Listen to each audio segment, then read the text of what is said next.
Now on air with the CricCom commentary team.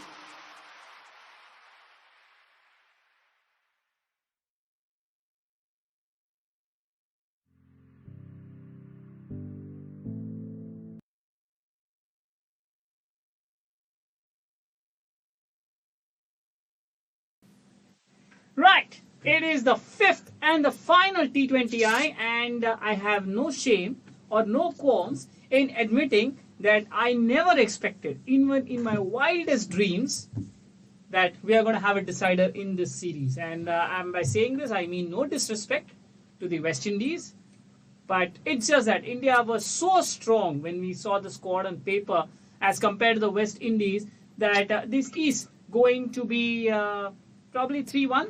Oh, sorry, 3-2 or 4-1 or 5-0 in favor of India. But the losses in the first two games, well, just kind of turned the tables. But at the end of the day, we can say it's a great comeback by India. A little bit of lack of confidence in West Indies. Whatever be it, we are down now to the decider of this 5-match T20I series. And the biggest question or the biggest statement here is that no team in men's international cricket has won a 5-match series after being 0-2 down in T20I. So today India have got a chance to create history at a venue where they really like to play cricket. at Lauderhill in Florida.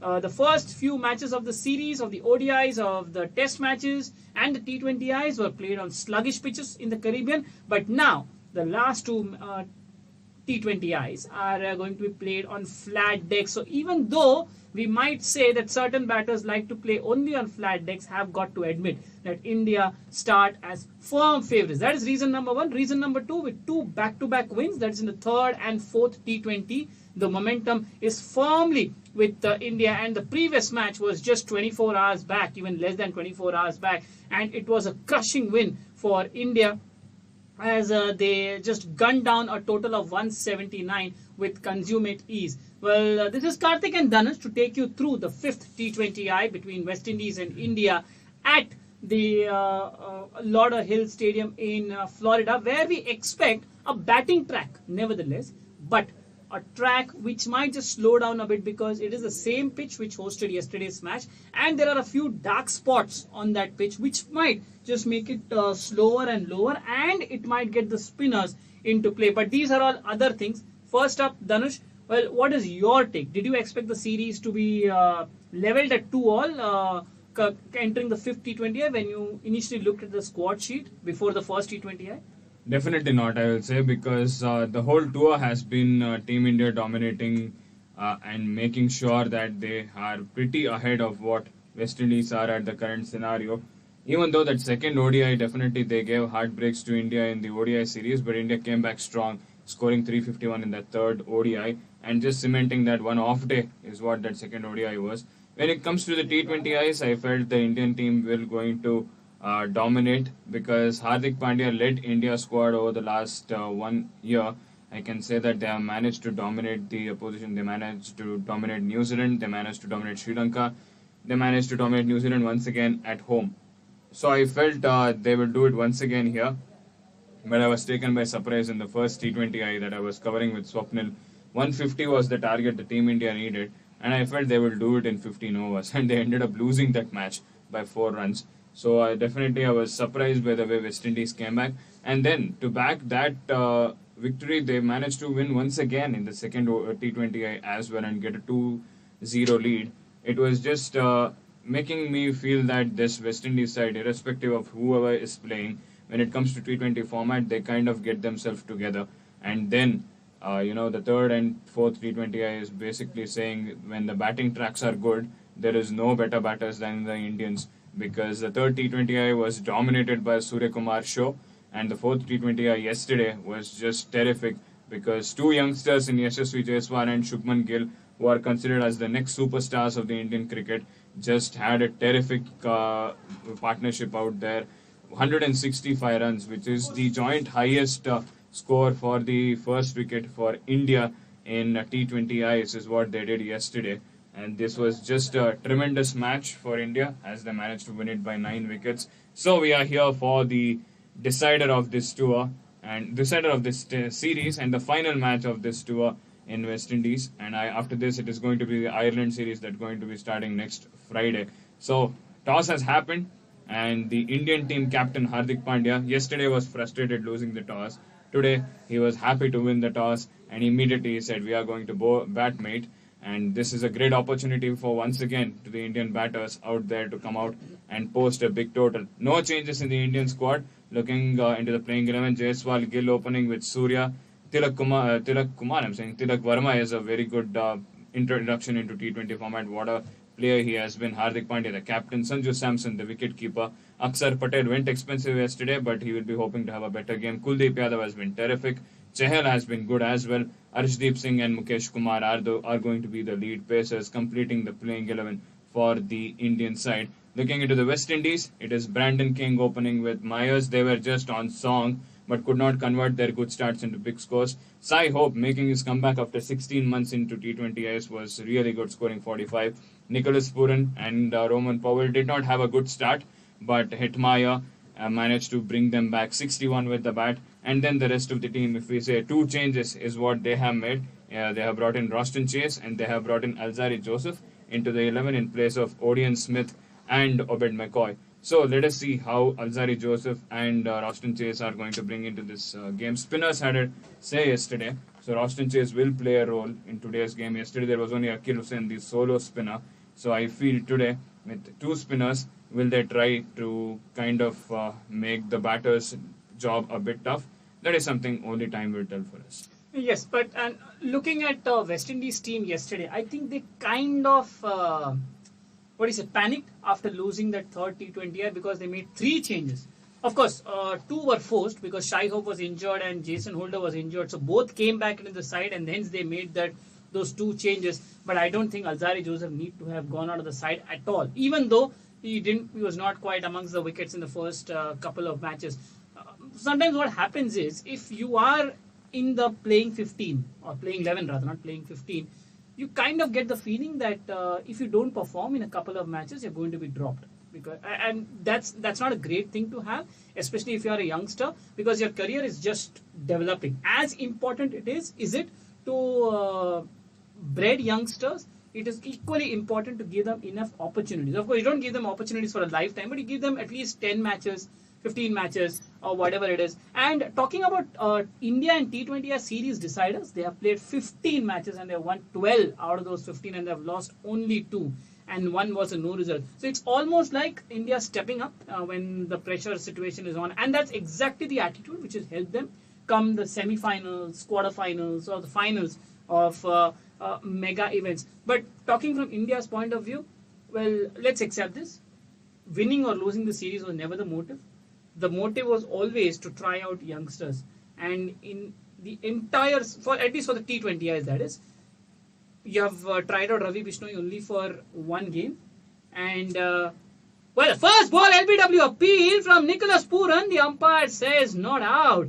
Well, that seemed very, very close. I'm pretty surprised that Akil Hussain did not quite appeal for the LBW. And Rahman Pal is not interested in the review either. This was an arm ball pitched around that off stump, and it came back in with the angle. And Yashasvi Jaiswal went for the slog sweep, missed it.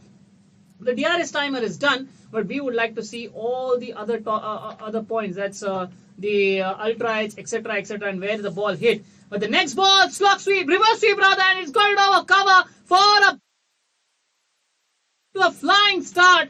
4 for no loss are India after 0.2 overs. And Yashasvi Jaiswal is off to a fly once again. He tried a slog sweep on the very first ball, and he's tried a reverse sweep on the very second ball. So yes, Dhanush, coming back to that point, winning or losing the series was never the motive for India. The motive for India was to try out all the 15 players who are available in the squad. You have tried 14. Ravi Bishnoi played one game, and Umran Malik did not play a single game. I understand this pitch may or may not support Umran Malik, given that it might just be a little bit difficult for bowlers to pick wickets on this track.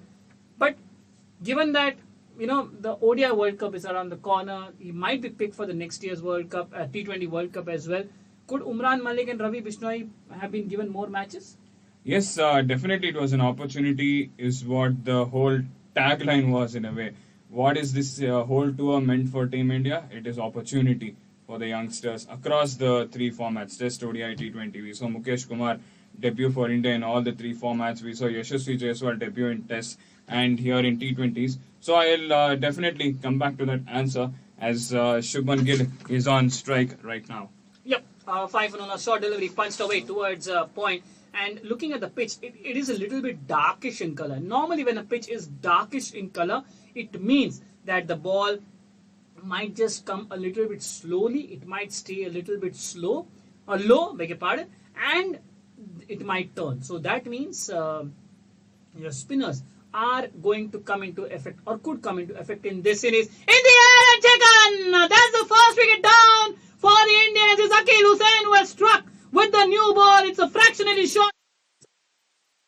Jaiswal went back to pull, but the ball, well, we were just mentioning, the ball might just come on slow.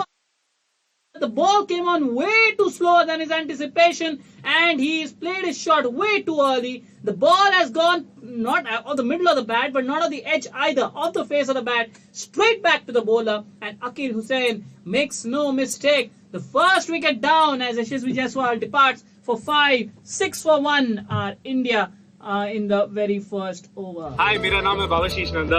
आप हमें सुन सकते हैं the cricket Baba show में on the क्रिककॉन्ग app. क्रिककॉन्ग app अगर आप download करते हैं तो द क्रिकेट बाबा शो में आपको सारा सब कुछ क्रिकेट के रिलेटेड मिल जाएगा। एनालिसिस तो मिलेगी, फैंटेसी पिक्स भी मिल जाएंगे। तो जुड़े रहे हमारे साथ, डाउनलोड कीजिए द क्रिककॉन्ग ऐप और सुनते रहिए। हेलो, नमस्ते, सत श्री अकाल। मेरा नाम है आयुष रूंगटा और आप सुन रहे हैं मेरा शो स्टैट्स अनप्लग्ड क्रिकॉन्ग के इस बेहतरीन ऐप पे। आपका बहुत तहे दिल से स्वागत करना चाहूंगा। मैं शुक्रगुजार हूं कि आप हमारे साथ जुड़े और आपको बिल्कुल निराश नहीं करेंगे। जी हाँ,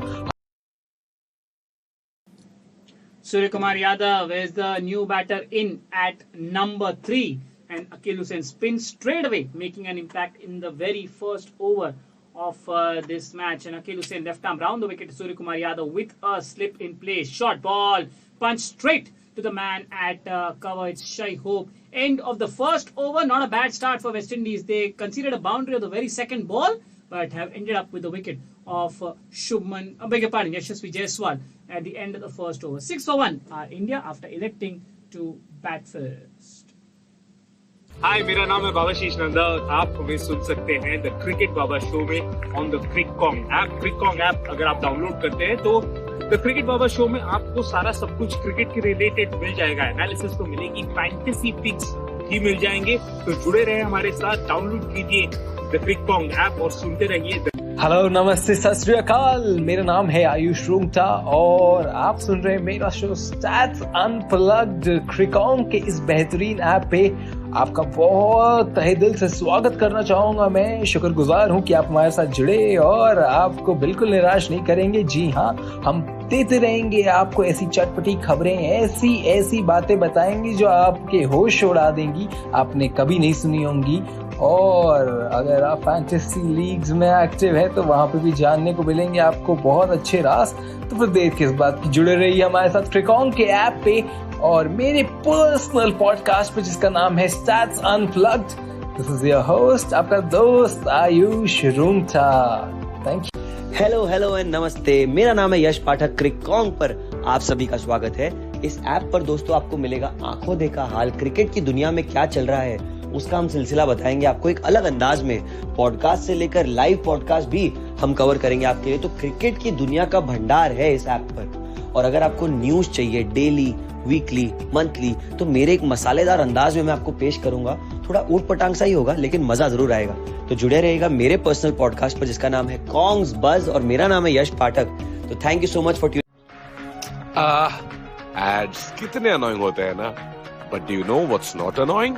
माई show called from the archives, जिसमें मैं आपको ले जाऊंगा एक टाइम मशीन में और हर हफ्ते क्रिकेट से रिलेटेड एक नई और अनोखी कहानी आप तक ले आऊंगा। कहां पर? ऑफ कोर्स क्रिक। Kalmias is sharing the new ball with Akil Hussain. He's got this dibbly-dobbly bowling. And what is this dibbly-dobbly bowling?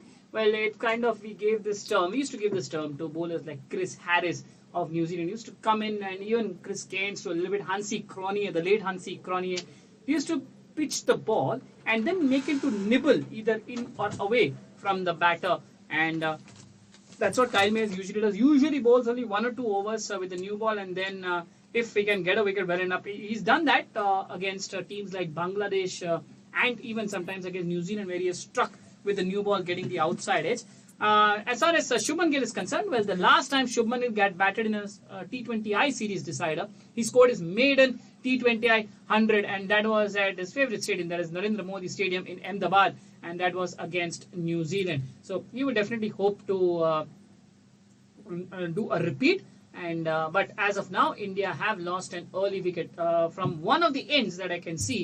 A couple of dark clouds are approaching the venue. Hopefully they don't burst, because both yesterday and today there was a forecast of rain, and it is not continuous. It was going to be an interfering kind of rain, because we were expecting a start-stop match, and trust me, we don't want that, neither as a viewer nor as a player or And even we as a as batting. commentators. Absolutely, we as commentators, because there's just nothing to do when it is raining. We just keep and wait. Just as if you check in our other podcast, that is the 100, it is raining and there is nothing to do. Now, first shot of in desperation from Shubman Gill. I'm not too sure this was needed. It was a full delivery wide outside the off stump. Shubman Gill backed away and then attempted an inside-out shot, but missed. 2 gone, 10 for 1 are India after electing to bat first. हाय, मेरा नाम है बाबाशीष नंदा और आप हमें सुन सकते हैं the cricket Baba show में on the क्रिककॉन्ग app. क्रिककॉन्ग app अगर आप डाउनलोड करते हैं तो द क्रिकेट बाबा शो में आपको सारा सब कुछ क्रिकेट के रिलेटेड मिल जाएगा। एनालिसिस तो मिलेगी, फैंटेसी पिक्स ही मिल जाएंगे। तो जुड़े रहे हमारे साथ, डाउनलोड कीजिए द क्रिककॉन्ग ऐप और सुनते रहिए।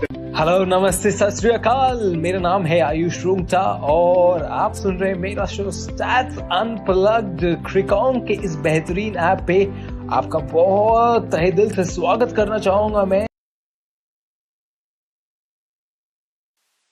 Sky is in the house, playing his 50th T20I innings out here. Surya Kumar Yadav. We'll definitely hope that he has a special one today, because his whole T20 career in a way has been very special, and he will be hoping that in this must-win game, in a decider contest, he performs and does his magic out there on the field. Sweeps it towards the square leg region and takes a single, and what a start for Akil Hussain. A spotlight I have to give on Akil Hussain for sure. He has been in the West Indies team for like last 4 or 5 years, since 2018-2019, and he has kind of become the first choice player. The moment you put up a list for the playing 11 in West Indies, irrespective of wherever you are playing, Akil Hussain is my first or the second player I always put, because he has been so good that he completely contradicts what the rest of the bowlers in West Indies do. When the rest of the bowlers go for runs, he absolutely makes sure that the batter is not feeling easy against him, and that is what he has done in this game as well. First over itself, he has managed to dismiss a dangerous batsman in Yashasvi Jaiswal. He scored 84 not out yesterday. Remember that. So definitely a great start for West Indies. Early wicket, and Akil Hussain once again proves why he is such a lethal player who can be impactful across phases. This time it was a half tracker which was dealt perfectly by Shubman Gill. Went on the back foot and managed to pull it through the cow corners region for a boundary out there. Second 4 in this game, and first one for Shubman Gill. Half tracker bowled straight into the stumps.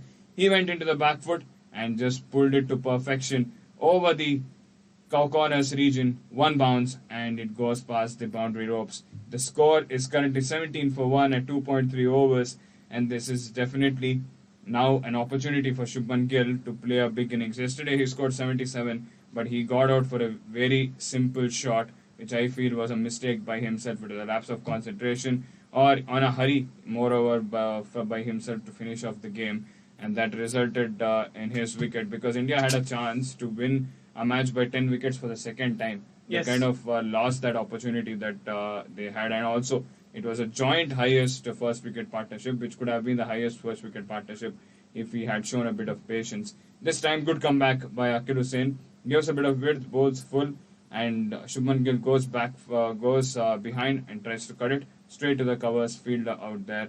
And yes, the other point that you asked me for sure, Ravi Bishnoi and Umran Malik were the two players who were not utilized that much. But I hope that they have some opportunity here. A sweep opportunity, and the umpire has raised his finger, and Akil Hussain has continued to make noise, and Shubman Gill's terrible tour of West Indies across the formats has come to an end, and that dismissal is a perfect explanation of how his tour has been. Absolutely. He's missed a straight ball, and that's the danger of playing. It's pitched in line, hit in line, and from the angle it just seemed like it was going to crash on into leg stump. In fact, forget the umpire. Shubman Gill, the moment the umpire raised his finger, just got up and started walking back. Surya called him back and asked him, "Do you want to take the review?" He said, "No, I don't think so. I think that is crashing into middle and leg." And then they had a bit of a chat for maybe 5-10 seconds, but then that was it. He just walked back on his way. We would want to get a confirmation on that, as to whether the ball, so sometimes when a left arm spinner is bowling from left arm round the wicket, it might just go past the leg stump, but that looked very, very dead. And well, the two batters who have been the most consistent in this series, that's Tilak Verma and Surya Kumar Yadav, are rejoined once again. So yes, it has been a toll to forget, Dhanush, for Shubman Gill. I think 1 half century in the Test series, if I'm not wrong. No, not in the Test series. In the ODI series, he Yes. scored a 50 in the third. Yeah, ODI. Test he was a total failure. Yes. In the ODIs he was 1 half century, and even in the T20Is last match, Dhanush was just loading praises about him as to how he can go better, but instead it has been a quick exit for him as West Indies and Akil Hussain strike for the second time in 3 overs. India are 17 for the loss of 2 wickets. Now, well, with a left-arm spinner bowling and a left-hand batter in the middle, India might just feel comfortable. Although that's just a myth that a left-arm spinner can't bowl against a left-hand batter. And there's a bit of a movement in the Indian dugout. Should Shubman Gill have taken that review? We are all waiting to see what will board trackers say, because Vikram Rathod is actually on his laptop and he's looking animated. The arm ball from Akil Hussain as Tilak Verma backs away and looks to punch it through the offside, mistimes it towards cover. A successful over for Akil Hussain, went for 7 but also got the wicket of Shubman Gill. 3 gone, 17 for 2 are India after electing to bat first. हाय, मेरा नाम है बाबाशीष नंदा और आप हमें सुन सकते हैं the cricket Baba show में on the क्रिककॉन्ग app. क्रिककॉन्ग app अगर आप डाउनलोड करते हैं तो द क्रिकेट बाबा शो में आपको सारा सब कुछ क्रिकेट के रिलेटेड मिल जाएगा। एनालिसिस तो मिलेगी, फैंटेसी पिक्स भी मिल जाएंगे। तो जुड़े रहे हमारे साथ, डाउनलोड कीजिए द क्रिककॉन्ग ऐप और सुनते रहिए। हेलो, नमस्ते, सत श्री अकाल। मेरा नाम है आयुष रूंगटा और आप सुन रहे हैं मेरा शो स्टैट्स अनप्लग्ड। क्रिकॉन्ग के इस बेहतरीन ऐप पे आपका बहुत तहे दिल से स्वागत करना चाहूंगा। मैं शुक्रगुजार हूं कि आप हमारे साथ जुड़े। और Karthik's favorite polarizing cricketer is out here. Jason Old is out. Why do you think he's my favorite cricketer? I'm saying polarizing cricketer. Favorite polarizing cricketer, because you might love him one day and you might extremely hate him the other.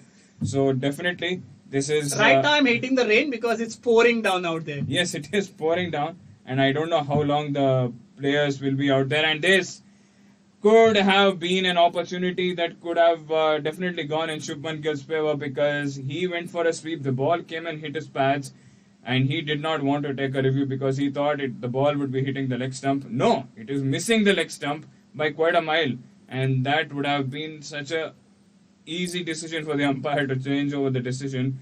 But unfortunate, he did not take the review. The moment the finger was raised, he turned his back and was walking behind. And this is definitely something that he will be kicking himself, and Vikram Rathod, as you said, will be kicking him for sure in the dugout, because his whole mentality, I guess, kind of has been tested in this tour, and that dismissal and the response to that instant response was kind of, he did not just want to be there and wanted to go back and just went behind without even thinking twice. And now the pressure is on these two players to go and play, and with the weather being so vulnerable, it is going to be impactful on how much this will come into play. At the moment, it has not been too heavy. There is drizzles of rain, so definitely they will continue the game. But when it becomes heavy, the umpires will definitely call for the covers. And after a couple of wide balls, Jason Holder has come back with a dot ball and finally has bowled a legal one. This time, width on offer, and Surya Kumar Yadav cuts it through the point region and he gets a boundary out there. Good start for Surya Kumar Yadav in his innings.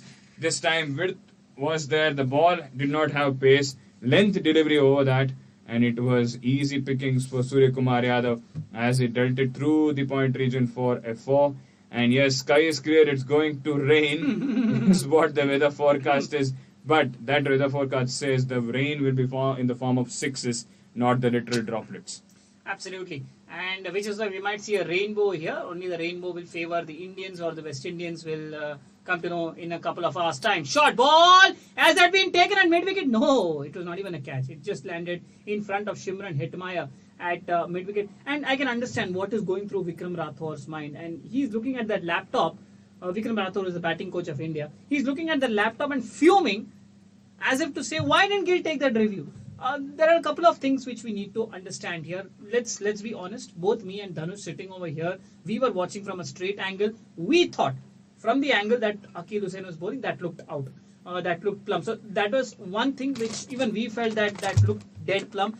Surya Kumar Yadav is standing on the other side of the wicket. That is from where Akil Hussain normally bowls left arm over the wicket. So it's not possible for Surya Kumar Yadav to give an exact, accurate description whether that ball would have hit into leg stump or not. And third, Shubman Gill himself felt the angle with which Akil Hussain was bowling and the impact where it hit him on his pads, that would have hit onto middle and leg stump, because he didn't even waste a second before going back to the dugout. So, well, it's easier to say in hindsight that you have got the review, you have got the technology. Why don't you review it? And normally a review system is in place to remove blunders. I don't think this is a blunder from the umpire, because as I said, almost the moment, if you had seen that ball live, I'm sure even you would have felt that it was going to hit the leg stump. But I can't argue with technology. And coming back to another point which kind of worries me, which Dhanush mentioned, and we'll talk that in the next over as this over is coming to a close. Short ball, Surya pulls it, and it is just in front of the man at the deep square leg. That's Brandon King. Almost walked straight into the trap. Did Surya Kumar Yadav. Single taken. 4 gone. 24 for 2. He winks his eyes towards someone. I don't know to whom. But it's 24 for 2 India after electing to bat first. हाय, मेरा नाम है बाबाशीष नंदा और आप हमें सुन सकते हैं the cricket Baba show में on the क्रिककॉन्ग app. क्रिककॉन्ग app अगर आप डाउनलोड करते हैं तो द क्रिकेट बाबा शो में आपको सारा सब कुछ क्रिकेट के रिलेटेड मिल जाएगा। एनालिसिस तो मिलेगी, फैंटेसी पिक्स भी मिल जाएंगे। तो जुड़े रहे हमारे साथ, डाउनलोड कीजिए द क्रिककॉन्ग ऐप और सुनते रहिए। हेलो, नमस्ते, सत श्री अकाल। मेरा नाम है आयुष रूंगटा और आप सुन रहे हैं मेरा शो स्टैट्स अनप्लग्ड। क्रिकॉन्ग के इस बेहतरीन ऐप पे आपका बहुत तहे दिल से स्वागत करना चाहूंगा। मैं शुक्रगुजार हूं कि आप हमारे साथ जुड़े और आपको बिल्कुल निराश नहीं करेंगे। जी हाँ, हम देते रहेंगे आपको ऐसी चटपटी खबरें, ऐसी Akil Hussain continues his spell out here. Third over for him in this power play, and he has definitely delivered, sending both the openers back into the hut. 2 wickets for 13 runs, and definitely, Karthik, you had a point to raise of discussion. Let us know what it was. Yes, you had mentioned that, when you were talking, you did mention that Shubman Gill was probably in that frame of mind, and I don't disagree with you that maybe he thought, let me end this tour. And if as a player you are in that kind of a situation, I think it's very, very harmful, not only for you, for the team as well, because I again stress, a victory in this match or in the series does not matter to India, because we are looking at 10 months ahead. Majority of these players are not going to be in a World Cup which is in 2 months or 3 months time. But the player who has got out right now is going to be a part of that World Cup squad. So if you are already thinking that, okay, let me go back home now, this tour is done and dusted, I didn't enjoy this tour, and now I'll go to Bangladesh or maybe Ireland, whatever, where I'll get better pitches to... No, he will be going to the Asia Cup. Asia Cup, Asia Cup, so Bangladesh. And then I'll get better pitches to bat on, and then the World Cup, or back home I'll play against Australia, etc., etc. So, just as we say in Hindi, khayali pulao bana rahe hain, you are not mentally ready to play on tracks which don't suit you, and that could be very, very poor. And that's why I would like to get the example of Virat Kohli. 2014 tour, when he went to England, he just kept on getting out, and especially to James Anderson. But the next time he went to England in 2018, he was a changed man. Yes, he did talk to Sachin Tendulkar, and that changed. But even Virat Kohli said at that point in time, I was totally blank, because I was so used to scoring runs, and then comes this series, and I was totally, he didn't use the word depression, but it was nothing less than that. Well, God helped India that Sachin Tendulkar he went and had a chat with Sachin Tendulkar, and today Virat Kohli is the player he is. Otherwise, we might have seen an early retirement of Virat Kohli. The point is, well, you are going to be tested, and the competition in cricket is so much these days that it's probably easier to score in your first 10 matches, but more difficult as you go on progressing, because every country has an analyst, every analyst has a laptop, and every laptop of that analyst has many tools which decipher what are your strengths and your weaknesses. Meanwhile, tossed up around the off stump for Surya Kumar Yadav, he hits it straight down the ground and way over Akil Hussain's head, and this was turning out to be a very good over for West Indies, because only 2 runs came from that over, but that 6 has made it India's over. 32 for 2. And now I would like to welcome Sporter 578816 into this podcast. Thank you very much for tuning in, sir. You have mentioned that yes, good start for India, but not so good start for India. I feel definitely, sir, there is no two ways about it. It's definitely not a great start for India. And this is another disturbing stat that India have lost 2 or more wickets in the power play 7 times in 11 innings in T20Is this year. That's almost more than 60%. That's 70%, almost 70%. So whenever you are playing an ODI innings or a T20I innings, a good foundation is very, very necessary. And we were going like praises and praises about how Jaiswal and Gill played magnificently in the previous match. But Dhanush, me and you had an off air discussion, and we kind of felt, are the players these days, not only in India but everywhere, are the players these days becoming more of flat track bullies and refusing to adapt to different surfaces? Because it is not like you're going to get a flat track everywhere that you get. That's question number 1. And question number 2, I hope you get time now.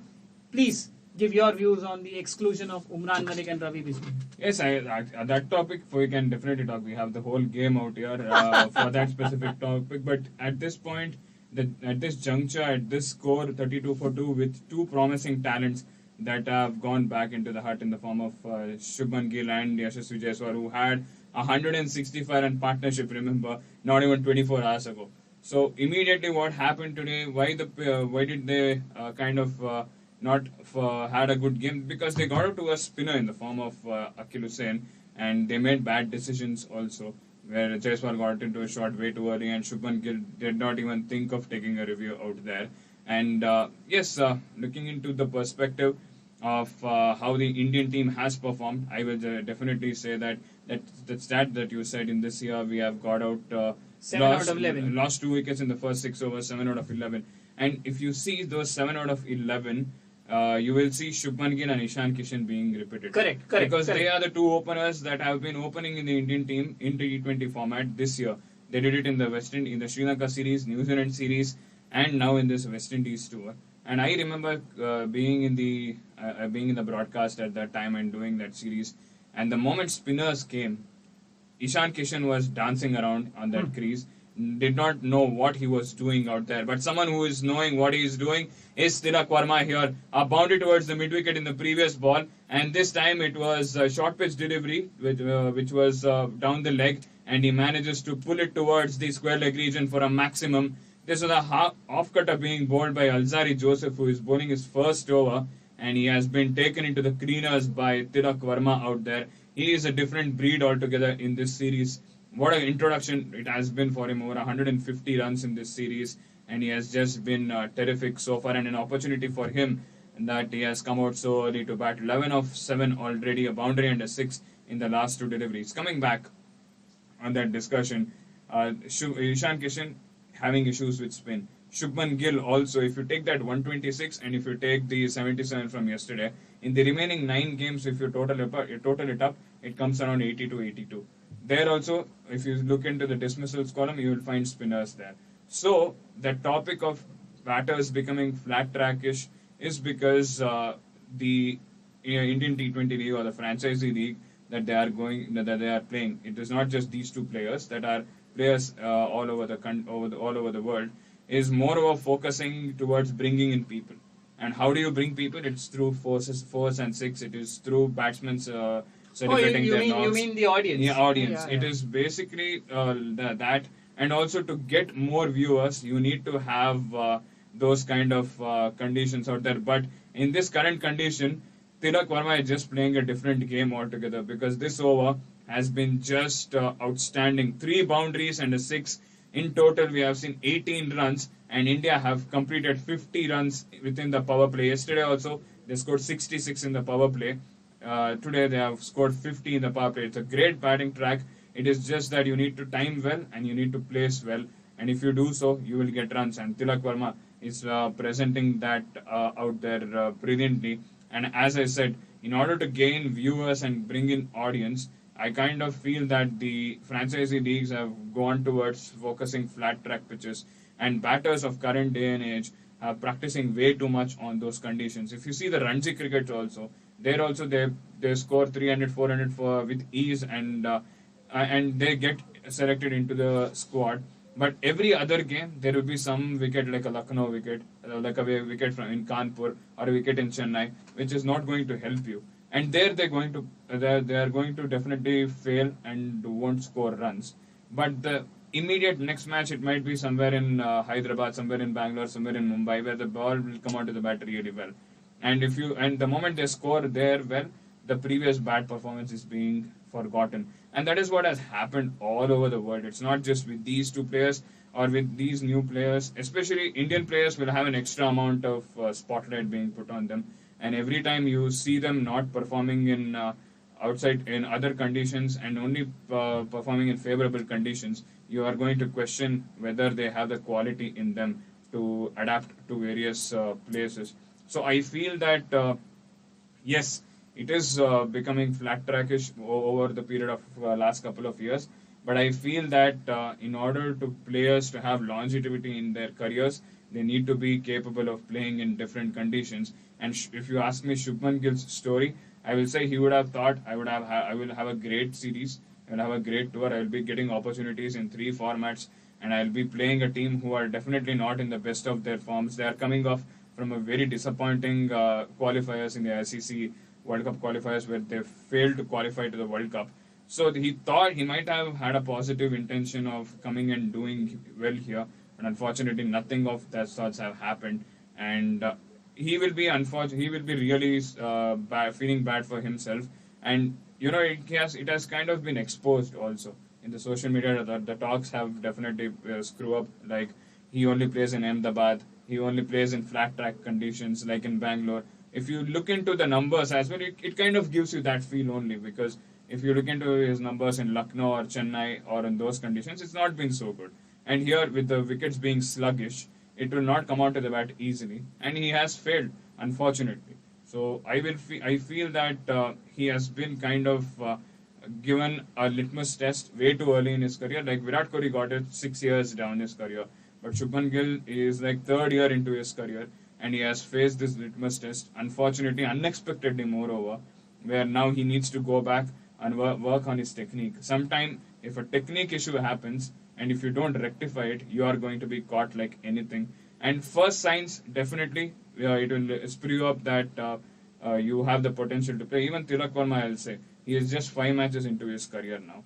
And give him, and let him play around 10 to 15 matches. And if he is able to manage the same momentum, then I guess we can say that the opposition, whichever team that is, they haven't been able to find the weakness.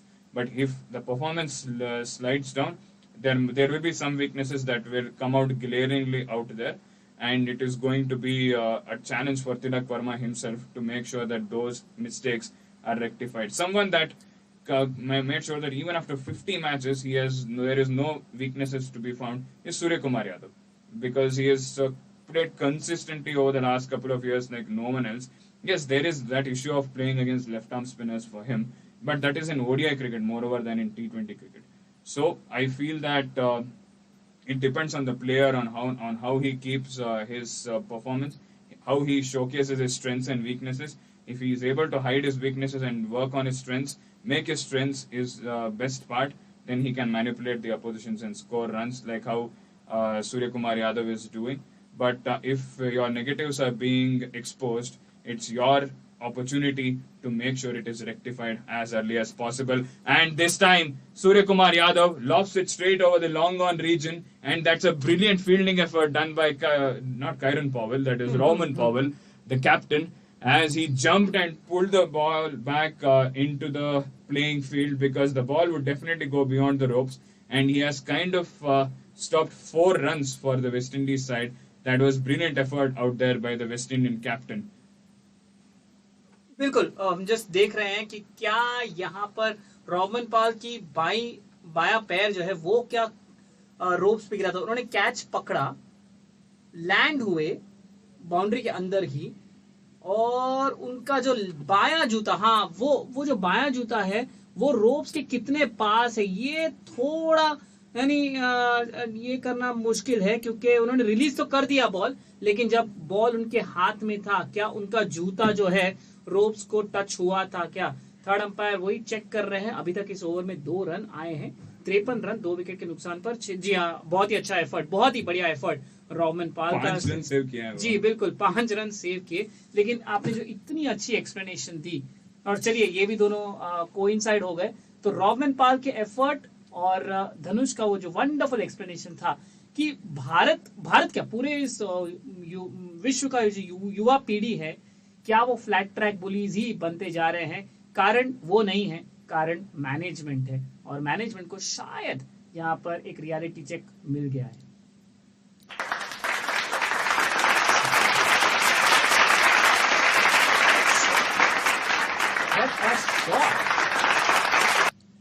What a shot! Tilak Varma, over pitch delivery थी Jason holder की off stump के बाहर, right arm round the wicket से, और उन्होंने सिर्फ दिशा दे दी। तिलक वर्मा ने सीधा बल्ले से खेला और long off, in fact long off तो था ही नहीं वहां पर, मिड ऑफ था, मिड ऑफ सर्कल के अंदर था, और उसे लॉफ्ट कर दिया मिड ऑफ के ऊपर से, और बॉल गई है सीमा रेखा के बाहर, 6 रन। तो 9 रन इस ओवर में आते हुए 60 रन 2 विकेट के नुकसान पर। छोटी गेंद, उसे पुश करके रन, एक्चुअली तीसरी बार हो रहा है इस ओवर में कि वो पुश करके भागना चाह रहे थे, और लेकिन तीनों बार सूर्य कुमार यादव ने मना कर दिया। 7 ओवर की समाप्ति के बाद भारत 60 रन 2 विकेट के नुकसान पर। हाय, मेरा नाम है बाबाशीष नंदा और आप हमें सुन सकते हैं द क्रिकेट बाबा शो में ऑन द क्रिककॉन्ग ऐप। क्रिककॉन्ग ऐप अगर आप डाउनलोड करते हैं तो द क्रिकेट बाबा शो में आपको सारा सब कुछ क्रिकेट के रिलेटेड मिल जाएगा। एनालिसिस तो मिलेगी, फैंटेसी पिक्स भी मिल जाएंगे। तो जुड़े रहे हमारे साथ, डाउनलोड कीजिए द क्रिककॉन्ग ऐप और सुनते रहिए। हेलो, नमस्ते, सत श्री अकाल। मेरा नाम है आयुष रूंगटा और आप सुन रहे हैं मेरा शो स्टैट्स अनप्लग्ड। क्रिकॉन्ग के इस बेहतरीन ऐप पे आपका बहुत तहे दिल से स्वागत करना चाहूंगा। मैं शुक्रगुजार हूं कि आप हमारे साथ जुड़े और आपको बिल्कुल निराश नहीं करेंगे। जी हाँ, हम देते रहेंगे आपको ऐसी चटपटी खबरें, ऐसी बातें बताएंगे जो आपके होश उड़ा देंगी, आपने कभी नहीं सुनी होंगी। और अगर आप फैंटेसी लीग्स में एक्टिव है तो वहां पे भी जानने को मिलेंगे आपको बहुत अच्छे राज। तो फिर देर किस बात की, जुड़े रहिए हमारे साथ क्रिकॉन्ग। कल वेस्टइंडीज को एक स्पिनर की कमी जरूर थी। आज उस स्पिनर की कमी पूरी करने के लिए आ रहे हैं यहाँ पर रॉस्टन चेज, एक राइट आर्म ऑफ स्पिनर, एक प्लेयर जो टेस्ट क्रिकेट में अपने नाम बनाए थे और इंडिया के ऊपर ही वो डेब्यू किया था 2016 में, और उस समय से अब तक टेस्ट क्रिकेट में अपना नाम बनाया। पर यहाँ पर टेस्ट सीरीज में हम उन्हें देखा ही नहीं, पर यहाँ इस T20 सीरीज में यहाँ पर हम देख रहे हैं। और पहले ही बॉल में क्या टाइमिंग है वो सूर्य कुमार यादव के द्वारा। स्लॉग स्वीप मारने की कोशिश जरूर थी। वो स्वीप हमेशा हम देखते हैं स्क्वायर लेग या मिड विकेट रीजन पे, पर यह स्वीप लॉन्ग ऑन के रीजन में मारा। एक बढ़िया शॉट सिर्फ सूर्य कुमार यादव मार सकते हैं ये। जी हाँ, बहुत ही बढ़िया शॉट। और वैसे गेंद खराब नहीं थी, वाइड थी ऑफ स्टंप के, और सूर्य कुमार यादव को कहा गया था कि आप गेंद को फेच करें या फिर ऑफ साइड में खेले। सूर्या ने कहा ठीक है, मैं फेच कर लेता हूँ। बैठे एक घुटने पर और अपना पूरा ताकत लगाया और उसे स्वीप पुल। आप स्वीप पुल कैसे खेलते हैं सूर्य कुमार यादव ने वो बताया है। पहले तो गए स्वीप करने के लिए, फिर इवेंचुअली पुल शॉट ही खेल बैठे एक घुटने पर, और रॉबमैन बॉल थे लॉन्ग ऑन पर काफी वाइड थे, और इन्होंने गेंद जो है सीधा खेली। तो वही कहते हैं, इसलिए इन्हें 360 डिग्री यानी 360 डिग्री प्लेयर माना जाता है, क्योंकि या कहा जाता है क्योंकि इनके पास काफी एरियाज है, काफी ज्यादा ऑप्शंस है। एक ही शॉट को वो कई ज्यादा एरियाज में खेल सकते हैं, और इसके लिए ही उन्हें 360 डिग्रीज प्लेयर माना जाता कहा जाता है। हालांकि ये समझ पाना थोड़ा मुश्किल है कि ये सेम फॉर्म वो ओडीआईज में क्यों नहीं दिखा पा रहे हैं, क्योंकि T20 और ओडीआईज में ज्यादा फर्क नहीं है। सिर्फ हाँ, आपके ओवर्स बढ़ रहे हैं, आपके पास समय थोड़ा ज्यादा है, लेकिन पिच के कंडीशंस को ज्यादा फर्क नहीं पड़ता। 2 अलग बॉल यूज होते हैं। टेस्ट मैचेस में समझता हूँ उसमें टेक्निकल चीजें ज्यादा आती है रेड बॉल क्रिकेट में, बट ये मेरे समझ के तो बाहर है कि सूर्य कुमार यादव आखिरकार अपना T20 फॉर्म ओडीआई फॉर्म में क्यों लेके नहीं जा रहे हैं। और शायद वही एक कारण है कि शायद हम सूर्य कुमार यादव को आने वाले वर्ल्ड कप में शायद ना देखें, लेकिन अगले वर्ल्ड कप के लिए बिल्कुल सूर्य कुमार यादव भारत का एक अहम हिस्सा होंगे। इस बार थोड़ा जल्दी खेल गए तिलक वर्मा, थोड़ी धीमी गति की गेंद थी, रॉस्टन चेज द्वारा फ्लाइटेड थी। तिलक वर्मा बैठकर उसे स्लॉग स्वीप करने का प्रयास कर रहे थे, चूक गए और गेंद सीधा उनके छाती से जा लगी। उसका ये शॉट छाती पे जाके क्यों लगी, क्योंकि वो जल्दी खेल बैठे वो शॉट। उन्हें लगा कि शायद गेंद जल्दी आ जाएगी, लेकिन गेंद वैसे आई नहीं। 49 रनों की साझेदारी और बेहतरीन फील्डिंग रॉस्टन चेज की। और पता नहीं वो कैच के लिए क्यों अपील कर रहे हैं, क्योंकि यहां से तो मुझे टप्पा ही दिख रहा था। इनफैक्ट काफी सीरियस है वो अपील कर रहे हैं कैच के लिए, और क्या अंपायर, जी हाँ, अंपायर स्क्वायर लेग अंपायर से जाके बात करें, उन्होंने तो ना तो बोल दिया है, पर एक अपील की गई है रॉस्टन चेज द्वारा कॉटन बोल्ट के लिए। मेरे हिसाब से तो ये बम्प बॉल थी, फ्लाइटेड गेंद थी ऑफ स्टंप के बाहर और उसे ड्राइव किया था तिलक वर्मा ने। रॉस्टन चेज ने अपने दाई तरफ छलांग लगाई और गेंद को रोका। गेंद को रोकने के बाद उन्होंने अंपायर से अपील की कैच के लिए। अब अंपायर ने, स्क्वायर लेग अंपायर जो पॉइंट पे खड़े हैं, उनसे जाकर वार्तालाप की और फिर दोनों ने यही डिसाइड किया कि हम उसे थर्ड अंपायर को रेफर करेंगे। लेकिन जहां तक मुझे दिखा वो एक बम्प बॉल था और अगर बम्प बॉल नहीं होता तो मेरे हिसाब से तिलक वर्मा अपने आप निकल जाते, पर पता नहीं रॉस्टन चेज क्यों वो कैच के लिए अपील कर रहे थे। एक बार फिर से रिप्लेस यहाँ पे दिखने मिल रहा है। ओ, मुझे मेरी आंखें टेस्ट करनी पड़ेंगी, मुझे मेरी आंखें टेस्ट करनी पड़ेंगी, क्योंकि ये लगता है जहां पे मुझे दिख रहा है कि बॉल जो है बल्ले के नीचे लगी है और फिर गेंद हवा में उछली है। गेंद जो है बल्ले के पहले टप्पा खाकर फिर बल्ले को लगकर रॉस्टन चेज के पास जी हाँ पहले टप्पा खाई है, फिर बल्ले को लगी है और फिर उछली है। और ये यहाँ पर तीसरा झटका हो सकता है भारत के लिए। बहुत ही नॉनशलेंट अपील था और मैं माफी चाहूंगा रॉस्टन चेज से, क्योंकि मैंने पूछा था कि आप अपील क्यों कर रहे हो, ये तो नॉट आउट लग रहा है। पर अब रिप्लेस देखकर मुझे ऐसा लग रहा है कि शायद ये आउट दिया जा सकता है और तिलक वर्मा को वापस पवेलियन जाना पड़ सकता है। बेहतरीन फील्डिंग रॉस्टन चेज की, छलांग लगाई, जी हाँ आउट आ गया है जायंट स्क्रीन पर। पूरी तरह से डाइव लगा दी रॉस्टन चेज ने अपने दाईं तरफ और एक हाथ से उस कैच को लपका। तो रॉस्टन चेज भी अकील हुसैन जैसे अपने पहले ओवर में यहाँ पर एक विकेट चटकाते हुए 66 रन 3 विकेट के नुकसान पर भारत 7.5 ओवर के पश्चात। और एक बार फिर से यहाँ पर अब मुझे ऐसा लग रहा है कि ये हार्दिक पांड्या का बहुत ही अच्छा डिसीजन है बैटिंग फर्स्ट का, क्योंकि अगर पहली पारी में ही आप बॉल रुकी हुई बॉल पर आउट हो रहे हो, रुकी हुई बॉल पर मतलब बॉल रुक कर आ रही है, तिलक वर्मा ने सिर्फ उसे फॉरवर्ड डिफेंस खेलने का प्रयास किया, एक हल्का सा ड्राइव, पुश ड्राइव, पर वो जल्दी खेल बैठे। एक्चुअली वो जल्दी खेल नहीं बैठे, वो जस्ट खेल बैठे, गेंद देर से आई, यानी पिच काफी स्लो है। और यहाँ पर अगर पहली पारी में ही स्पिनर्स को विकेट्स मिल रहे हैं तो फिर आप अनुमान लगा सकते हैं कि यहाँ पर दूसरी पारी में भारतीय स्पिनर्स को काफी मदद मिल सकती है। संजू सैमसन आखिरी मौका इस सीरीज में अपना जलवा दिखाने का। मुझे ऐसा लगता है कि उन्होंने अपने मौके जो है वेस्ट किए हैं इस पूरे सीरीज में। चौथी मैच में तो उनकी बैटिंग ही नहीं आई और तीसरे मैच में हार्दिक पांड्या ऊपर आ गए उनसे, पर उसके पहले जो है उन्होंने सिर्फ अपने मौके जो है गंवाए हैं। पर बहुत ही बढ़िया कैच, बहुत ही बढ़िया कैच रॉस्टन चेज का। और सारे खिलाड़ी जो वेस्ट इंडीज के खेमे में हैं वह रॉस्टन चेज को छोड़कर अचंभित है कि वो एक्चुअली आउट था क्या। रोहमन पॉल भी कॉन्फिडेंट नहीं थे और पहली गेंद, छोटी गेंद, संजू सैमसन को पीछे दाकर उन्होंने लॉन्ग ऑन की दिशा में खेला, 1 रन प्राप्त होगा वहां पर। तो एक ओवर जिसकी शुरुआत हुई एक चौके के साथ, अंत हुआ है एक सिंगल के साथ, लेकिन बीच में एक विकेट भी वहां पर मौजूद है। 8 ओवर के बाद 77, 3 विकेट के नुकसान पर भारत। हाय, मेरा नाम है बाबाशीष नंदा और आप हमें सुन सकते हैं द क्रिकेट बाबा शो में ऑन द क्रिककॉम ऐप। क्रिककॉम ऐप अगर आप डाउनलोड करते हैं तो द क्रिकेट बाबा शो में आपको सारा सब कुछ क्रिकेट के रिलेटेड मिल जाएगा। एनालिसिस तो मिलेगी, फैंटेसी पिक्स भी मिल जाएंगे। तो जुड़े रहे हमारे साथ, डाउनलोड कीजिए द क्रिककॉम ऐप और सुनते रहिए।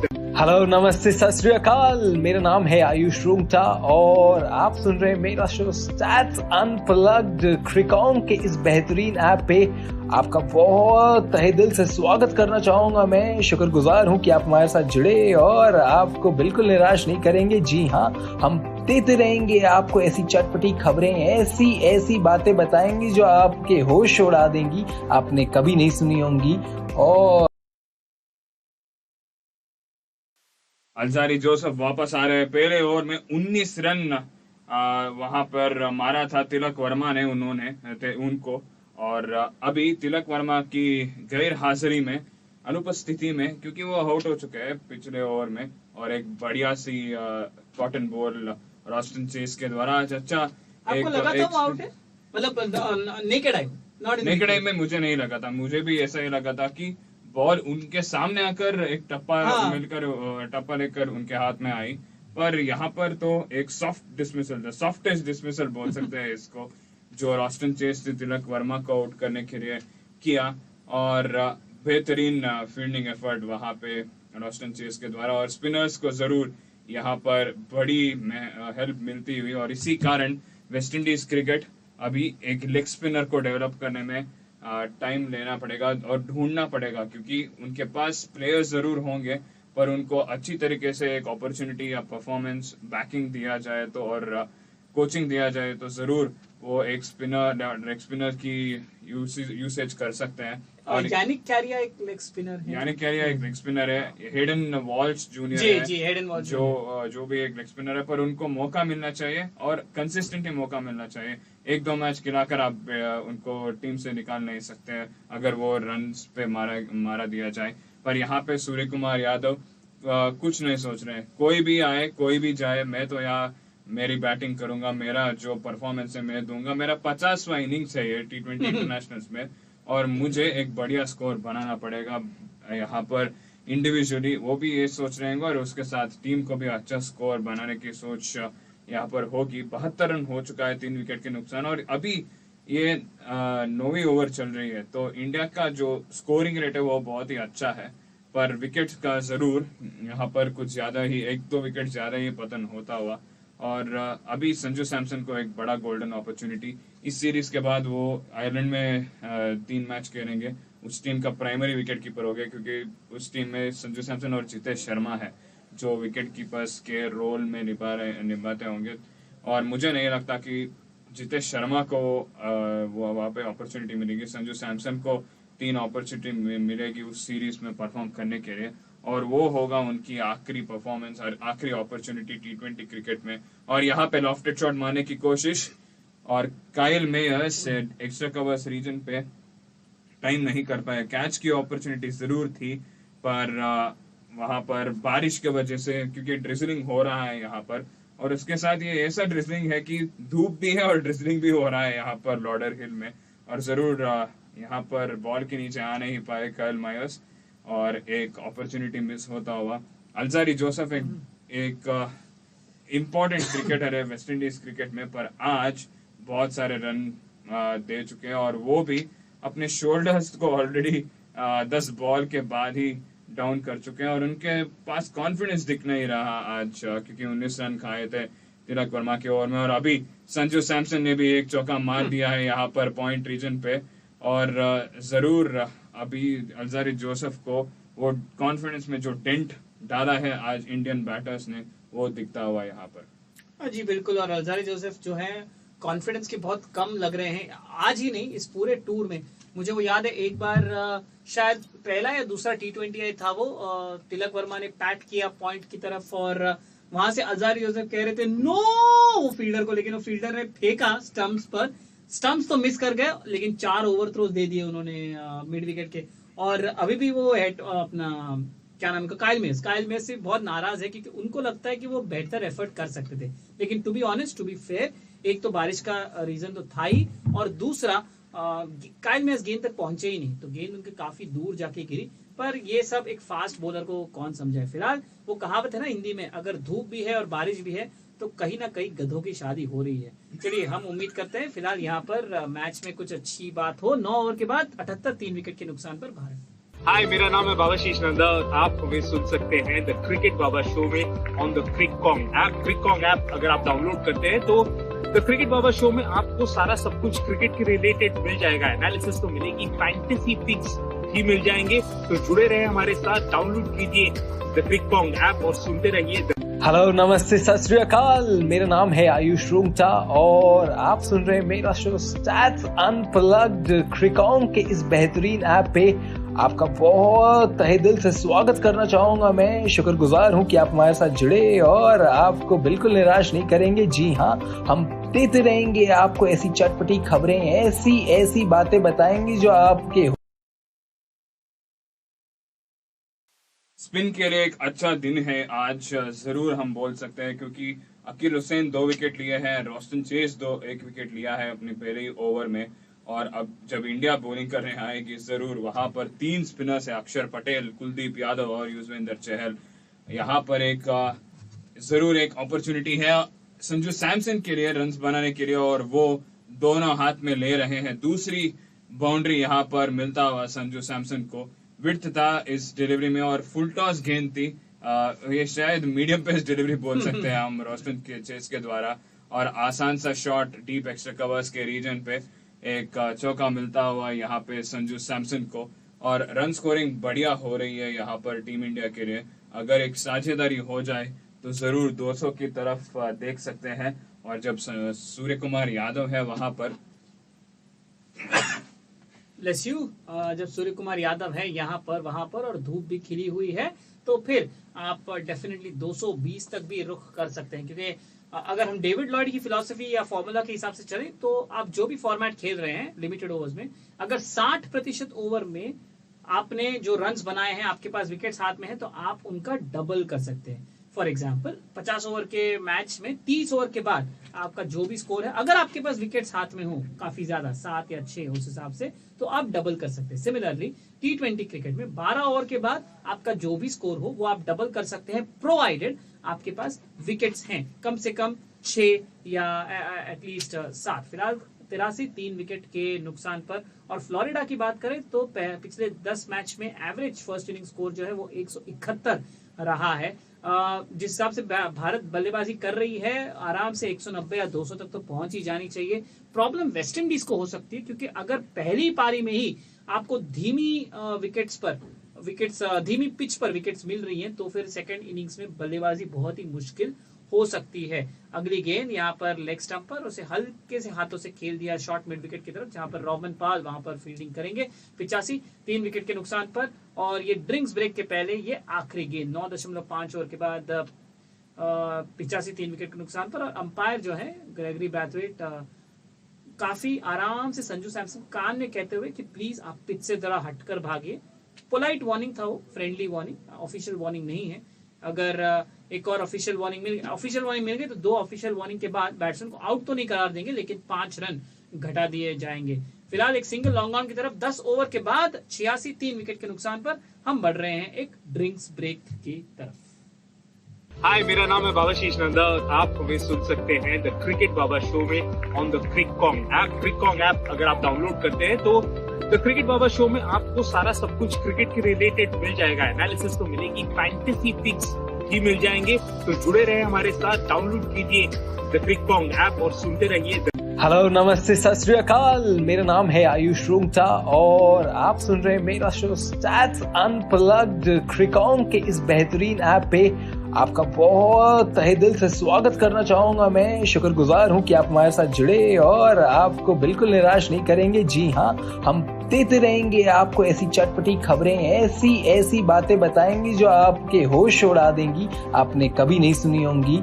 और अगर आप फैंटेसी लीग्स में एक्टिव है तो वहां पे भी जानने को मिलेंगे आपको बहुत अच्छे राज। तो फिर देर किस बात की, जुड़े रहिए हमारे साथ क्रिकॉन्ग के ऐप पे और मेरे पर्सनल पॉडकास्ट पे जिसका नाम है stats unplugged. This is your host, आपका दोस्त Ayush Rungta. Thank you. Hello and नमस्ते, मेरा नाम है यश पाठक। क्रिककॉन्ग पर आप सभी का स्वागत है।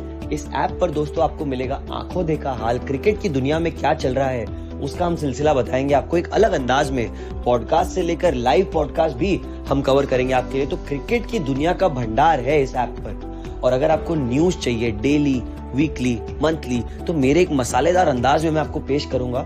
थोड़ा ऊट पटांग सा ही होगा लेकिन मजा जरूर आएगा। तो जुड़े रहेगा मेरे पर्सनल पॉडकास्ट पर जिसका नाम है कॉन्ग्स बज और मेरा नाम है यश पाठक। तो thank you so much for ads कितने अनोइंग होते हैं ना, but do you know what's not annoying? My show called from the archives, जिसमें मैं आपको ले जाऊंगा एक टाइम मशीन में और हर हफ्ते क्रिकेट से रिलेटेड एक नई और अनोखी कहानी आप तक ले आऊंगा।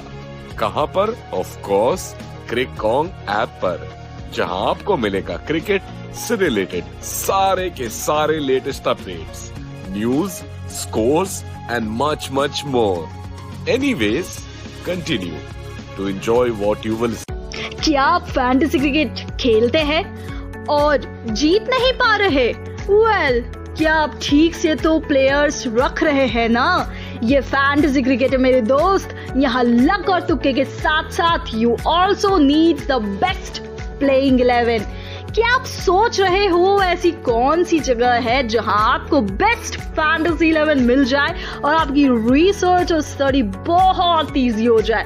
वेल, आपको बता दूं कि क्रिककॉन्ग ऐप पर क्रिक फैंटेसी टॉक में बेस्ट पिक्स के साथ फैंटेसी 11 मिल जाएगी। तो देर किस बात की है मेरे दोस्त, फटाफट जाइए on my show name Cric Fantasy Talk on just and merely solely on. Hi, मेरा नाम है बाबाशीष नंदा और आप हमें सुन सकते हैं द क्रिकेट बाबा शो में ऑन द क्रिककॉन्ग ऐप। क्रिककॉन्ग ऐप अगर आप डाउनलोड करते हैं तो द क्रिकेट बाबा शो में आपको सारा सब कुछ क्रिकेट के रिलेटेड मिल जाएगा। एनालिसिस तो मिलेगी, फैंटेसी पिक्स भी मिल जाएंगे। तो जुड़े रहे हमारे साथ, डाउनलोड कीजिए द क्रिककॉन्ग ऐप और सुनते रहिए। हेलो, नमस्ते, सत श्री अकाल। मेरा नाम है आयुष रूंगटा और आप सुन रहे हैं मेरा शो स्टैट्स अनप्लग्ड। क्रिकॉन्ग के इस बेहतरीन ऐप पे आपका बहुत तहे दिल से स्वागत करना चाहूंगा। मैं शुक्रगुजार हूं कि आप हमारे साथ जुड़े और आपको बिल्कुल निराश नहीं करेंगे। जी हाँ, हम देते रहेंगे आपको ऐसी चटपटी खबरें, ऐसी ऐसी बातें बताएंगे जो आपके होश उड़ा देंगी, आपने कभी नहीं सुनी होंगी। और अगर आप फैंटेसी लीग्स में एक्टिव है तो वहां पे भी जानने को मिलेंगे आपको बहुत अच्छे राज। तो फिर देर किस बात की, जुड़े रहिए हमारे साथ क्रिकॉन्ग के ऐप पे और मेरे पर्सनल पॉडकास्ट पे जिसका नाम है stats unplugged. This is your host, आपका दोस्त Ayush Rungta. Thank you. Hello and नमस्ते, मेरा नाम है यश पाठक। क्रिककॉन्ग पर आप सभी का स्वागत है। इस ऐप पर दोस्तों आपको मिलेगा आंखों देखा हाल, क्रिकेट की दुनिया में क्या चल रहा है उसका हम सिलसिला बताएंगे आपको एक अलग अंदाज में। पॉडकास्ट से लेकर लाइव पॉडकास्ट भी हम कवर करेंगे आपके लिए। तो क्रिकेट की दुनिया का भंडार है इस ऐप पर। और अगर आपको न्यूज चाहिए daily, weekly,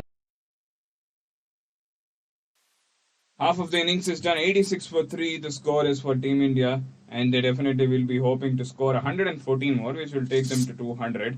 And last time, when India batted first in this venue last year, they scored 192 and 188 respectively. So there's a big total to live up to. And in the return, the West Indies scored 132 and 100. So definitely pressure will boil up on them if they have a big total to chase in this track. And with the history going by, we say that the teams batting first have won 9 of the 11 games. So 9 of the 12 games, definitely we can say an opportunity will be there. But here, once again, you can continue your praises for Sanju Samson. Well, I was wondering who is luckier, Romario Shepherd or the person who's going to be replacing Sanju Samson. Another disappointing outing. It was the cutter. It's not even a cutter. It was just a cross-seam delivery from Romario Shepherd angling into the right-hander.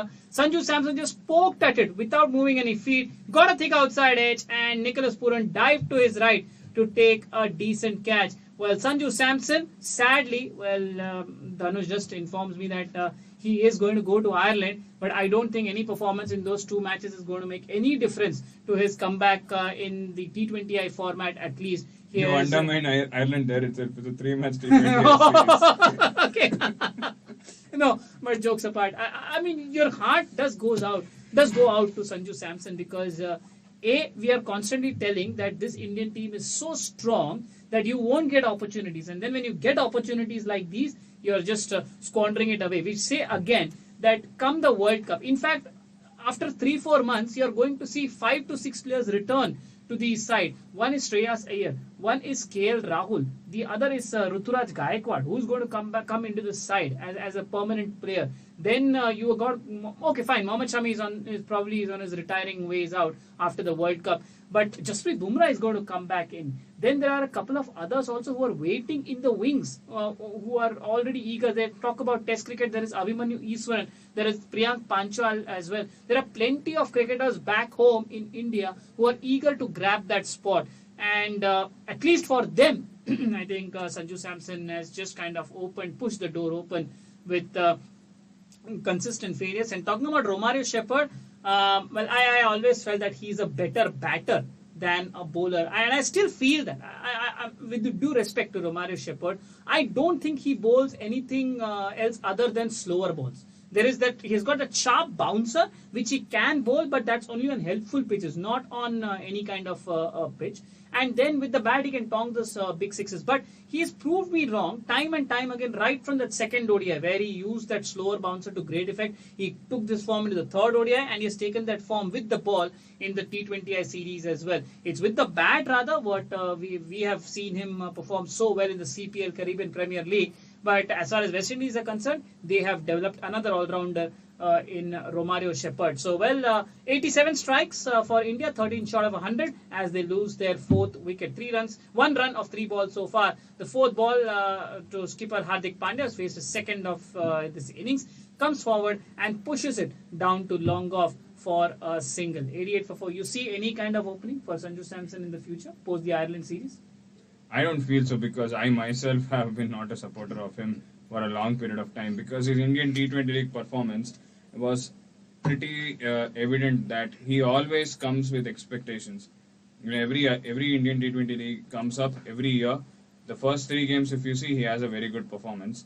But if you see the remainder, he just goes down. This time, he has bowled a full and delivery Romario Shepherd, and here the umpire has said there might be an inside edge, so he has given it a not out. But Romario Shepherd is very, very confident. It was a full length delivery onto the stump, so it will be in the line itself. The only thing they need to see is if the bat has not connected with the ball. If that's so, then Surya Kumar Yadav will be plumped straight in front of the middle Why is stump. the umpire smiling? I don't know. Well, the umpire is smiling once the review was taken, and I think the umpire is telling, mate, you have done a wrong decision because I think inside is the only one which can save Surya Kumar Yadav. There was their bat involved. Now we are having a look at the replays. No, don't think there is bat involved there. I think the ball has just skidded through and the bat has been late in coming down. But from the angle, it seems like it could be missing leg stump because there is the front pad and then the back pad. So it could be either missing or just clipping the outer half of leg stump. Looking at the ultra edge, well, ultra edge shows nothing. There is no deflection, no deviation when the ball goes past the bat. And now we are awaiting for the ball tracker. Pitched in line, of course, it's outside the off stump. Impact is in line, but is it going on to hit the stumps or is it missing the leg stump is what the point. Even an umpire's call would do for Surya Kumar Yadav because the umpire has given it not out. Pitched in line, hit in line, and umpire's call, saved by a hair's breadth, has been Surya Kumar Yadav. But just be honest, let's be honest rather. Look at that from the naked eye, and I feel that even looking at the replays, it was always sliding down the leg side. So if at all I become an umpire due to some stupidity of the ICC, then even I would not have given that out straight away. It would have just missed the leg stump comprehensively. Final delivery of this over, almost a yorker, and this is pushed down towards long on. Romario Shepherd himself runs after it, but there is long on in place as it has gone overcast once again, and the drizzle has not stopped. It is continuously drizzling, and that might just spice up the pitch a little bit. 12 gone, 89 for 4 are India after electing to bat first. हाय, मेरा नाम है बाबाशीष नंदा और आप हमें सुन सकते हैं the cricket Baba show में on the क्रिककॉन्ग app. क्रिककॉन्ग app अगर आप डाउनलोड करते हैं तो द क्रिकेट बाबा शो में आपको सारा सब कुछ क्रिकेट के रिलेटेड मिल जाएगा। एनालिसिस तो मिलेगी, फैंटेसी पिक्स भी मिल जाएंगे। तो जुड़े रहे हमारे साथ, डाउनलोड कीजिए द क्रिककॉन्ग ऐप और सुनते रहिए। हेलो, नमस्ते, सत श्री अकाल। मेरा नाम है आयुष रूंगटा और आप सुन रहे हैं मेरा शो स्टैट्स अनप्लग्ड। क्रिकॉन्ग के इस बेहतरीन ऐप पे आपका बहुत तहे दिल से स्वागत करना चाहूंगा। मैं शुक्रगुजार हूं कि आप हमारे साथ जुड़े और आपको बिल्कुल निराश नहीं करेंगे। जी हाँ, हम देते रहेंगे आपको ऐसी चटपटी खबरें, ऐसी बातें बताएंगे जो आपके होश उड़ा देंगी, आपने कभी नहीं सुनी होंगी। और अगर आप फैंटेसी लीग्स में एक्टिव हैं तो वहां पे भी जानने को मिलेंगे आपको बहुत अच्छे राज। तो फिर देर किस बात की, जुड़े रहिए हमारे साथ क्रिकॉन्ग के ऐप पे और मेरे पर्सनल पॉडकास्ट पे जिसका नाम है stats unplugged. This is your host, आपका दोस्त Ayush Rungta. Thank you. Hello and नमस्ते, मेरा नाम है यश पाठक। क्रिकॉन्ग पर आप सभी का स्वागत है। Roston Chase is back into the attack. 11 overs done, 89 for 4 the score is. And yes, brilliant start for Romario Shepherd in his spell. Got a wicket of Sanju Samson and also almost in a way he got the wicket of Surya Kumar Yadav as well with that full length delivery which he missed completely.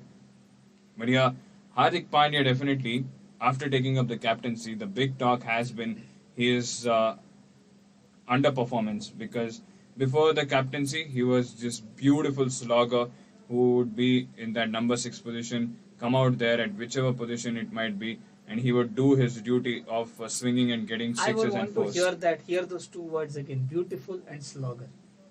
Beautiful slogger. Oh well, normally we don't use these two adjectives, but yes. Yeah, please, beautiful please. slogger means when he hits those shots, it's just like eye-catching shots that he hits, and he had this, ability of coming in.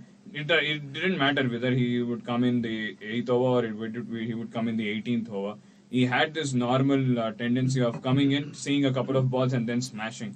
But unfortunately, he has kind of stopped that, or has become. He has thought himself he is a more matured cricketer now, and kind of stopped that kind of a gameplay, and he has become like other cricketers who take time, rotate strikes, run between the wickets, and do all this. But he is completely underutilizing his ability of big hitting that he has. He can stand and deliver, and can hit some of the most brilliant sixes.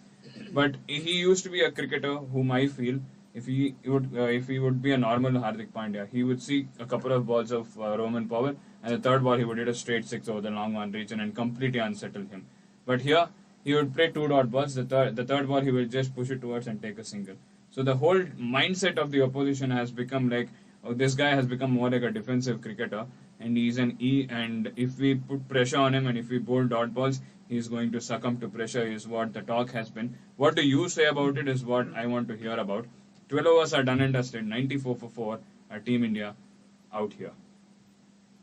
हाय, मेरा नाम है बाबाशीष नंदा और आप हमें सुन सकते हैं the cricket Baba show में on the क्रिककॉन्ग app. क्रिककॉन्ग app अगर आप डाउनलोड करते हैं तो द क्रिकेट बाबा शो में आपको सारा सब कुछ क्रिकेट के रिलेटेड मिल जाएगा। एनालिसिस तो मिलेगी, फैंटेसी पिक्स भी मिल जाएंगे। तो जुड़े रहे हमारे साथ, डाउनलोड कीजिए द क्रिककॉन्ग ऐप और सुनते रहिए। हेलो, नमस्ते, सत श्री अकाल। मेरा नाम है आयुष रूंगटा और आप सुन रहे हैं मेरा शो स्टैट्स अनप्लग्ड क्रिकॉन्ग के इस बेहतरीन ऐप पे।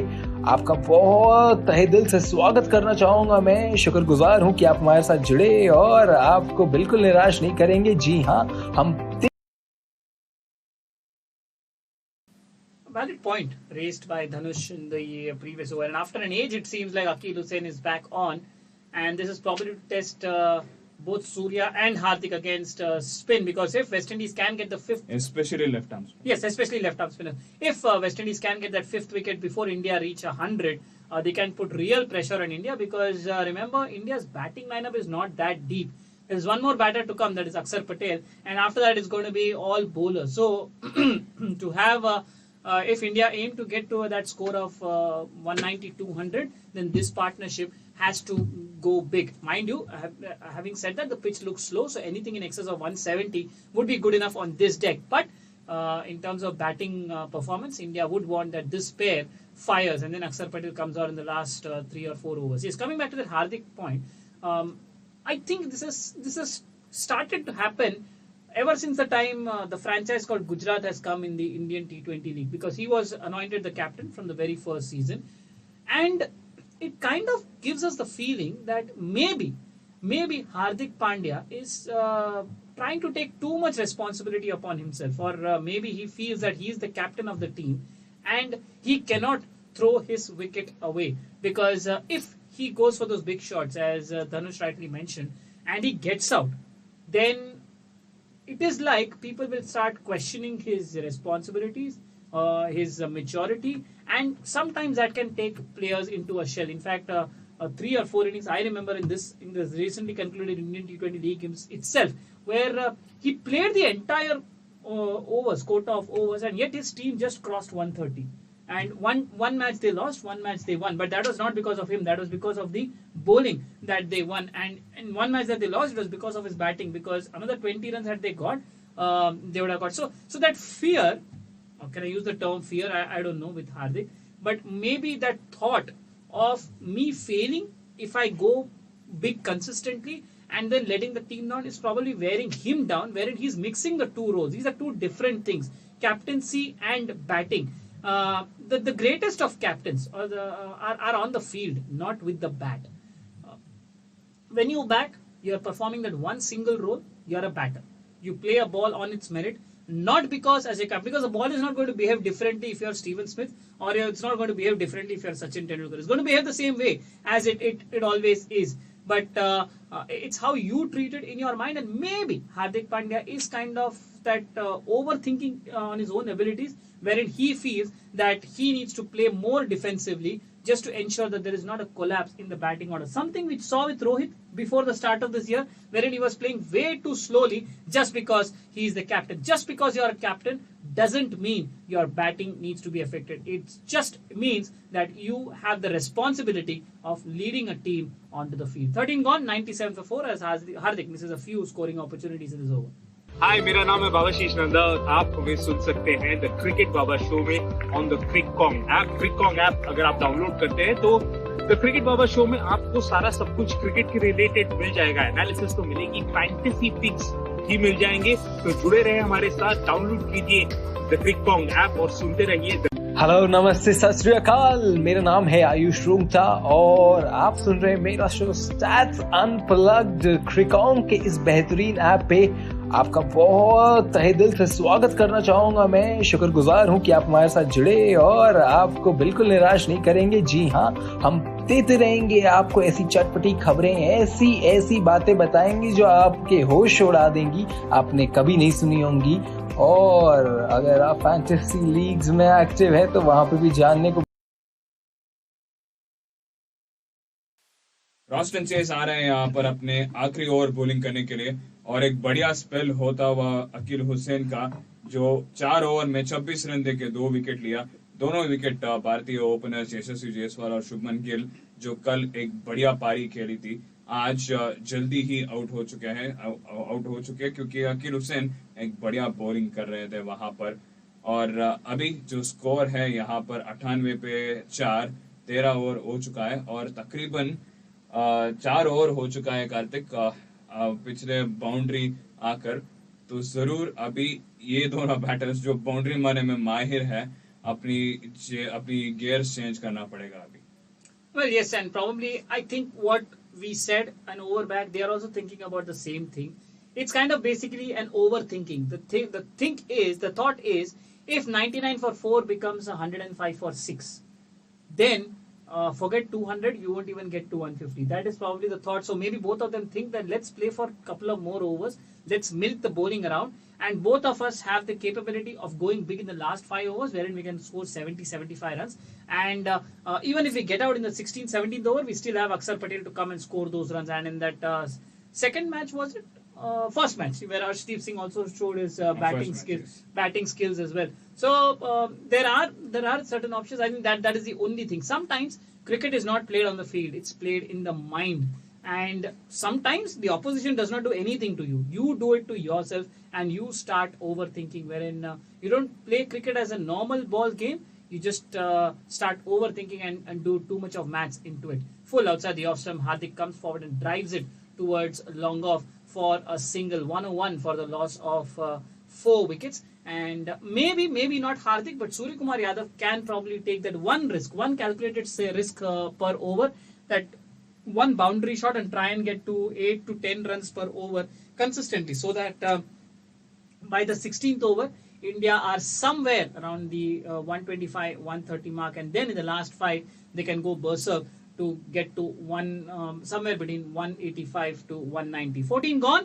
Roston Chase is done with his spell as well. 4 overs, 1 for 25. That 1 wicket was a brilliant return catch of Tilak Verma. India are 102 for the loss of 4 wickets. हाय, मेरा नाम है बाबाशीष नंदा और आप हमें सुन सकते हैं द क्रिकेट बाबा शो में on the क्रिककॉन्ग app. क्रिककॉन्ग app अगर आप डाउनलोड करते हैं तो द क्रिकेट बाबा शो में आपको सारा सब कुछ क्रिकेट के रिलेटेड मिल जाएगा। एनालिसिस तो मिलेगी, फैंटेसी पिक्स भी मिल जाएंगे। तो जुड़े रहे हमारे साथ, डाउनलोड कीजिए द क्रिककॉन्ग ऐप और सुनते रहिए। हेलो, नमस्ते, सत श्री अकाल। मेरा नाम है आयुष रूंगटा और आप सुन रहे हैं मेरा शो स्टैट्स अनप्लग्ड। क्रिककॉन्ग के इस बेहतरीन ऐप पे आपका बहुत तहे दिल से स्वागत करना चाहूंगा। मैं शुक्रगुजार हूं कि आप हमारे साथ जुड़े और आपको बिल्कुल निराश नहीं करेंगे। जी हाँ, हम देते रहेंगे आपको ऐसी चटपटी खबरें, ऐसी बातें बताएंगे जो आपके होश स्पिनर्स का कोटा खत्म होता हुआ आज और दोनों मिलकर रोस्टन चेस और अकील हुसैन 49 रन देकर 3 विकेट लिया है 8 ओवर में। बढ़िया शॉट, यहाँ बढ़िया बॉलिंग था वहां पर, यहाँ पर एक बढ़िया शॉट तकरीबन 5 ओवर के बाद यहाँ पर एक बाउंड्री मिलता हुआ और एक बढ़िया सिक्सर यहाँ सूर्य कुमार के बल्ले से। फुल टॉस डिलीवरी था, आउटसाइड ऑफ स्टंप था, अक्रॉस आकर सीधा कॉर्नर्स के ऊपर एक बढ़िया सा शॉट मारा सूर्य कुमार यादव ने और एक बढ़िया शुरुआत। 6 ओवर बाकी है और अगर हम बॉलिंग कार्ड देखते हैं तो जरूर रोमारो शेपर्ड 2, जेसन होल्डर 2 और अल्जारी जोसेफ 2 ओवर बॉलिंग कर सकते हैं। तीनों बॉलर्स उतना अच्छा परफॉर्मेंस नहीं किया है इस सीरीज में, इस होल टेस्ट T20 और ओडीआई में। जब हम देखें तो जरूर एक अपॉर्चुनिटी होगा सूर्या और हार्दिक को इनके ऊपर हावी होने की, और पहले गेंद में हम देखें वहां पर एक बढ़िया सिक्सर से शुरुआत करती हुई। Yes, absolutely, and that was a poor ball, full toss. The next ball also was a poor ball, a low full toss, and this was driven to the left of mid-off, and there is a collision between Kyle Mayers and Robman Paul. Thankfully, both the guys are fine, as 7 runs have come from the first 2 balls, and that's exactly what we were talking about, that Surya Kumar Yadav can take that one risk shot, and now you've got 7 runs from this over. So this over potentially can now become a 11-run over, even if you take singles of the remaining 4 deliveries. And if you can get another boundary, then it can become a 15-run over as well. A length ball now punched down towards long off for a single, 110 for the loss of 4 wickets as India prepare themselves for death hitting. And Surya Kumar Yadav in T20I series deciders, 237 runs at an average of 79 and a strike rate of 203 in the 3 innings prior to this. He has got 150 and 1 century. So many of these Indian players like to play in deciders. Slower bounce, Surya Kumar Yadav I think was in 2 minds. First he was trying to play the uppercut, then he was trying to play the smash, and eventually missed out on both because he was a bit late. Rolling on the fingers by Romario Shepherd onto that delivery, and a bit of an indecision from Surya Kumar Yadav as it is a dot ball. 110 for the loss of 4 wickets India.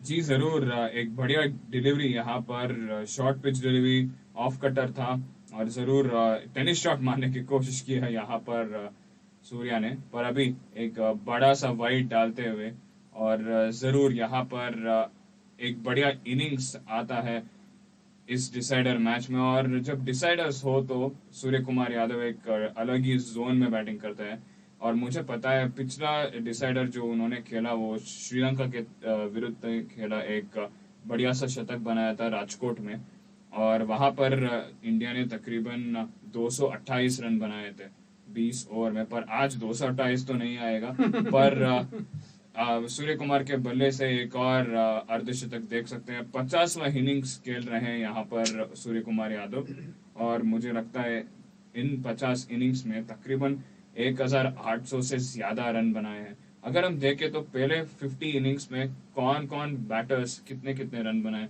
मुझे लगता है सूर्य कुमार यादव उसमें क्या top 3 में जरूर होंगे। Interesting. Final delivery the 15th over, and is very lucky Romario Shepherd. I'll tell you, that was going for 5 wides, or if not, that should have been punished to the fence. It was a full toss down the leg side, and Surya Kumar Yadav just got the toe end of the bat. Would you believe it? He looked like to deflect it to the fine leg fence, but instead he has got a toe end of the bat towards short mid wicket, and it is just a single. 15 gone, 112 for 4 are India with the last 5 overs loading up. हाय, मेरा नाम है बाबाशीष नंदा और आप हमें सुन सकते हैं the cricket Baba show में on the क्रिककॉन्ग app. क्रिककॉन्ग app अगर आप डाउनलोड करते हैं तो द क्रिकेट बाबा शो में आपको सारा सब कुछ क्रिकेट के रिलेटेड मिल जाएगा। एनालिसिस तो मिलेगी, फैंटेसी पिक्स भी मिल जाएंगे, तो जुड़े रहे हमारे साथ। डाउनलोड कीजिए द क्रिककॉन्ग ऐप और सुनते रहिए। हेलो, नमस्ते, सत श्री अकाल। मेरा नाम है आयुष रूंगटा और आप सुन रहे हैं मेरा शो स्टैट्स अनप्लग्ड। क्रिकॉन्ग के इस बेहतरीन ऐप पे आपका बहुत तहे दिल से स्वागत करना चाहूंगा। मैं शुक्रगुजार हूं कि आप हमारे साथ जुड़े और आपको बिल्कुल निराश नहीं करेंगे। जी हाँ, हम देते रहेंगे आपको ऐसी चटपटी खबरें, ऐसी ऐसी बातें बताएंगे जो आपके होश उड़ा देंगी, आपने कभी नहीं सुनी होंगी। और अगर आप फैंटेसी लीग्स में एक्टिव है तो वहां पे भी जानने को मिलेंगे आपको बहुत अच्छे राज। तो फिर देर किस बात की, जुड़े रहिए हमारे साथ क्रिकॉन के ऐप पे और मेरे पर्सनल पॉडकास्ट पे जिसका नाम है stats unplugged. This is your host. Slog overs in, and the very first ball, Surya Kumar Yadav manages to hit it over the deep extra covers region. 50 up for him, 15th half century for him in his career, and that in his 50th innings, he has got 15 half centuries and 3 centuries. Almost, what you can say, 1/3 of his career has been 50s or more than that. Just brilliant stuff by the man who is currently ruling the T20 cricket, the world number 1 T20 player, Surya Kumar Yadav, is just having a just outstanding season across the, not just season, I can say, couple of years, because he debuted in March 2021, and in just a span of 25 to 30 months, he has managed to play such a beautiful way, so much impressive shots, so many runs, and out of nowhere, he has just made himself the greatest T20 player out there in the current generation. जी हाँ, बिल्कुल, इसमें कोई दो राय नहीं। और main चीज ना consistency है।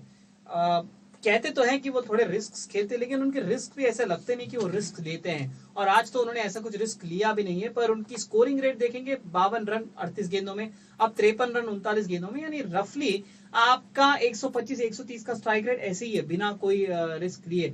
और वो जो है सूर्य कुमार यादव को थोड़ा अलग कर देता है, क्योंकि आप इन्हें आउट करेंगे कैसे? क्योंकि अगर वो रिस्क ले नहीं रहे हैं तो फिर आपको इन्हें आउट करने का फिर आपके चांसेस वैसे ही कम हो जाते हैं। फिलहाल 119 4 विकेट के नुकसान पर, और यहाँ पर रोमन पार्क की मुश्किलें बढ़ती हुई, क्योंकि होल्डर 2 ओवर 17, अल्जारी जोसेफ 14 गेंदों में 37 रन उन्होंने दिए हैं, और रोमारी शेफर्ड 2 ओवर में 13। तो आखिरी 4 ओवर में या अभी 4.5 ओवर में उन्हें ऐसे प्लेयर्स चाहिए, ऐसे बॉलर्स चाहिए जो रन रोके या फिर विकेट्स ले। लेकिन यहाँ पर जिस तरह की अल्जारी जोसेफ की गेंदबाजी हुई है, आज ही नहीं लेकिन इस सीरीज में ही, इस टूर में ही ऐसे लगा है कि वो थोड़े से हताश, थोड़े से निराश, थोड़े से फ्रस्ट्रेटेड लगे हैं, और इसके वजह से उनकी जो परफॉर्मेंस है उभर कर नहीं आई है। अन्यथा अल्जारी जोसेफ इतना इनकंसिस्टेंट नहीं रहते हैं, वो नॉर्मली अच्छी गेंदबाजी करते हैं वेस्ट इंडीज के लिए। पर ये जो श्रृंखला है, जिस तरह से शुभमन गिल के लिए ये श्रृंखला फॉरगेटफुल रही है, बिल्कुल उसी तरह से अल्जारी जोसेफ के लिए ये घरेलू श्रृंखला फॉरगेटफुल रही है। अब वो ओवर द विकेट आते हुए हार्दिक पांड्या को, छोटी गेंद, ये शायद वाइड का इशारा होगा अंपायर की तरफ से, पुल करने का प्रयास, और नहीं दिया वाइड, नहीं दिया वाइड, और अभी दिया वाइड। पता नहीं क्या क्यों रुके थे अंपायर, क्योंकि हार्दिक पांड्या भी देख रहे थे अंपायर की तरफ से कि क्यों वाइड नहीं दिया, और इवेंचुअली अंपायर ने कुछ 5 सेकंड के डिले के बाद वहां पर वाइड का इशारा किया। पर हाँ, यहाँ पर तकलीफें बढ़ती हुई, क्योंकि अभी 27 गेंदें बाकी हैं। 27 गेंदों में भारत कम से कम 54 या 55 और 60 के बीच में स्कोर करने का प्रयास करेगा, और इसी बीच यहाँ पर आउट, कॉटन बॉल्ड हो गए हैं Hardik Pandya, out of the blue against the run of play. यहाँ पर एक विकेट गिर गया है, एक फुल टॉस गेंद थी अल्जारी जोसेफ की। क्या यहाँ पर कैच छोड़ दिया है? क्या यहाँ पर कैच छोड़ दिया है? ओ ये कैच छोड़ दिया है, क्योंकि जिस तरह से अल्जारी जोसेफ भाग रहे थे, मुझे ऐसा लगा वो सेलिब्रेट कर रहे थे विकेट, लेकिन हार्दिक पांड्या को यहाँ पर एक बहुत बड़ा जीवनदान, एक फुल टॉस था, फ्लिक करना चाहते थे हार्दिक पांड्या, लीडिंग एज लगा, बैक टू द बॉलर गया, लेकिन अल्जारी जोसेफ उसको लपक नहीं पाए। एक बहुत बड़ा मौका गया है अल्जारी जोसेफ के हाथ से। अब जो है भुगतने के लिए, क्या वो तैयार हैं? 120 4 विकेट के नुकसान पर Bharat. This is definitely an opportunity that has been missed. Hardik Pandya definitely has not been in the best of the ranks when it comes to T20 cricket, but this opportunity is basically summing up how Alzari Joseph feels. And this is raining heavily now. The umpires are seeing up, and the staffs might be coming out in just a couple of minutes. They are taking the boards out there, and they are calling in. Yes, they will call in. It has become way too heavy right now. The showers out here in Lauderdale, Florida. We just hope that it's a passing shower and there is no serious damage done to this game. And the game resumes back as early as possible. The score is 121 for 4, win 15.5 overs. We still have around 25 balls remaining in this contest as rain interrupts out here at the moment. Looking into the batting card, we can say that Jaiswal and Shubman Gill did not replicate the performance that they did in the previous game, whereas Suryakumar Yadav has been keeping the Indian side out there. 53 not out, 39 deliveries, 3 boundaries, 3 sixes. Verma got a good start and was dismissed in a very soft way possible by Austin Chase for 27. Sanju Samson had a start and once again failed to perform. 13 runs is what he managed to score. Hardik Pandya is out there currently with Suryakumar Yadav. 8 runs of 16 balls. So with the slog overs coming in and with this rain coming up, has his balls that he has eaten going to impact? Because if the match doesn't start and if we directly come back with the West Indies run chase, the DLS method will come into play. And also, there will be no extension like we have for night matches, day-night matches, because no floodlights are here. Yeah. So we might have, once the play does not start for more than 30 minutes, we are going to start dozing out on overs. Oh, that's even bigger. So definitely with the rain that is coming out there, we are hoping it's a passing shower. And the hope will be there for a game to resume in not so long time. As far as the bowling card is concerned, spinners have been brilliant. Akil Hussain 2 for 24, Austin Chase 1 for 25 in their 4 overs each. 49 runs and 3 wickets. They have done a beautiful job. Whereas the Pacers, Holder 16 runs in his 2 overs, Romario Shepherd 13 runs in his 2 overs and a wicket for him. And Joseph has just not found his rhythm at all. 39 runs in his 2.5 overs. So, will the game get back with India coming out to bat, or will we miss some overs and West Indies will come out to chase? That is something we will see. But at the moment, rain definitely has stopped the play. And we will be giving you some podcasts out there for you to listen. But at the moment, rain is out here and we will be just keeping our fingers crossed.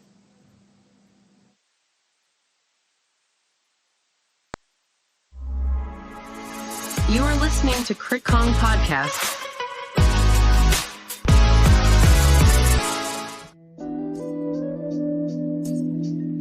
Welcome back, cricket enthusiasts, to another adrenaline-packed episode of the Cricket Kong Podcast. I'm your host Isha, and today we are going to embark on an exhilarating journey into one of the world of the most badass cricketer ever to grace the field. Ladies and gentlemen, buckle up as we delve into the incredible achievements and awe-inspiring persona of the one and only Brendan McCullum, also known as BAZ. Born in 27 September 1981, he is a former New Zealand cricketer and the current head coach of the England cricket test team. Representing New Zealand, he played all formats, including as captain.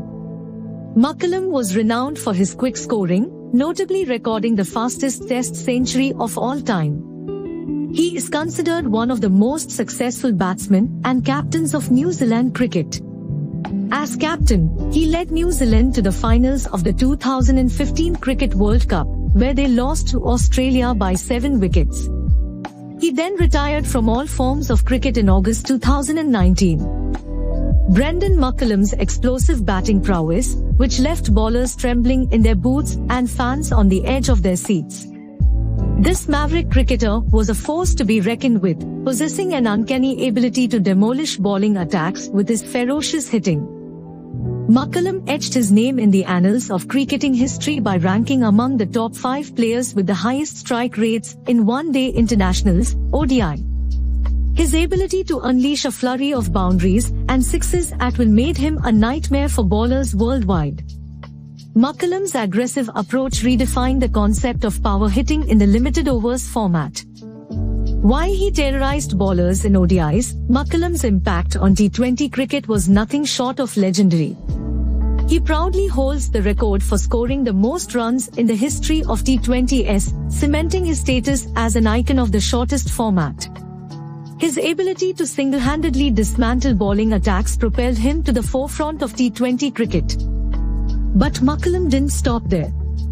He rewrote the record books by becoming the first player to score 2 centuries in T20 matches. Imagine the sheer audacity and skill required to achieve such a feat. McCullum's unparalleled batting prowess left spectators in awe, as he consistently defied the boundaries of what was deemed possible in the high-octane world of T20 cricket. Let's not forget McCullum's unmatched ability to set the stage on fire from the very beginning. He holds the record for the best strike rate in the first 10 overs across all formats of the game. His explosive starts provided the perfect platform for his team to build substantial totals and left the opposition scrambling for answers. Sixes rained like confetti whenever McCullum stepped onto the field. He holds the record for hitting the most sixes in T20 cricket worldwide. The sound of the ball crashing into the stands became synonymous with his name. McCullum's ability to clear the boundaries with ease turned matches on their heads and sent fans into a frenzy. McCullum's impact extended beyond his individual brilliance. As a captain, he led the New Zealand cricket team with utmost passion and determination. He holds the distinction of having the highest win-loss ratio of any captain in New Zealand's cricketing history. Under his astute leadership, the team achieved remarkable success and soared to new heights. What sets McCullum apart is his versatility in batting positions. He fearlessly took on the challenge of playing at 9 different positions in the batting order, adapting his game to the team's needs. This chameleon-like ability showcased his cricketing intelligence and added an extra dimension to his already formidable batting repertoire. McCullum's impact wasn't limited to the international stage. In the glitz and glamour of the Indian Premier League, IPL, he burst onto the scene with a jaw-dropping knock that left the cricketing world in awe.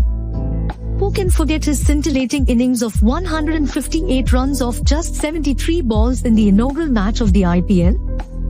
It took 6 long years for that record to be broken, emphasizing the magnitude of his accomplishment. As the curtains were drawing on his illustrious career, McCullum decided to bid farewell to the game in the most unforgettable way. In his final test match, he unleashed an onslaught that will forever be etched in cricketing folklore. McCullum smashed the fastest century in Test cricket, defying all odds and leaving spectators gasping for breath. It was a fitting farewell for a true legend of the game. Brendan McCullum's fearless approach, unmatched power hitting, and the ability to rewrite record books make him the epitome of a badass cricketer. His impact on the game and the hearts of fans worldwide is undeniable. Well, that brings us to the end of this podcast episode on the incredible journey of Brendan McCullum. I hope you enjoyed this captivating exploration of his achievements and the mark he left on the world of cricket. Don't forget to also check out our live commentary podcast on CritCom. Until next time, keep swinging, keep cheering, and keep loving the game of cricket. CritCom Podcast.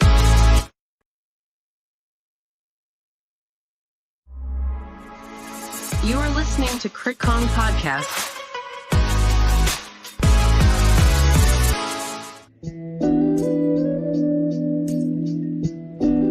Cricket, a quiet sport, pioneered by the British, measured, considered, timeless. Just a couple of decades ago, cricket was struggling to attract audiences, and its commercial future was very much in doubt. Now, it has the second biggest sporting franchise in the world, bettered only by the NFL.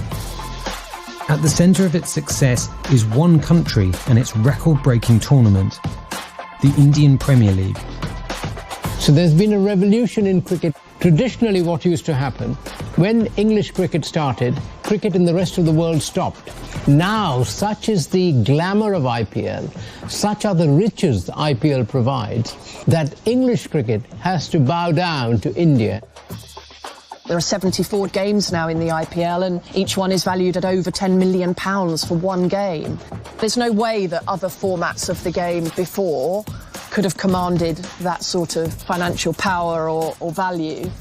The figures that are talked about is that 80% of world cricket's income is provided by India in one form or the other. India currently has a population of 1.4 billion people. IPL has a viewership of almost 700 million people. Worldwide fan base for cricket is about 2.5 billion people. We are 27% of that total fan base worldwide. So potential to grow this viewership, immense, massive. This is the story of how one country became the driving force behind the biggest sporting turnaround of the 21st century.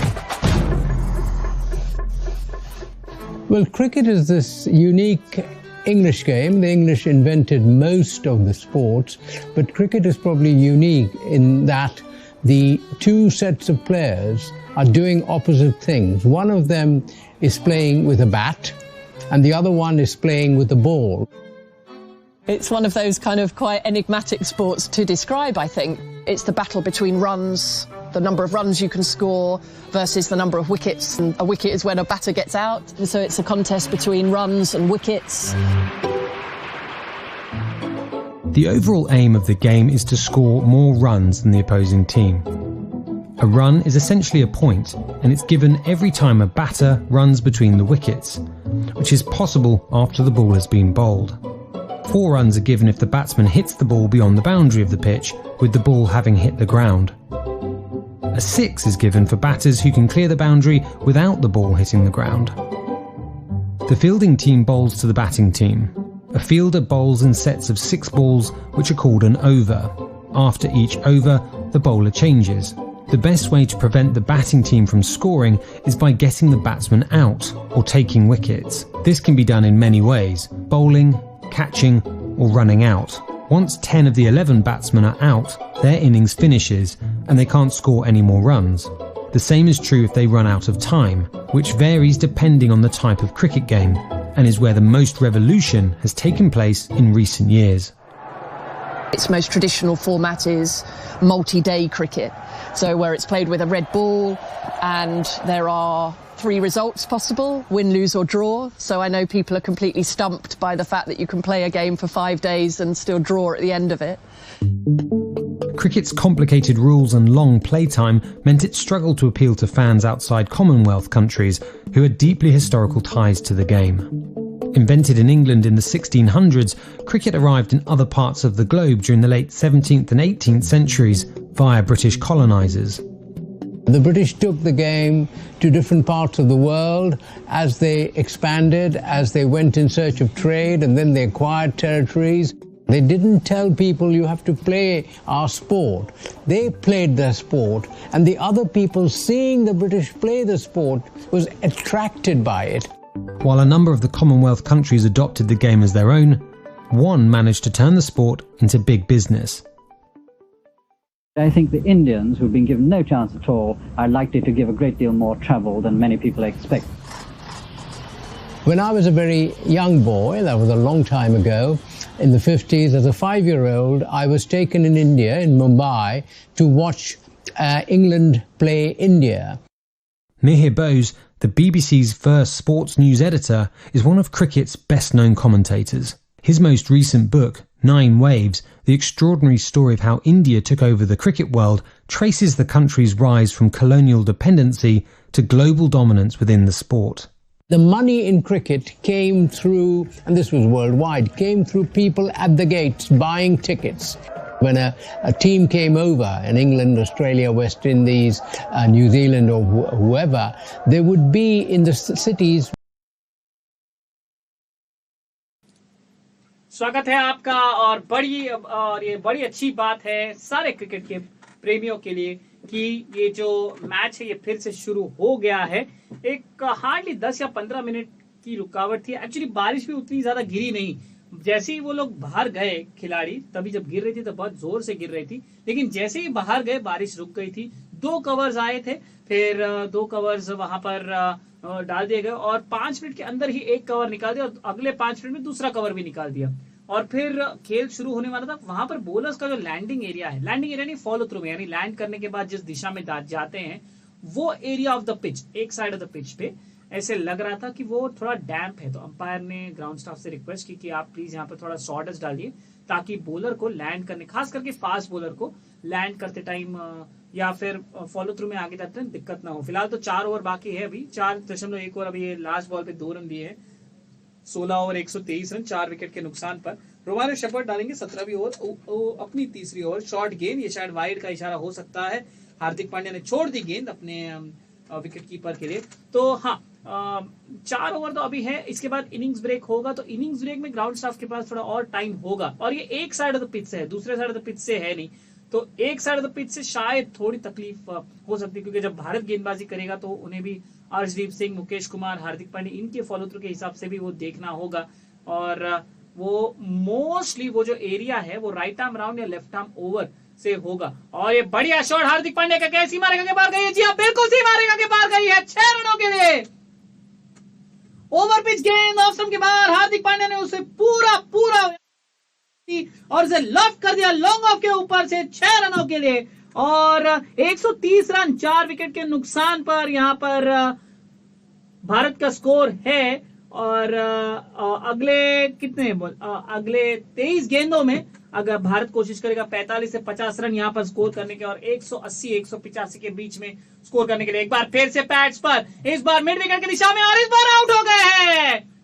Jason holder ने वो catch लपक लिया है, पिछले over में catch छोड़ा था Alzarri Joseph ने, वो ज्यादा भारी नहीं पड़ता हुआ, क्योंकि ये थी लेंथ गेंद और ये थी पैड्स पर, हार्दिक ने उसे विप कर दिया और ऐसे लगा कि शायद टाइमिंग भी अच्छी है, लेकिन जेसन होल्डर जो है दाएं तरफ लॉन्ग ऑफ से भागते उन्होंने वो कैच लपक लिया। अच्छा कैच, काफी ज्यादा डिस्टेंस कवर किया जेसन होल्डर ने और लॉन्ग ऑन पर उन्होंने वो कैच लपक लिया। तो इसी के साथ भारत के 5वें विकेट का पतन होता हुआ स्कोर अप है। और एक और विकेट रोमारियो शेफर्ड को, उनको दूसरा विकेट यहाँ पर मिलता हुआ। पहला विकेट संजू सैमसन, दूसरा विकेट हार्दिक पांड्या।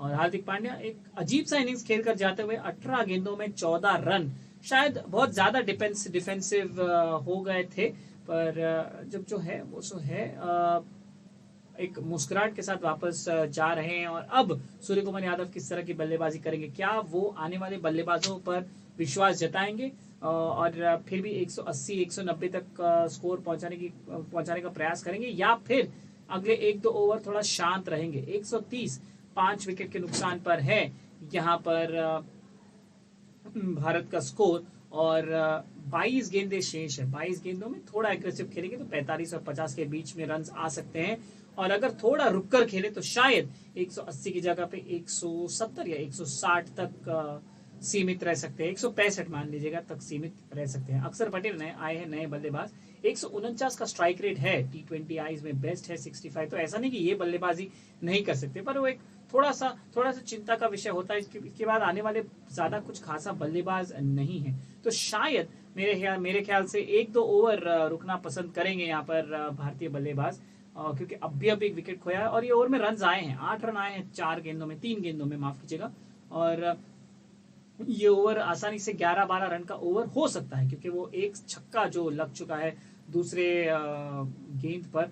और इसके बाद जो है शायद 17 या 18वीं ओवर से 2 बाउंड्री पर ओवर टारगेट करेंगे। 2 बाउंड्री पर ओवर यानी 2 बॉल रिस्की शॉट्स वो अटेम्प्ट करेंगे, और कोशिश करेंगे कि 15 और 20 रन प्रति ओवर के हिसाब से वो रन स्कोर करें। 2 विकेट 21 रन देकर रोमारियो शेफर्ड के लिए अच्छी गेंदबाजी कह सकते हैं, उन्होंने किया, कटर ज्यादा उन्होंने डाले हैं, और यहाँ पर फुलर लेंथ की गेंद फ्लिक करने का प्रयास लेग स्टंप के बाहर, लेकिन सूर्य कुमार यादव पूरी तरह से चूक गए और गेंद उनके पैड्स पर जाकर लग गई। रन लेने का कोई भी मौका वहां पर है नहीं, और यहाँ पर दर्शक जो काफी बड़े दीर्घा में आए हैं, उन्होंने एक अच्छा प्लेकार्ड बनाया हुआ है, और उन्होंने डाल दिया है कि अगला विश्व कप जो 2024 में होगा इधर वेस्ट इंडीज में ही, उसका प्लेयर ऑफ द टूर्नामेंट होंगे सूर्य कुमार यादव। काफी एक्सपेक्टेशन से आएंगी, खचाखच भरी होगी वहां पर, और वो अगले साल देखने में मजा आएगा। और इस बीच मिड लेग स्टंप पर एक बार गेंद फ्लिक कर दिया डीप स्क्वायर लेग की तरफ, जहां पर सिमरन हेटमायर ने फील्डिंग की और 1 रन तक सीमित कर दिया वहां पर दोनों बल्लेबाजों को। 132 5 विकेट के नुकसान पर 9 रन अभी तक इस ओवर में आते हुए, और अभी अच्छी खासी धूप खिली हुई है, बारिश का कोई भी चांस नहीं। हालांकि आज के दिन का फोरकास्ट था 70% बारिश, लेकिन अच्छा ही है कि अभी तक आया नहीं है बारिश, क्योंकि ये ऐसे बारिश से ना और ज्यादा दुख होता है, क्योंकि बारिश पूरी एक तरह आके जाती नहीं है, तुरंत चली जाती है, और 15 मिनट के गेम को 15 मिनट का ब्रेक देकर मैटर और कंफ्यूजिंग करती है। इस बीच गेंद हवे में है, लेकिन मिड ऑन सर्कल के अंदर नहीं है, और लॉन्ग ऑन तक कैरी नहीं करेगी। रॉबमैन पाल आए तो जरूर लॉन्ग ऑन से, धीमी गति की गेंद थी, लेग स्टंप पर अक्षर पटेल ने फ्लिक करने का प्रयास किया और वो सूर्य कुमार यादव को ये कहते हुए कि बॉल स्किड हुई। ये थोड़ा बहुत कभी कभी होता है जब थोड़ी बहुत बारिश गिरती है, और गेंद ने बल्ले का ऊपरी सिरा लिया और लॉन्ग ऑन की तरफ ऑलमोस्ट चली गई, लेकिन रॉबमैन पाल के आगे जाकर गिरी। 17 ओवर के बाद 133, 5 विकेट के नुकसान पर भारत। हाय, मेरा नाम है बाबाशीष नंदा और आप हमें सुन सकते हैं द क्रिकेट बाबा शो में ऑन द क्रिककॉन्ग ऐप। क्रिककॉन्ग ऐप अगर आप डाउनलोड करते हैं तो द क्रिकेट बाबा शो में आपको सारा सब कुछ क्रिकेट के रिलेटेड मिल जाएगा। एनालिसिस तो मिलेगी, फैंटेसी पिक्स भी मिल जाएंगे। तो जुड़े रहे हमारे साथ, डाउनलोड कीजिए द क्रिककॉन्ग ऐप और सुनते रहिए। हेलो, नमस्ते, सत श्री अकाल। मेरा नाम है आयुष रूंगटा और आप सुन रहे हैं मेरा शो स्टैट्स अनप्लग्ड। क्रिकॉन्ग के इस बेहतरीन ऐप पे आपका बहुत तहे दिल से स्वागत करना चाहूंगा। मैं शुक्रगुजार हूं कि आप हमारे साथ जुड़े और आपको बिल्कुल निराश नहीं करेंगे। जी हाँ, हम देते रहेंगे आपको ऐसी 3 overs remain and they need to score at least 40 more runs. The score needs to go at least 165, 170 in order to make this total something convincing, because the wicket is not as easy as it was yesterday. So it is going to be tricky for West Indies when they come out to chase with 3 spinners out there bowling for Team India. And I guess at this moment, Surya will be hoping to stay there until the final delivery of this innings and complete the innings and score as many runs as possible. Along with that, he needs to play as many balls also as possible. And looking into the bowling attack, I feel Holder will bowl this one and the final over, and he needs to attack him and make sure that he gets runs against him. And Holder hasn't been the Holder that we usually expect him, where he goes for runs left, right, center. This series has worked out well for him as well. Well, after this series, we definitely have the India tour of Ireland, where Jasprit Bumrah will be making his big return, and he will be also leading the side along with Ruturaj Gaikwad, who will be the vice captain. Yashasvi Jaiswal, Tilak Verma are a few cricketers are out there in that series, and a few guys that are definitely I'm looking forward to is Rinku Singh, Jitesh Sharma, who are getting their maiden call-ups, and I'm happy to see my hometown cricketer Prasidh Krishna coming back to cricket, because he has been out for 9 months due to injury. He also had a similar stress fracture like Jasprit Bumrah, has taken a break, come back strong. He played his first match today in the M. Chinnaswamy Stadium in the Maharaja T20 Cup, took a wicket as well. So definitely he is in rhythm the moment he has come back to competitive cricket. And this is a lofted shot over the extra covers region and a boundary for Surya Kumar Yadav in the 4th ball of this over. He moves up to 61. The score is 140 for 5. And now definitely India must be aiming to 170.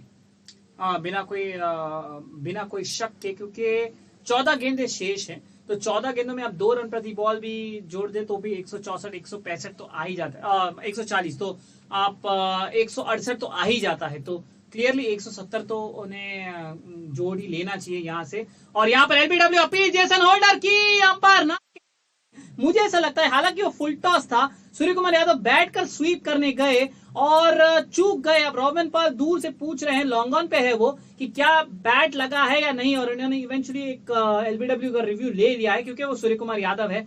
हालांकि ये लीजिए, अब अगर आप दुविधा में है तो आपने रिव्यू लिया क्यों, वो पूछ रहे हैं कि इनसाइड एज था क्या, तो उन्हें बोला गया कि इनसाइड एज नहीं है। अब वो दूसरे को बोल रहे हैं कि मुझे लगा इनसाइड एज था, तो फिर आपने रिव्यू लिया क्यों। और जिस एंगल से जेसन होल्डर डाल रहे थे, मुझे ऐसा लगा कि वो लेग स्टंप को मिस कर जाएगी, तो वो भी हो सकता है। पर चलिए, सूर्य कुमार यादव है तो इसलिए उन्होंने रिव्यू लिया है, और लेकिन अंपायर ने नॉट आउट दिया है। अरे मुझे तो लग रहा है ये इनसाइड एज तो नहीं है, लेकिन मुझे ऐसा लग रहा है कंफर्टेबली लेग स्टंप को मिस कर जाएगी, क्योंकि ये फुल टॉस है तो शायद थोड़ा क्लोज लगा होगा जेसन होल्डर को, और क्योंकि वो बैठे भी थे तो हाइट का तो कोई इश्यू है नहीं, इंपैक्ट का भी ज्यादा इश्यू है नहीं, पर जो एंगल से डाल रहे हैं जेसन होल्डर दाएं हाथ से ओवर द विकेट, वो जो एंगल है वो लेग स्टंप से दूर लेके जाएगी। इसलिए अंपायर भी वहां से हट गए जब वो एलबीडब्ल्यू अपील की गई थी, और गेंद जो है पॉइंट की तरफ गई, और दोनों बल्लेबाजों ने एक लेग बाय ले लिया था। इंपैक्ट इन लाइन और आउट। ओ माय वर्ड, यहां पर किसी को भी यकीन नहीं आता हुआ, क्योंकि वो जो एंगल था वो एंगल ऐसा लग रहा था कि लेग स्टंप को मिस कर जाएगी और यहाँ पर अंपायर को अपना निर्णय बदलना पड़ा। सूर्य कुमार यादव आउट होकर जा रहे हैं। एलबीडब्ल्यू जेसन होल्डर 61 रन बनाकर 45 गेंदों में एक फुल टॉस गेंद डाली थी right arm over the wicket से। सूर्य कुमार यादव अक्रॉस गए अपने स्टंप्स के और पहले तो पैडल करने गए, फिर स्वीप करने गए, चूक गए और गेंद उनके फ्रंट पैड पर लगी। एंड लेट्स बी ऑनेस्ट, जब हमने देखा उसे रियल टाइम एक्शन में तो हमें ऐसा लगा कि वो लेग स्टंप को मिस कर जाएगी। जेसन होल्डर ने अपील की, अंपायर ने उसको खारिज कर दी और फिर जेसन होल्डर रॉबमैन पाल से रिक्वेस्ट करने लगे कि प्लीज आप रिव्यू लीजिए। रॉबमैन पाल के पूछ रहे थे कि क्या वहां पर इनसाइड एज था, इनसाइड एज था, इनसाइड एज था, तो उन्हें बताएगा कि इनसाइड एज नहीं था। लेकिन रिव्यू लेने के बाद रॉबमैन पाल अपने कुछ साथियों से यही कहते हुए कि मुझे लगा इनसाइड एज था और वो थोड़े नाखुश से लग रहे थे रिव्यू लेने के बाद। लेकिन अब जो है all is well that ends well, अंत भला तो सब भला। सूर्य कुमार यादव आउट होकर वापस जाते हुए भारत के छठे विकेट का पतन 140 6 विकेट के नुकसान पर। और अब अर्शदीप सिंह और अक्षर पटेल बेसिकली दो नए बल्लेबाज क्रीज पर हैं और मुझे अभी भी यकीन नहीं हो रहा है कि ये जो है लेग स्टंप को लग कर गए। I think at the most umpire call होना चाहिए था हिटिंग पर, बट कहते हैं who can argue with technology. धीमी गति की गेंद on a length off stump के बाहर right arm round the wicket से अर्शदीप ने उसे लेग स्ट्राइड पर खेलने का प्रयास किया, थोड़े जल्दी खेल के गेंद ने बल्ले का अंदरूनी सिरा दिया और शॉर्ट फाइन लेग की तरफ चली गई। तो 8 रन जोर से आते हुए और एक बड़ा विकेट भी आता हुआ सूर्य कुमार यादव का। 18 ओवर के बाद 141 6 विकेट के नुकसान पर भारत। हाय, मेरा नाम है बाबाशीष नंदा। आप हमें सुन सकते हैं द क्रिकेट बाबा शो में ऑन द क्रिककॉन्ग ऐप। क्रिककॉन्ग ऐप अगर आप डाउनलोड करते हैं तो द क्रिकेट बाबा शो में आपको सारा सब कुछ क्रिकेट के रिलेटेड मिल जाएगा। एनालिसिस तो मिलेगी, फैंटेसी पिक्स भी मिल जाएंगे। तो जुड़े रहे हमारे साथ, डाउनलोड कीजिए द क्रिककॉन्ग ऐप और सुनते रहिए। हेलो, नमस्ते, सत श्री अकाल। मेरा नाम है आयुष रूंगटा और आप सुन रहे हैं मेरा शो स्टैट्स अनप्लग्ड। क्रिकॉन्ग के इस बेहतरीन ऐप पे आपका बहुत तहे दिल से स्वागत करना चाहूंगा। मैं शुक्रगुजार हूं कि आप हमारे साथ जुड़े और आपको बिल्कुल निराश नहीं करेंगे। जी हाँ, Couple of overs remain and Team India definitely now 170 will look tough because Akshar and Arshdeep are on the crease and the man who was expected to score was got out for an LBW thanks to some brilliant yorker that was bowled by none other than Jason Holder. It has been a good series for him. In the first game also he did well, took 3 wickets and throughout the series he has kind of contributed well and has managed to perform. A single has been taken by Akshar Patel, giving the strike to Arshdeep, and I'm surprised why Arshdeep has got so early. He's coming at number 8. There was Kuldeep Yadav still in the playing 11. He has come ahead of Kuldeep Yadav, and I guess that first match performance has kind of impacted today. बिल्कुल, वो जो तो आके उन्होंने 3 चौके लगाए थे तो वो डेफिनेटली कहीं ना कहीं जहन में बढ़ गया। इसी बीच यहाँ पर लीडिंग एज क्या इन्हें लॉन्ग ऑफ को क्लियर कर गए। जी हाँ, बिल्कुल, बहुत ही बढ़िया शॉट। मुझे कहना पड़ेगा, मुझे ऐसा लगा लीडिंग एज लगा है लेकिन ये गेंद जो है सीमा रेखा के पार गई है। धीमी गति की गेंद रोमारियो शेपर्ड की ऑफ स्टंप के बाहर। अर्शदीप ने सिर्फ उसे बल्ला लगाया और गेंद गई है। जी नहीं, कोई लीडिंग एज नहीं है ये। हालांकि बैट थोड़ा घूमा जरूर लेकिन लॉन्ग ऑफ को कंसिडरेबली आराम से क्लियर कर गई और लॉन्ग ऑफ पे खड़े हैं जेसन होल्डर। तो जी हाँ, पीछे के एंगल से ऐसा लग रहा है लीडिंग एज है लेकिन सीमा रेखा के पार चली गई लॉन्ग ऑफ के ऊपर से। तो ये लीजिए, शायद यही अगली गेंद पर बोल्ड हो गए हैं अर्शदीप सिंह। ये गेंद थोड़ी सी नीचे भी रही थी। तो ये सारी घटनाएं जो घटित हो रही हैं ये एक चेजिंग टीम के लिए एक चिंताजनक विषय है, क्योंकि अगर बॉल जो है स्पिन हो रही है, धीमी गति से आ रही है और लो रह रही है तो फिर आपको चेज में काफी दिक्कतें आ सकती हैं। एक शॉर्ट गेंद थी, अर्शदीप ने उसे पुल करने का प्रयास किया लेकिन गेंद उछली ही नहीं, सीधा नीचे रह गई और बैट के नीचे से जाकर सीधा स्टंप से जाकर टकराई। अर्शदीप सिंह आए और गए लेकिन टाइम वेस्ट नहीं किया। 4 गेंदें खेली, 4 गेंदों में से 1 पे तो आउट हुए, 2 पे सिंगल लिया और 1 पे छक्का मारा। तो 4 गेंदों में 8 रन बनाकर आउट। भारत अपना 7वां विकेट खोता हुआ 149 7 विकेट के नुकसान पर 8 गेंदें शेष। लेकिन अगर पिच इस तरह से 2 पेस होने वाला है, मेरे हिसाब से काफी बढ़िया स्कोर ऑलरेडी है। हाँ जरूर, क्योंकि यहाँ पर बॉलर्स के लिए एक अच्छी हेल्प मिलेगा, क्योंकि सिर्फ स्पिनर्स को नहीं, इवन पेसर्स को अगर अर्शदीप सिंह यहाँ आउट होते हैं, वो देखे हैं यहाँ पर बॉल बाउंस हुआ नहीं स्लोअर बॉल पे और वो कोशिश करेंगे वैसे ही बॉलिंग करने की। और यहाँ पहले ही बॉल में अपील हुआ है रोमारियो शेपर्ड के द्वारा और अंपायर ने नॉट आउट दिया है यहाँ पर कुलदीप यादव को। बॉल अंदर आ रहा था वहां पर यहाँ पर कुलदीप यादव के लिए और यहाँ पर एक और बार यहाँ पर एक राउंड टेबल कॉन्फ्रेंस चल रहा है, पर यहाँ पर DRS ने की कोशिश नहीं किया है। यहाँ पर 149 for 7 और एक सिंगल लिया था वहां पर कुलदीप यादव, वो भी यहाँ पर ऐड नहीं हुआ है। क्या वो सिंगल नहीं लिए थे? आई थिंक रिव्यू लिया है, शायद रिव्यू लिया है यहाँ पर, इसलिए वो डिले है, क्योंकि एक राउंड द विकेट से आए थे, नहीं सिंगल नहीं लिया, राउंड द विकेट से आए थे Romario Shepherd. Kuldeep Yadav flick करने का प्रयास कर बैठे, चूक गए, गेंद उनके पैड्स पे लगी और पॉइंट की तरफ चली गई। वो रन लेना चाहते थे, अक्सर ने रेस्पॉन्ड किया, लेकिन फिर दोनों खिलाड़ी अपने अपने जगह पे चले गए। खिलाड़ी आए पॉइंट से, उन्होंने एक थ्रो फेंका बॉलर्स एंड पर चूक गए। वहां पर जो है वो ये क्लोज लग रहा है, ये क्लोज लग तो रहा है यहाँ पर धनुष जी, क्योंकि बल्ले का अंदरूनी किनारा तो लगा नहीं है और फ्रंट पैड को लगा है।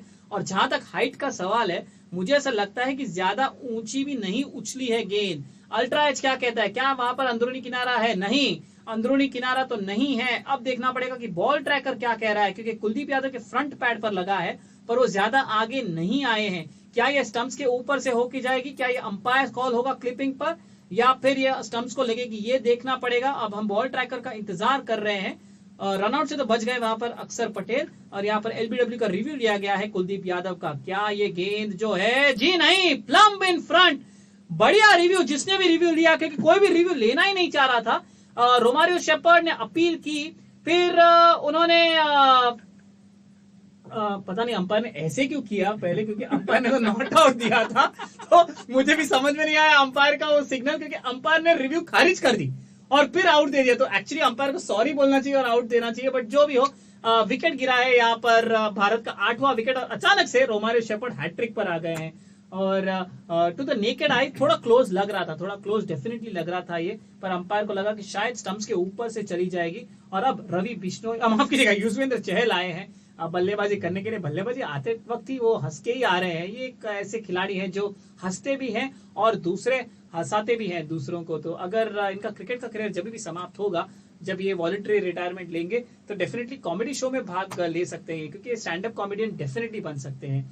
और अभी भी अक्षर पटेल को आकर कॉन्फिडेंटली कह रहे हैं कि मैं खेल लूंगा, आप फिक्र मत कीजिए, हैट्रिक तो बचा ही लूंगा। और थोड़े बैटिंग मिलना ही नामुमकिन है, यहाँ पर मिला है। हाँ। और फर्स्ट T20 में वो नंबर 11 पे आना चाहते थे, हाँ, मुकेश कुमार थे, पर बैट छीन के ये गए थे। हाँ। मुकेश कुमार एक स्टेप ले रहे थे इस क्रीज के अंदर, ग्राउंड के अंदर, उनको छोड़कर ये भाग के आ गए अंदर नंबर 10 पे। और अब यहाँ जरूर हैट्रिक डिलीवरी फेस कर रहे हैं। फाइफर लेंगे या नहीं देखना पड़ेगा। आखिरी बॉल और इसको सीधा बैट बॉलर की तरफ मारते हुए डॉट बॉल से खत्म होता हुआ। और रोमारियो शेपर्ड आज उनका बेस्ट स्पेल, 4 विकेट 31 रन। और कार्तिक तो यहाँ खुश है, क्या आखिरी ओवर बचा है। यहाँ पे कैमरा लगाओ और फिर मेरी खुशी देख लेना, जरूर पता चलेगा कि मैं खुश हूँ या कुछ और हूँ। देखना पड़ेगा जरूर।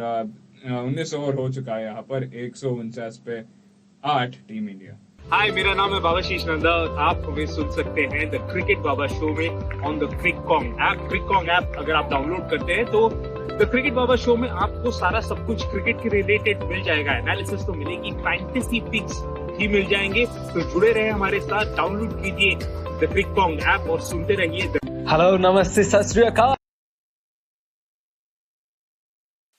चलिए, फार्मिंग ऑफ द स्ट्राइक शुरू हो गया है यहाँ पर। और पहली गेंद जो है अक्षर पटेल ने 20वें ओवर की फ्लिक कर दिया डीप मिड विकेट, लेकिन भागे नहीं। पिछले ओवर में जो मजाक हुआ था, मैं कोई डिसरिस्पेक्ट नहीं दे रहा हूँ रोमारियो शेपर्ड को, लेकिन मुझे एक्चुअली उनकी बॉलिंग को देखकर ऐसा लगता नहीं है कि वो एक बहुत ही उम्दा किस्म के बॉलर हैं। वो बॉलर हैं और मोर ऑफ अ बैटर लगते हैं, बट ये पूरे टूर में उन्होंने मुझे अचंभित ही किया है। उस दूसरे ODI से लेकर आज तक, आज भी उन्होंने, और यहाँ पर 5 वाइड हो सकता है। स्मार्ट क्रिकेट अक्षर पटेल के अंपायर की तरफ नहीं, 22 दिया गया है। और ये मुझे थोड़ा अचंभित कर रहा है, क्योंकि वो जो गेंद थी लेग स्टंप के बाहर थी। अक्षर पटेल पहले तो फ्लिक करना चाहते थे, लेकिन एन वक्त पर उन्होंने बैट ही हटा दिया।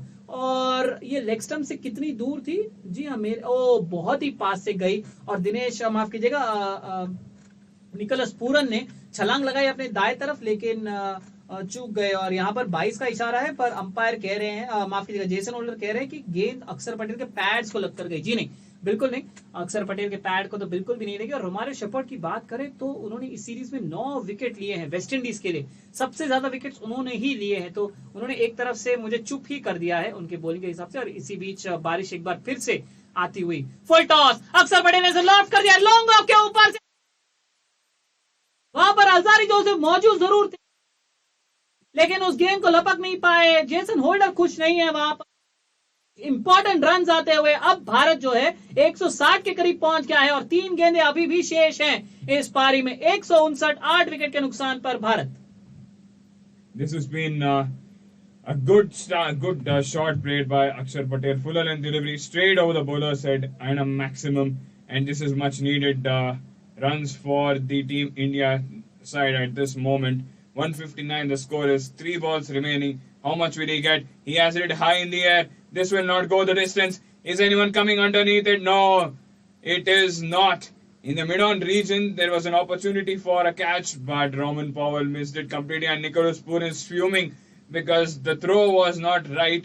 A couple of seconds were wasted by the fielder in correcting the ball and throwing it to the keeper, and the run-out opportunity has been missed as Akshar Patel comes back for the second. 161 for 8. Short pitch delivery. It was pulled high in the air. Long on fielder coming down. And he just did and not... And the captain himself. And that is what I was saying. The captain, Roman Powell, completely made a miss of that. And definitely he has been fumed by the former captain, who is Nicholas Purin, out there. Because an opportunity was there to run out Akshar Patel, which definitely has not been capitalized. Couple of balls remaining. And so far 11 runs have come. And this is going to be fun in the final 2 deliveries. On how much Akshar Patel will score. 171 is the average score. They are going off. Come on. 2 more balls are remaining. Come on, guys. But they have gone. The wind has picked up here. And this unfortunate rain is once again delaying us. But I don't think so. Will they come to play 2 deliveries? I doubt. I don't think that's going to happen. I think this will be the innings break only. But we'll have to wait and see. And we're looking at the run. I think the run-out appeal has been referred upstairs. So it's a clear case of not out. Akshar Patel is firmly in. 161 for 8. और हम रुक रहे हैं कि क्या ये delay इसीलिए है क्योंकि वो थर्ड अंपायर को रेफर किया गया था, या इसके लिए है कि सारे खिलाड़ी जो है मैदान से बाहर, जी नहीं, का बारिश काफी बढ़ गई है और कवर्स बुला ली गए हैं। तो मेरे हिसाब से ये इनिंग्स ब्रेक ही होगा, पर ऑफिशियली तो ये इनिंग्स ब्रेक नहीं होगा। तो हम एक क्विक यहाँ पर एक समरी कर देते हैं इस पारी का। भारत ने यहाँ पर टॉस जीता और पहले बल्लेबाजी करने का फैसला किया और शुरुआत कुछ खासा नहीं थी क्योंकि पहले 3 ओवर के अंदर 2 विकेट गिर गए। दोनों स्पिन को पहले यशस्वी जायसवाल कॉट एंड बोल्ड और फिर शुभमन गिल एलबीडब्ल्यू, जो अगर रिव्यू लिया जाता तो फिर नॉट आउट करार दिए जाते, पर उन्होंने रिव्यू लिया ही नहीं क्योंकि बॉल ट्रैकर ने बताया कि गेंद जो है लेग स्टंप को मिस कर रही थी। फिर उसके बाद तिलक वर्मा और सूर्य कुमार यादव के बीच में एक अच्छी साझेदारी हुई 39 रनों की और 49 रनों की, माफ कीजिएगा। फिर तिलक वर्मा ने एक शानदार रिटर्न कैच के कारण आउट हो गए। रॉस्टन चेस ने छलांग लगाई अपने दाएं तरफ, वो 27 रन बनाकर आउट हो गए। पर उसके बाद जो है सारे बैटर स्टार्ट्स लेकर आउट होकर गए हैं। सिर्फ इकलौते सूर्य कुमार यादव हैं जो 61 रन बनाकर फुल टॉस पे आउट हो गए एलबीडब्ल्यू जेसन होल्डर के। पर उसके अलावा संजू सैमसन एक बार फिर से उन्होंने अपना मौका गवाया, 13 रन पर आउट। हार्दिक पांड्या 14 रन पर आउट। एकदम बिजार इनिंग्स, 18 गेंदों में 14 रन बनाया और उन्होंने सिर्फ एक ही छक्का लगाया। और अर्शदीप सिंह को प्रमोट किया गया नंबर 8 पर, वो उन्होंने एक छक्का लगाया, फिर अगले बॉल बोल्ड हो गए, 8 रन 4 गेंदों में। कुलदीप यादव पहली बॉल पर एलबीडब्ल्यू और फिलहाल युजवेंद्र चहल बल्लेबाजी कर रहे हैं। हमें ऐसा लग रहा है कि ये इनिंग्स ब्रेक होगा, लेकिन कोई ऑफिशियल न्यूज नहीं आई है।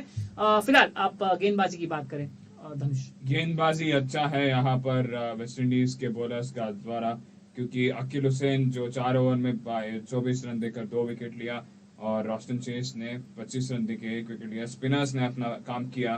काइल मायस 1 ओवर 4 रन दिए और जेसन होल्डर आखिरी ओवर बॉलिंग करने आए थे, 1 विकेट और 32 रन दे चुके हैं। 2 और बॉल बचा है, क्या वो करेंगे या नहीं देखना पड़ेगा।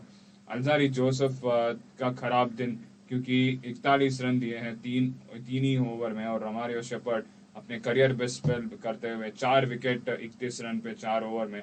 और अभी 19.4 ओवर होने के बाद यहाँ पर 161 पे 8 है टीम इंडिया और सोचेंगे हम अगर ये इनिंग्स वापस शुरू होगा या हम वापस आएंगे रन चेस के साथ जहां डीएलएस मेथड इम्प्लीमेंट किया जाएगा। अभी तक तब तक आप हमारे पॉडकास्ट सुनते रहिए और हम आते हैं वापस जब ऑफिशियल कंफर्मेशन हमें मिलती है कि अब आगे क्या होगा इस गेम में। यह है क्रिकॉन्ग लाइव पॉडकास्ट में धनुष लावण्या कार्तिक अय्यर के साथ।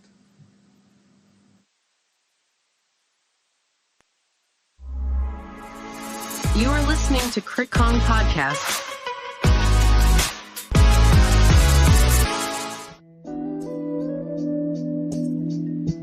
Welcome back, cricket enthusiasts, to another adrenaline-packed episode of the CritCong podcast.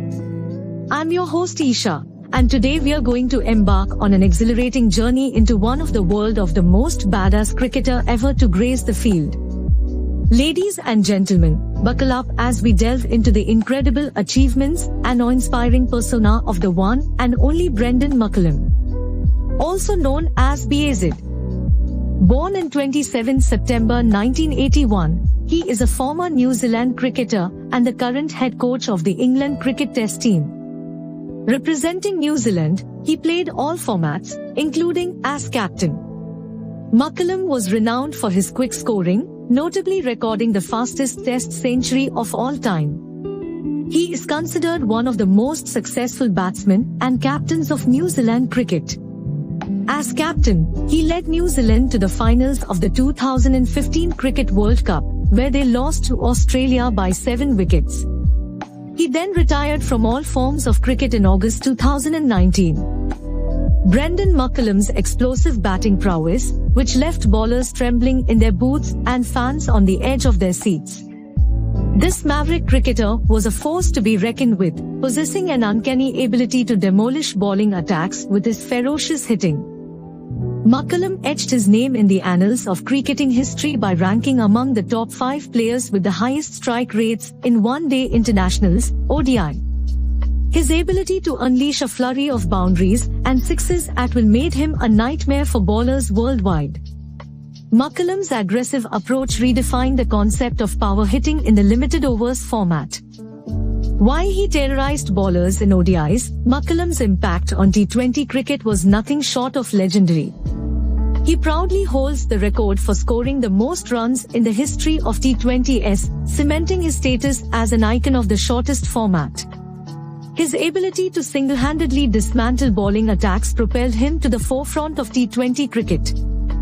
But McCullum didn't stop there. He rewrote the record books by becoming the first player to score 2 centuries in T20 matches. Imagine the sheer audacity and skill required to achieve such a feat. McCullum's unparalleled batting prowess left spectators in awe, as he consistently defied the boundaries of what was deemed possible in the high-octane world of T20 cricket. Let's not forget McCullum's unmatched ability to set the stage on fire from the very beginning. He holds the record for the best strike rate in the first 10 overs across all formats of the game. His explosive starts provided the perfect platform for his team to build substantial totals and left the opposition scrambling for answers. Sixes rained like confetti whenever McCullum stepped onto the field. He holds the record for hitting the most sixes in T20 cricket worldwide. The sound of the ball crashing into the stands became synonymous with his name. McCullum's ability to clear the boundaries with ease turned matches on their heads and sent fans into a frenzy. McCullum's impact extended beyond his individual brilliance. As a captain, he led the New Zealand cricket team with utmost passion and determination. He holds the distinction of having the highest win-loss ratio of any captain in New Zealand's cricketing history. Under his astute leadership, the team achieved remarkable success and soared to new heights. What sets McCullum apart is his versatility in batting positions. He fearlessly took on the challenge of playing at 9 different positions in the batting order, adapting his game to the team's needs. चलिए अच्छी खबर at least एक cricket fan के point of view से कि हम वो बाकी 2 गेंदे डालेंगे। तो प्लेयर्स वापस आ गए हैं जो एक हालांकि सिर्फ 5 मिनट का यहाँ पर अंतराल था, एक डिले था, तो अभी हमने एक बातचीत सुनी अभिनव मुकुंद और दिनेश रामदिन के बीच में। यहाँ पर अभिनव मुकुंद यही कहते हुए कि दूसरी बार हो रहा है इस मैच में जहां पर शायद बारिश बहुत जोर से आई लेकिन बहुत जल्दी चली गई, तो क्या ये मुनासिब नहीं होगा कि अंपायर्स रुके पासिंग शार के लिए जाने के लिए, थोड़ी देर और रुके 15-20 मिनट और फिर जाएं। तो इस दिनेश रामदिन का जवाब था यहाँ पर छोटी गेंद अक्षर पटेल की और ये आउट। ये दिनेश रामदिन का जवाब नहीं था, ये जेसन होल्डर का जवाब है अक्षर पटेल को, क्योंकि पिछले गेंद पर उन्होंने छक्का जड़ा था, शॉर्ट गेंद थी ऑफ स्टंप के बाहर, उसे अपर कट करने का प्रयास किया अक्षर पटेल ने और सीधा रोमारियो शेपर्ड के हाथ में थमा बैठे कैच, जो शॉर्ट थर्ड में खड़े थे यानी सर्कल के अंदर। एक्चुअली अपर कट भी नहीं कर रहे थे, पॉइंट के ऊपर से जा रहे थे और गेंद ने बल्ले का भारी सिरा लिया और सीधा शॉर्ट थर्ड में चली गई। और यहाँ पर 9वां विकेट गिरता हुआ भारत का 161 9 विकेट के नुकसान पर अक्षर पटेल 13 रन के निजी स्कोर पर आउट होकर वापस जाते हुए 10 गेंदों का सामना करने के बाद। तो जी हाँ, तो मैं वो कह रहा था कि अभिनव मुकुंद ने दिनेश रामदिन से पूछा कि क्या ये मुनासिब नहीं होगा कि आप 10-15 मिनट एक्स्ट्रा रुक जाएं और फिर अगर बारिश रुकी नहीं तो आप जाएं। तो दिनेश रामदिन का कहना है कि इस पार्ट ऑफ द वर्ल्ड में यानी सदर्न अमेरिका में अगर बारिश एक बार शुरू होती है तो वो रेन ड्रॉप्स काफी ज्यादा जोर से गिरते हैं, तो कभी कभी खिलाड़ियों के लिए भी वो खतरनाक हो सकता है। हालांकि वो 10-15 मिनट के लिए होता है, पर बेटर यही होता है कि आप जो है शेल्टर ले ले। शायद वही एक कारण है कि यहाँ से बैठे रहना, टीवी पर स्ट्रीमिंग पर देखना, हमें ऐसा लगता है कि अरे यार ये तो सिर्फ 5 मिनट की तो बात थी, तो आप गए क्यों, ये एक वो रीजन है। और ये बल्लेबाज के लिए बहुत बुरा एक फील होता है, क्योंकि ये देखिए वो पहला रेन ब्रेक आया, रेन ब्रेक के तुरंत बाद हार्दिक पांड्या ने 1 6 लगाया और फिर नेक्स्ट बॉल आउट हो गए। ये रेन ब्रेक आया, अक्षर पटेल पहली बॉल रेन ब्रेक के बाद आउट हो गए, तो ये बल्लेबाज के लिए काफी तकलीफ होता है। और यहाँ पर मुकेश कुमार आए और पहली गेंद पर चौका जड़ दिया है। हालांकि वो एरिया वो नहीं सिलेक्ट कर रहे थे, लेकिन भारत को फर्क नहीं पड़ेगा क्योंकि भारत का अंतिम स्कोर हो गया है 165 9 विकेट के नुकसान पर। एक छोटी गेंद ऑफ स्टंप के बाहर, मुकेश कुमार ने बैक अवे किया और पुल करने का प्रयास किया, गेंद ने बल्ले का ऊपरी सिरा लिया और विकेट कीपर निकोलस पूरन के दाएं तरफ से चली गई। वहां पर फर्स्ट स्लिप तो था नहीं और सीधा सीमा रेखा के बाहर डीप थर्ड के एरिया में 4 रनों के लिए। तो इसी के साथ यहाँ पर भारत का अंतिम स्कोर हो गया है 165 9 विकेट के नुकसान पर। समरी तो हमने कर ही दिया है, तो फिलहाल हम इनिंग्स ब्रेक में जा रहे हैं। अगर आपको फिर से इनिंग्स समरी सुना है तो सिर्फ एक छोटा सा समरी दे देता हूं। भारत ने पहले बल्लेबाजी की, टॉस जीता, पहले बल्लेबाजी करने का निर्णय लिया। पारी में एक ही अर्धशतक लगा सूर्य कुमार यादव जिन्होंने 61 रन बनाए और तिलक वर्मा ने 27 रन बनाए। उसके अलावा जो है ज्यादा बैटिंग थी नहीं। और वेस्टइंडीज की तरफ से रोमारियो शेपर्ड ने लिए 4 विकेट, जेसन होल्डर ने लिए 2 विकेट और अकील हुसैन ने लिए 2 विकेट। तो 166 है वेस्टइंडीज के सामने स्कोर। अब क्योंकि पूरा 20 ओवर हो गए हैं तो यहाँ पर डकवर्थ लुइस इंप्लीमेंट नहीं होगा, लेकिन क्या वेस्टइंडीज चेस कर पाएगी, क्या भारत ये डिफेंड कर पाएगा, जानने के लिए जरूर बने रहिएगा क्रिककॉम के ऐप पर।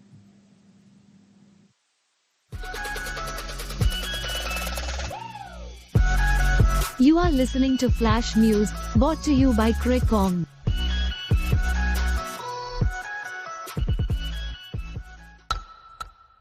Hello, cricket enthusiasts, and welcome to another exciting episode of Flash News, your go-to podcast for all the latest updates and happenings in the world of cricket. I'm your host, Isha, and today, we have got a lineup of cricket news that's sure to keep you on the edge of your seats. Stay connected and never miss out on the latest buzz in cricket. Let's jump right into our first news article. The Caribbean Premier League, CPL, 2023 is taking a bold step to tackle slow over rates in T20 matches. Yes, you heard that right. The league is introducing a red card approach to penalize teams falling behind their over rate. This historic move aims to speed up the pace of the game and preserve the electrifying essence of cricket. Michael Hall, the CPL's Tournament Operations Director, emphasized the need to address this issue, and innovative penalties have been introduced to keep things in check. Fielding teams lagging behind will see extra players on the field, and consequences will escalate as the innings progress. The CPL is all set to revolutionize the game and counter the madness of slow overs. In our next news article, we have got some exhilarating action from the T20I series between India and West Indies. Yashasvi Jaiswal and Shubman Gill's partnership of 165 runs propelled India to a dominant 9-wicket victory, levelling the series. This joint highest opening stand for India was a sight to behold as they chased down the 179-run target with 3 overs to spare. West Indies showed promising contributions from Hope and King, but Arshdeep Singh and Kuldeep Yadav put a dent in their momentum. The series decider is on the horizon, and cricket fans are in for a thrilling showdown. Let's talk about the fire that Shabneem Ismail is bringing to Welsh fire in the 100. Her remarkable performances are not only reviving the team but also filling the void left by her retirement from international cricket. The pace bowler's dedication and commitment are commendable, as she proudly represents the team. Ismail describes herself as an honorary Welshwoman and feels the same pride representing Wales as she did for South Africa in a World Cup. Her passion for the game and her team's success is truly inspiring and is a testament to the international spirit of cricket. Moving on to a topic that demands our attention, the England and Wales Cricket Board, ECB, is launching an internal review after a former coach admitted to sexually assaulting a teenage player. Michael Strain's case is being examined to understand the environment that led to such incidents and to inform the ECB's safeguarding strategy. The board is committed to addressing the issue and supporting the victims. This review underscores the importance of safeguarding in sports and the responsibility of cricketing authorities to ensure a safe environment for players. Chandika Hathurusingha, the head coach of Bangladesh, has an interesting take on training methods. He believes in manipulating training session volume and intensity to help players peak at the right time. In a sport where mental and physical well-being play a crucial role, Hathurusingha's approach seems promising. He is also focusing on mental health awareness, which is gaining traction in modern cricket. His efforts to tailor training for optimal performance showcase the evolution of coaching techniques in the game. On the international scene, Kuldeep Yadav's brilliance halted West Indies' charge in the 4th T20I against India. His 2 wickets in a single over turned the tide, dismissing Nicholas Pooran and Rovman Povey. India's bowlers, led by Arshdeep Singh, contained West Indies to a modest score. India's opening pair, Yashasvi Jaiswal and Shubman Gill, took over from there, setting up a record-breaking partnership and securing an impressive 9-wicket win.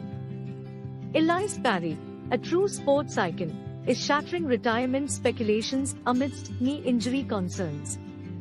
Her dedication to representing Australia and her pride in donning the national colours continue to inspire fans and aspiring athletes. Parry highlights the significance of mental health in sports and acknowledges the growing focus on mental conditioning coaches. Her commitment to excellence both on and off the field serves as a beacon of inspiration for the next generation of athletes. Sitanshu Kotak is all set to step into the role of head coach for the Indian cricket team during the T20I series against Ireland. With Rahul Dravid and VVS Lakshman unavailable, Kotak, a former domestic stalwart, is ready to lead the young Indian team. Lakshman's involvement in overseeing a high-performance training camp showcases the team's commitment to nurturing emerging talent. And finally, let's celebrate the legendary Shoaib Akhtar's 48th birthday. Known as the Rawalpindi Express, he left a mark on cricket history with his fiery pace. Representing Pakistan across formats, Akhtar's contributions to the sport are remembered and celebrated by fans worldwide. That's a wrap for today's Flash News. Stay tuned for more exciting updates and don't forget to log into the CrickKong app for the latest news. Follow us on our social platforms to catch all the cricket action in real time. I'm Isha, signing off. Until next time, keep your bats ready and your spirits high.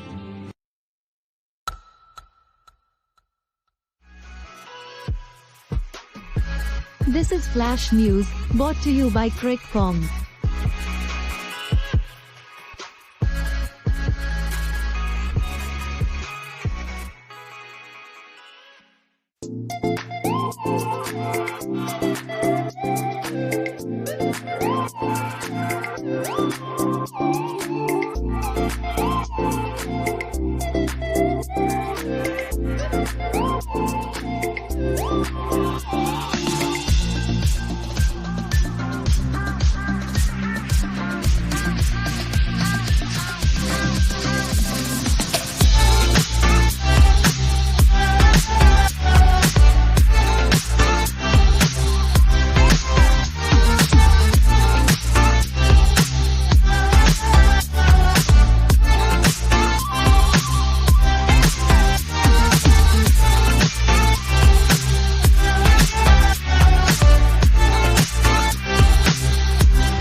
Welcome back to all the listeners on the Krikong Live podcast. Dhanush Lavanya welcoming you all.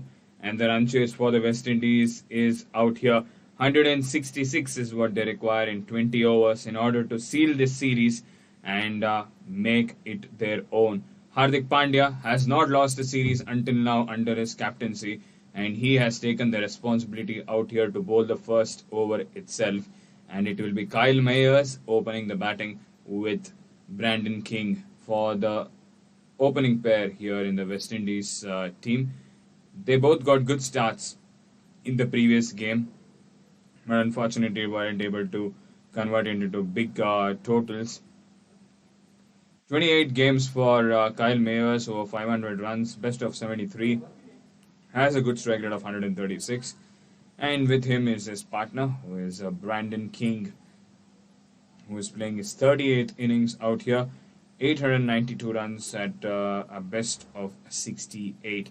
An opportunity for both these batters to get some runs in this contest, as it hasn't been that fruitful of a tournament, fruitful of a series for them. Hardik Pandya, one of the successful T20I bowlers for Team India, 73 wickets in 92 games, just recently surpassed Ravichandran Ashwin and became probably the fourth highest wicket taker in T20, because number one is Yuzvendra Chahal with 96 wickets, number 2 is Bhuvaneshwar Kumar with 90 wickets, and number 3 is Jasprit Bumrah, who has around 75 wickets in his name. Hardik Pandya to Brendan King. First ball coming up in this run chase, and a good start in the line and straight to the batsman, and the batter Brendan King just defends it to ease. Good start out here for Hardik Pandya, and he has taken the responsibility of this defense that Team India needs to do. They don't have much total on the board. 165 is not the average first inning score you expect here in Florida.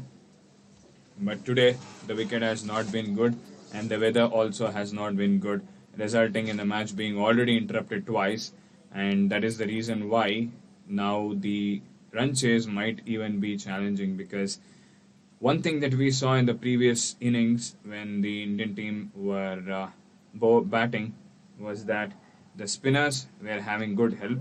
45 runs is what they managed, 49 runs is what Team India managed to score in 8 overs of spin and lost 3 wickets.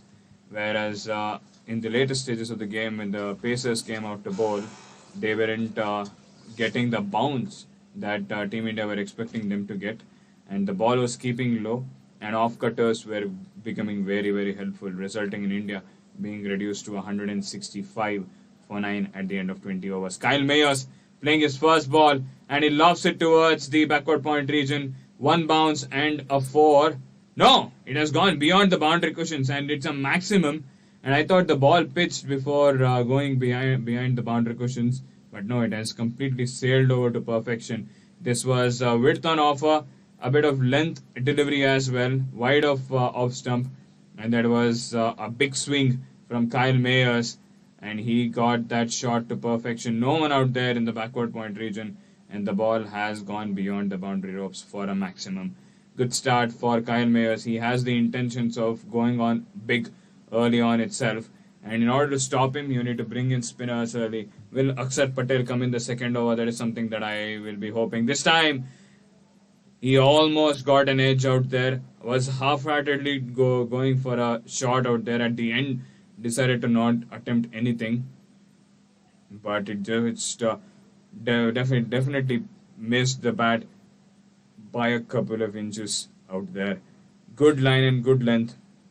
Bowling in the stump line and keeping it in a good length. And what was Kyle Mayers trying to do there? He wanted to just tuck it to the third man region or something, and this time Sanju Samson doesn't collect it, and this is also a swing and a miss. 2 times Mayers has been beaten, and with Mayers' natural temptation of going for big shots will definitely kind of creep up when he misses a couple of deliveries out there. And these 2 batters haven't had good starts so far in this tournament. They definitely have given big starts with the form of a couple of sixes, but have gone out early as well.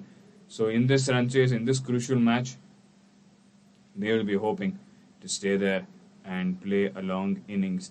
7 for no loss is the score, and last ball coming up from Hardik Pandya. Once again, length delivery, and it's been edged, and it has gone past the short third man fielder, and it has raced into the boundary cushions. 11 runs coming from the first over for the West Indies.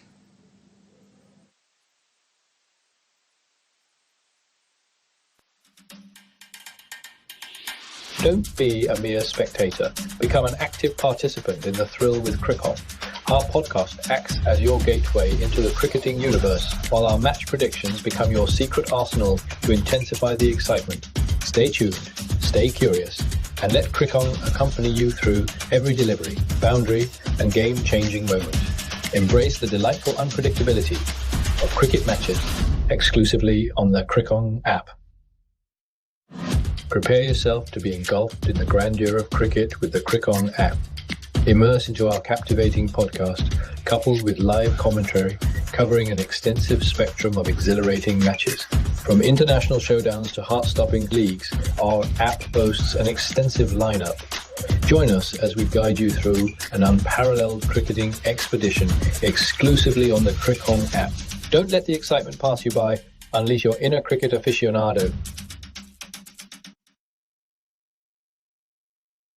Arshdeep coming in for the first time, but not new for this situation when it comes to defending totals, as he bowls a wide delivery out there for King, and it's not a wide delivery. I mean, he gave width, and King just hit it towards the third man region, giving the strike to Kyle Mayers, who is on a good mood right now. Got a 6 and a 4 in the previous over, the first over of the run chase itself, and they need 166 runs, and the wicket is definitely having some stuff out there when the spinners come, and it has become a bit overcast as well. There are dark clouds above the ground where rain can happen anytime. This time, he has not timed it well. It has come from the toe of the bat, and Yashasvi Jaiswal takes that catch in the mid-off region. It has been predictable, Kyle Mayers, and he has been dispatched once again after going for big shots, showcasing quality shots and timing. Has to walk back. It was a length delivery, and it just came from the toe end of the bat. He wanted to hit it straight, but there was no timing. Simple catch for Yashasvi Jaiswal in the mid-off region, and here Myers goes back to 10 of 5. West Indies 12 for 1 at 1.2 overs.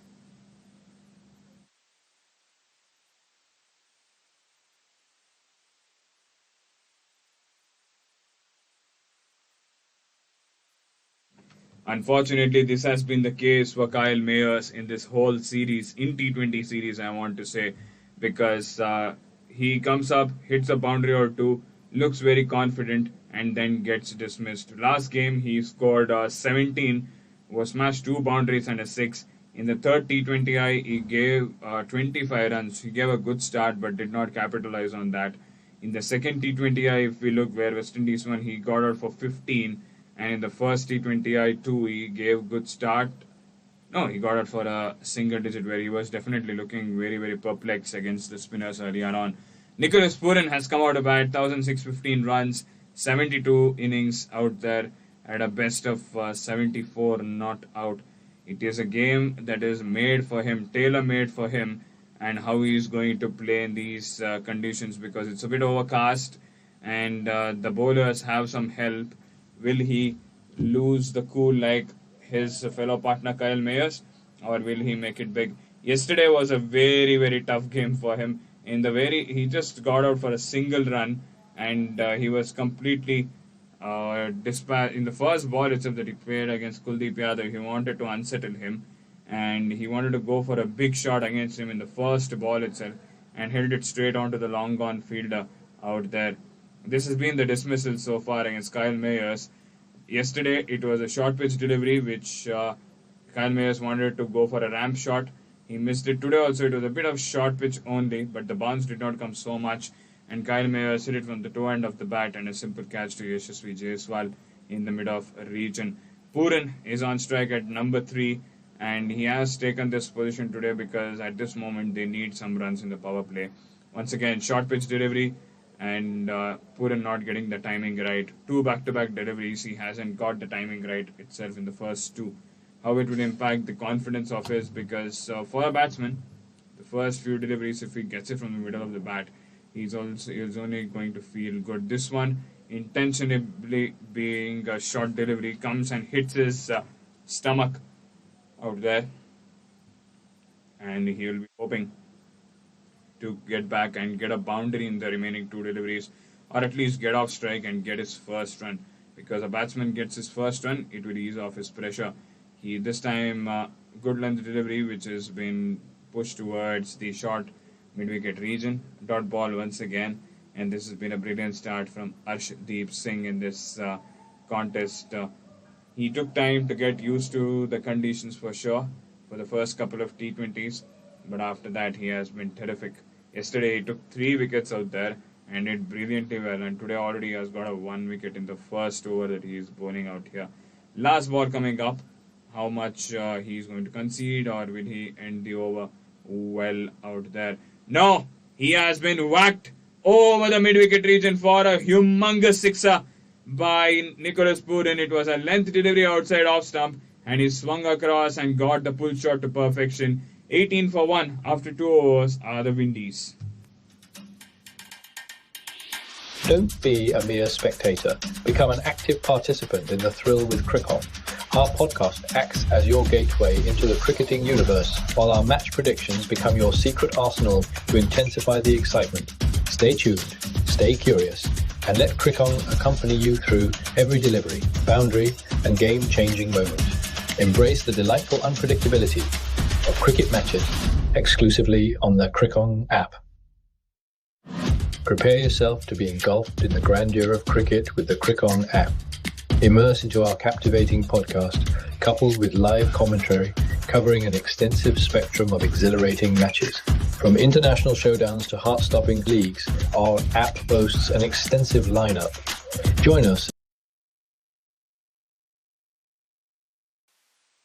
Hardik continuing out here for a second over, and spinners not being introduced early like how West Indies started off with Akeal Hussain. He bowled 3 overs in the power play itself, but Indian bowlers have taken a different route altogether, and I've kind of found of success because they dismissed Kyle Mayers in the 3rd over, in the 2nd over itself, and he has become predictable out there in this specific series so far, because he comes in, gets a boundary or 2, and then gives away his wicket. He's more like gifting his wicket rather than players earning the wicket out there. Being predictable definitely won't help you last long in the international cricket. This time, Hardik Pandya just beats him in some fashion, and the previous over's final delivery, that was a knuckle ball being bowled by Arshdeep Singh, and that was just hammered over the mid-wicket region for a humongous sixer by Nicholas Pooran, who opens his account out there after 3 dot balls in the first 3 deliveries. This is the final T20I that is happening here in Lauderhill, Florida, and this is the decider. The first two was won by West Indies, the second and the third was won by Team India. What will the final T20I do is something that is in question, because it's been rare case where a team has come back and have managed to win a T20I series.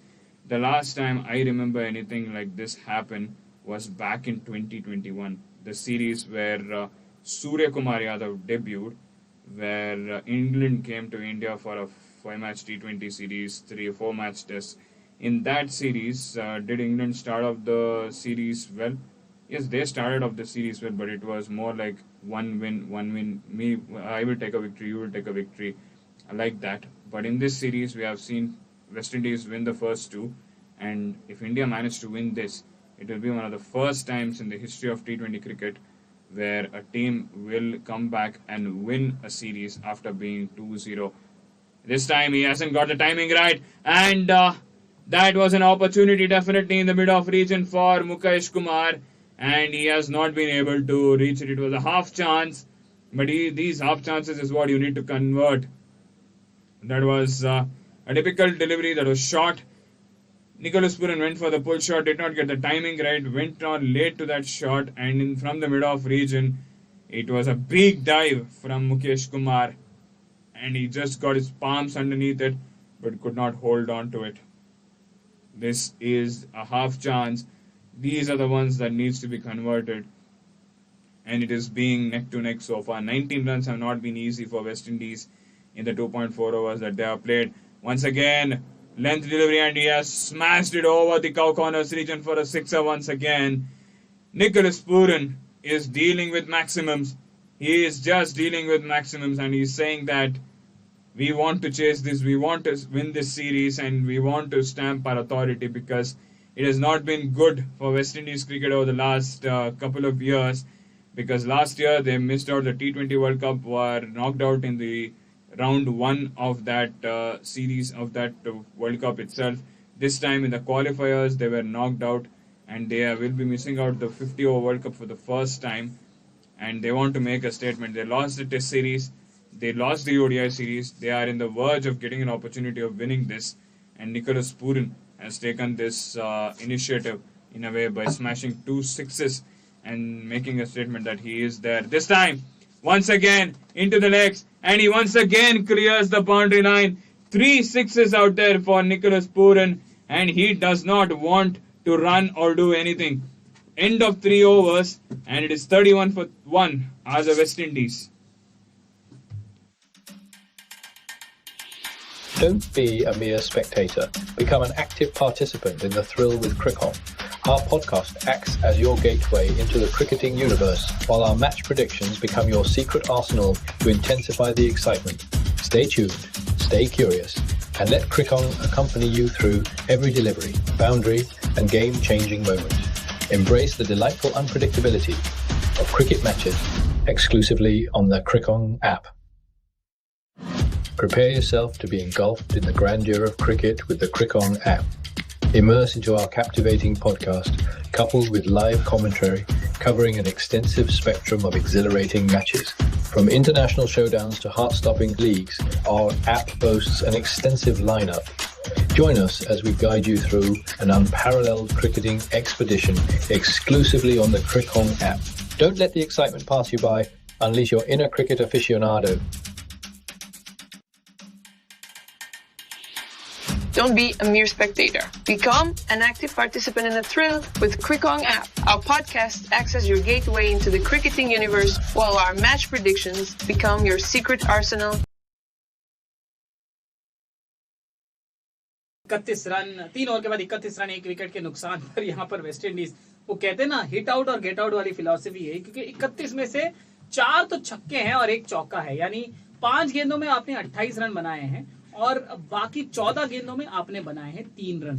तो ये approach कभी नहीं, कई बार जो होता है वो ये एक सफल नहीं होता, क्योंकि आप इवेंचुअली फिर कितने 4 और 6 मारने जाओगे और इवेंचुअली आप आउट हो ही जाओगे। अर्शदीप सिंह यहाँ पर अपना दूसरा ओवर के प्रगति में है, दूसरी गेंद, शॉर्ट गेंद पुल कर दिया है वहां पर, खिलाड़ी ने रोकने की कोशिश जरूर की, वहां पर छलांग लगाकर अपना हाथ लगा वहां पर, लेकिन गेंद के पेस को रोकेंगे और तब तक जब तक तिलक वर्मा गेंद तक नहीं पहुंचेंगे डीप मिड विकेट से 2 रन वहां पर जरूर ले लेंगे ब्रैंडन किंग। जब भी कोई भी ऐसा बॉलर सिर्फ बैटर या 4 या 6 ही रन स्कोर करता है तो फिर इवेंचुअली क्या होता है कि एक ना एक बॉल तो उसको मिल ही जाती है जहां पे वो आउट हो जाता है। तो 33 रन 1 विकेट के नुकसान पर 133 रनों की आवश्यकता 100 गेंदों में। अर्शदीप एक बार फिर से over the wicket Brandon King को, शॉर्ट गेंद धीमी गति की पुल करने का प्रयास, ब्रैंडन किंग का पूरी तरह से चूक गए, बहुत जल्दी खेल गए थे और अंत में उस गेंद के आसपास भी नहीं पहुंचे। अच्छी गेंदबाजी अर्शदीप सिंह द्वारा और पावर प्ले में उनके 21 विकेट्स हो गए हैं। अगर हम T20I की बात करें, मिडिल ओवर्स में 3 विकेट उधर तो हार्डली डालते हैं वो, और फिर डेथ ओवर्स में 24 विकेट उन्होंने लिए है। तो ये है उनका ब्रेकडाउन 48 विकेटों का। तो अच्छा रहता है, वो न्यू बॉल और ओल्ड बॉल के साथ गेंदबाजी करते हैं वाइड बॉल फॉर्मेट में। और यहाँ पर एक स्लॉग किया है ब्रैंडन किंग ने, धीमी गति की गेंद फुल लेंथ की, उसे बैठ कर एक घुटने पर स्लॉग स्वीप कर दिया है मिड ऑन और मिड विकेट के बीच में से 4 रनों के लिए। जी हाँ, स्लॉग स्वीप ही उसे माना जाएगा क्योंकि लिटरली एज अ स्पिनर उन्होंने चेज किया, उन्हें ट्रीट किया है ब्रैंडन किंग ने।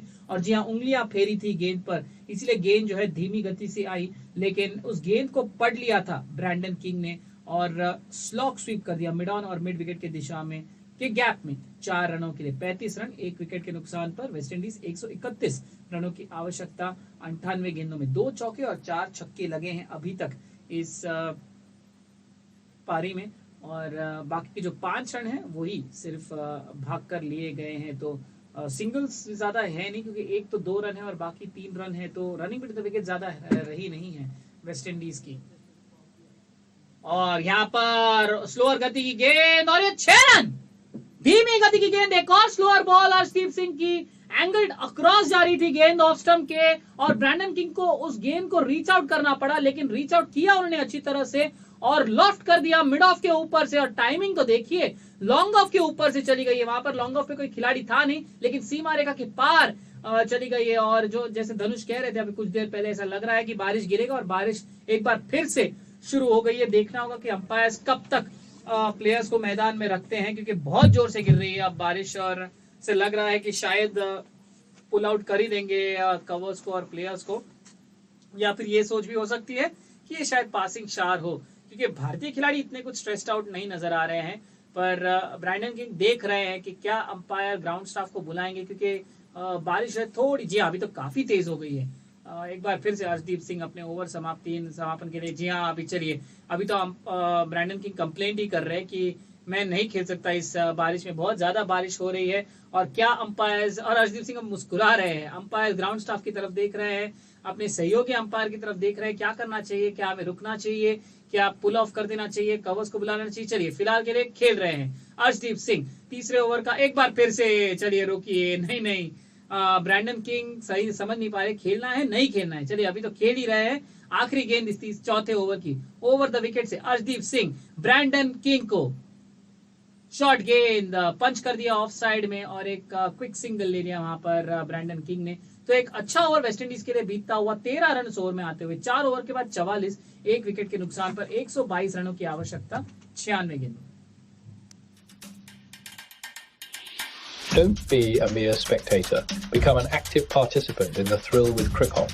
Our podcast acts as your gateway into the cricketing universe, while our match predictions become your secret arsenal to intensify the excitement. Stay tuned, stay curious, and let Crick-On accompany you through every delivery, boundary, and game-changing moment. Embrace the delightful unpredictability of cricket matches exclusively on the Crick-On app. Prepare yourself to be engulfed in the grandeur of cricket with the Crick-On app. Immerse into our captivating podcast, coupled with live commentary covering an extensive spectrum of exhilarating matches. From international showdowns to heart-stopping leagues, our app boasts an extensive lineup. Join us as we guide you through an unparalleled cricketing expedition exclusively on the Crick-On app. Don't let the excitement pass you by. Unleash your inner cricket aficionado.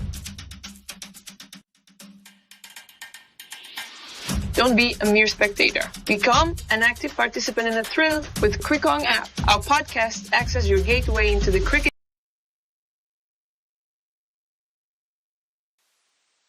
Spin का पहला over है ये power play में भारत की तरफ से, और कुलदीप यादव आ गए। शुरुआत ही की उन्होंने रॉन्ग वन से, लेकिन पीछे जाकर वॉचफुली खेल दिया यहाँ पर ब्रैंडन किंग ने। बैक टू द बॉलर 44, 1 विकेट के नुकसान पर। बहुत जोर से बारिश फिलहाल गिर रही है, पर अंपायर शायद इसी वजह से रुक रहे हैं, क्योंकि 2 बार इस मैच में हो चुका है पहली पारी में कि वो ऑफ द फील्ड गए और वो जैसे ही बाहर गए बारिश रुक गई। तो शायद इसके लिए ही वो खिलाड़ियों को रख रहे हैं, फिलहाल गेम कंटिन्यू कर पा रहे हैं।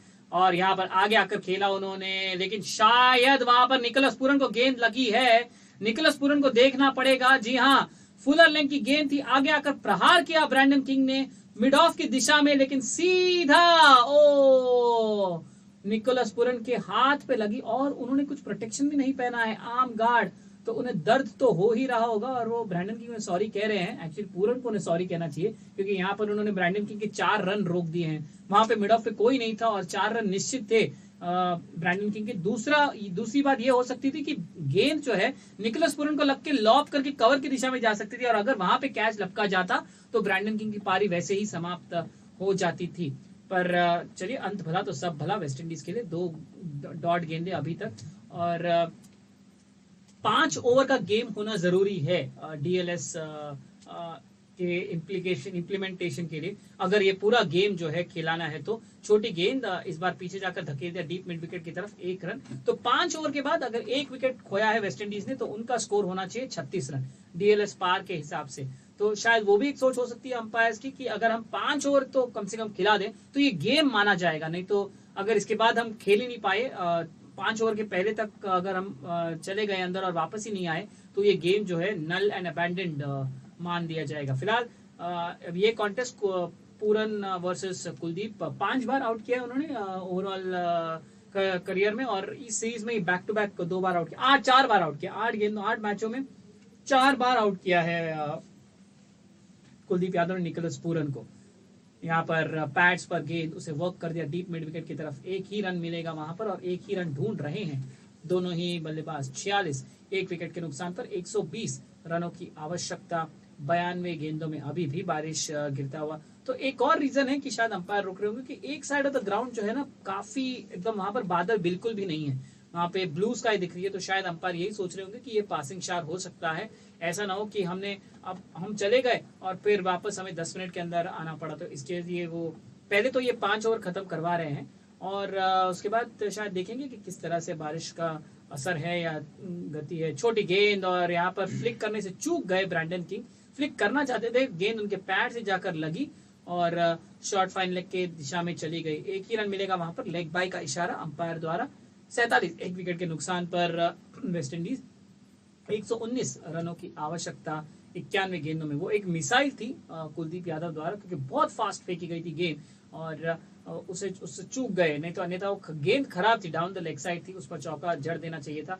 आखिरी गेंद 5 ओवर के, अभी तक 3 ही रन आते हुए इस ओवर में, और यहाँ पर एलबीडब्ल्यू अपील, बहुत नजदीकी मामला हो सकता हो गया है। निकोलस पूरन बहुत ही बढ़िया, इमीडिएटली उन्होंने रिव्यू लिया है निकोलस पूरन ने, और यहाँ पर रनआउट का भी मौका हो सकता है, पर नहीं, ये रनआउट नहीं माना जाएगा, क्योंकि अंपायर ने आउट दे दिया है, बॉल वहीं पर डेड हो चुका है, तो वो रनआउट तो नहीं हो सकते। लेकिन हाँ, ये एलबीडब्ल्यू जरूर हो सकते हैं, क्योंकि उन्होंने स्वीप करने का प्रयास किया वहां पर, और यहाँ पर मजाक करते हुए सूर्य कुमार यादव और हार्दिक पांड्या यहाँ पर ये रनआउट नहीं हो सकता, वो लॉस के अगेंस्ट ही है, क्योंकि जैसे ही अंपायर ने आउट दे दिया वहां पर बॉल डेड हो गया। लेकिन क्या ये एलबीडब्ल्यू है? पूरन ने तुरंत यहाँ पर रिव्यू ले लिया है, बहुत ही क्लोज लग रहे थे, प्लम्प लग रहे थे, क्या बल्ला लगा है वहां पर? ओ हाँ, बहुत ही बड़ा इनसाइड एज लगा है यहाँ पर, तो ये नॉट आउट तो हो या जाएगा, और मुझे नहीं लगता भारत रनआउट के लिए अपील भी करेगी, तो भी वो अपील मान लिया जाएगा, क्योंकि एक तो निकोलस पूरन आधे क्रीज तक आ गए थे, गेंद स्क्वायर लेग तक चली गई थी, रन लेना चाहते थे वो,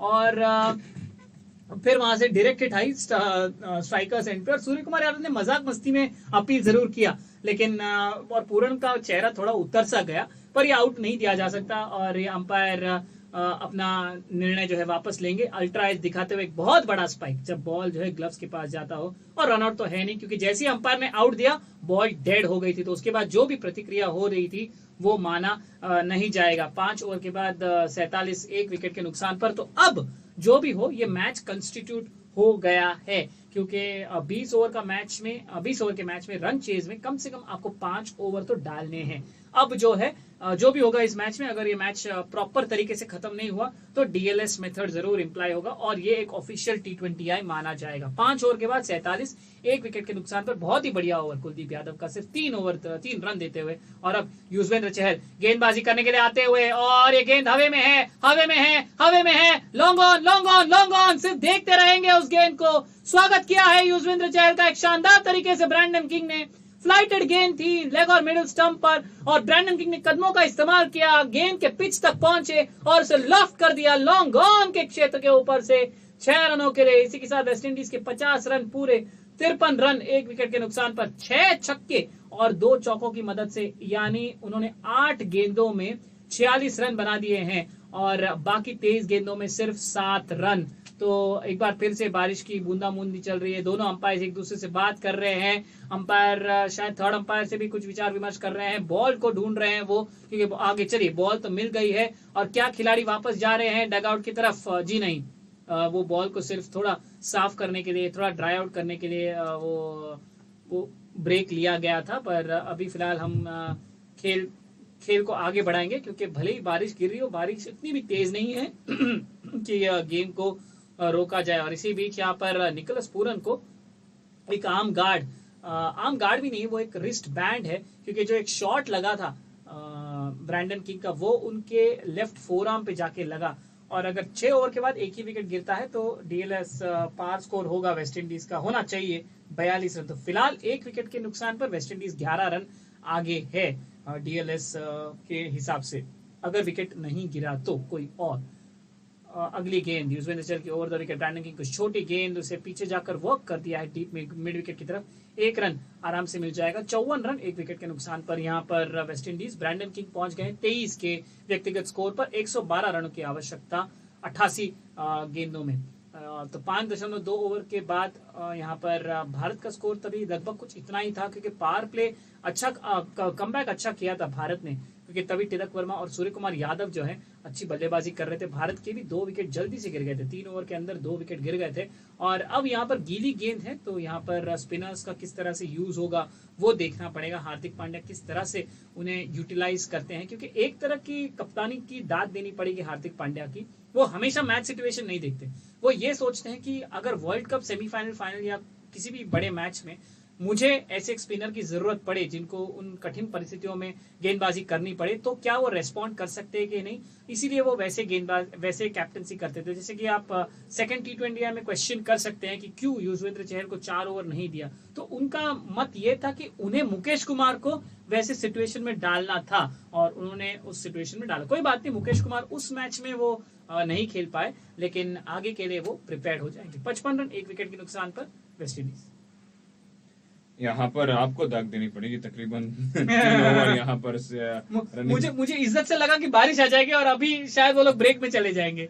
हाँ जरूर, पर तकरीबन 15 बॉल लगातार आपने कमेंट्री किया, पर यहाँ पर जरूर बढ़िया बैटिंग होती हुई इन दोनों बैटर्स के बीच। और ब्रैंडन किंग बैकफुट पे जाकर एक बढ़िया सा शॉट कवर्स की तरफ मारते हुए और एक बाउंड्री मिलती हुई उनको 59 पे पहुंच चुका है यहाँ पर स्कोर। और पावर प्ले अभी तक 2 बॉल बचा है यहाँ पर खत्म होने के लिए, और एक बढ़िया सा शुरुआत मिल चुका है वेस्ट इंडीज को। और जो बारिश आ रही है यहाँ पर, ड्रिजलिंग हो रही है अभी, तो जरूर बॉल गीली हो जाएगी और उतना टर्न या उतना हेल्प अभी स्पिनर्स को नहीं मिलेगा। बॉल पिचों के सीधा आएगा और जो बैटिंग यहाँ पर करेंगे दोनों के, ब्रैंडन किंग और निकोलस पूरन, यहाँ देख के करना चाहिए। आखिरी गेंद आएगी अभी और ये एक अच्छा सा पार्टनरशिप हो चुका है इन दोनों के बीच। 47 रनों की पार्टनरशिप हो चुकी है ब्रैंडन किंग और पूरन के बीच, और दोनों सेट लग रहे हैं यहाँ पर इस टारगेट को चेज करने में। और मैं जरूर ये बोलूंगा कि युजवेंद्र चहल रन्स ज्यादा खाते हैं, 12 रन खा चुके हैं ऑलरेडी 5 गेंदों में। आखिरी गेंद यहाँ पर आती हुई और एक सिंगल या डबल लेने की कोशिश होगी। यहाँ पर सिंगल लेंगे ब्रैंडन किंग, नहीं दूसरे रन के लिए जा रहे हैं। 14 रन आ चुका है, यहाँ पर क्या वापसी करेंगे युजवेंद्र चहल वो देखना पड़ेगा। पावर प्ले खत्म, 61 पे 1 है वेस्ट इंडीज, 105 रन चाहिए 14 ओवर में। Don't be a mere spectator. Become an active participant in the thrill with Crick-On. Our podcast acts as your gateway into the cricketing universe, while our match predictions become your secret arsenal to intensify the excitement. Stay tuned, stay curious, and let Crick-On accompany you through every delivery, boundary, and game-changing moment. Embrace the delightful unpredictability of cricket matches exclusively on the Crick-On app. Prepare yourself to be engulfed in the grandeur of cricket with the Crick-On app. Immerse into our captivating podcast, coupled with live commentary covering an extensive spectrum of exhilarating matches. From international showdowns to heart-stopping leagues, our app boasts an extensive lineup. Join us as we guide you through an unparalleled cricketing expedition exclusively on the Crick-On app. Don't let the excitement pass you by. Unleash your inner cricket aficionado. Reverse sweep और ये चौका।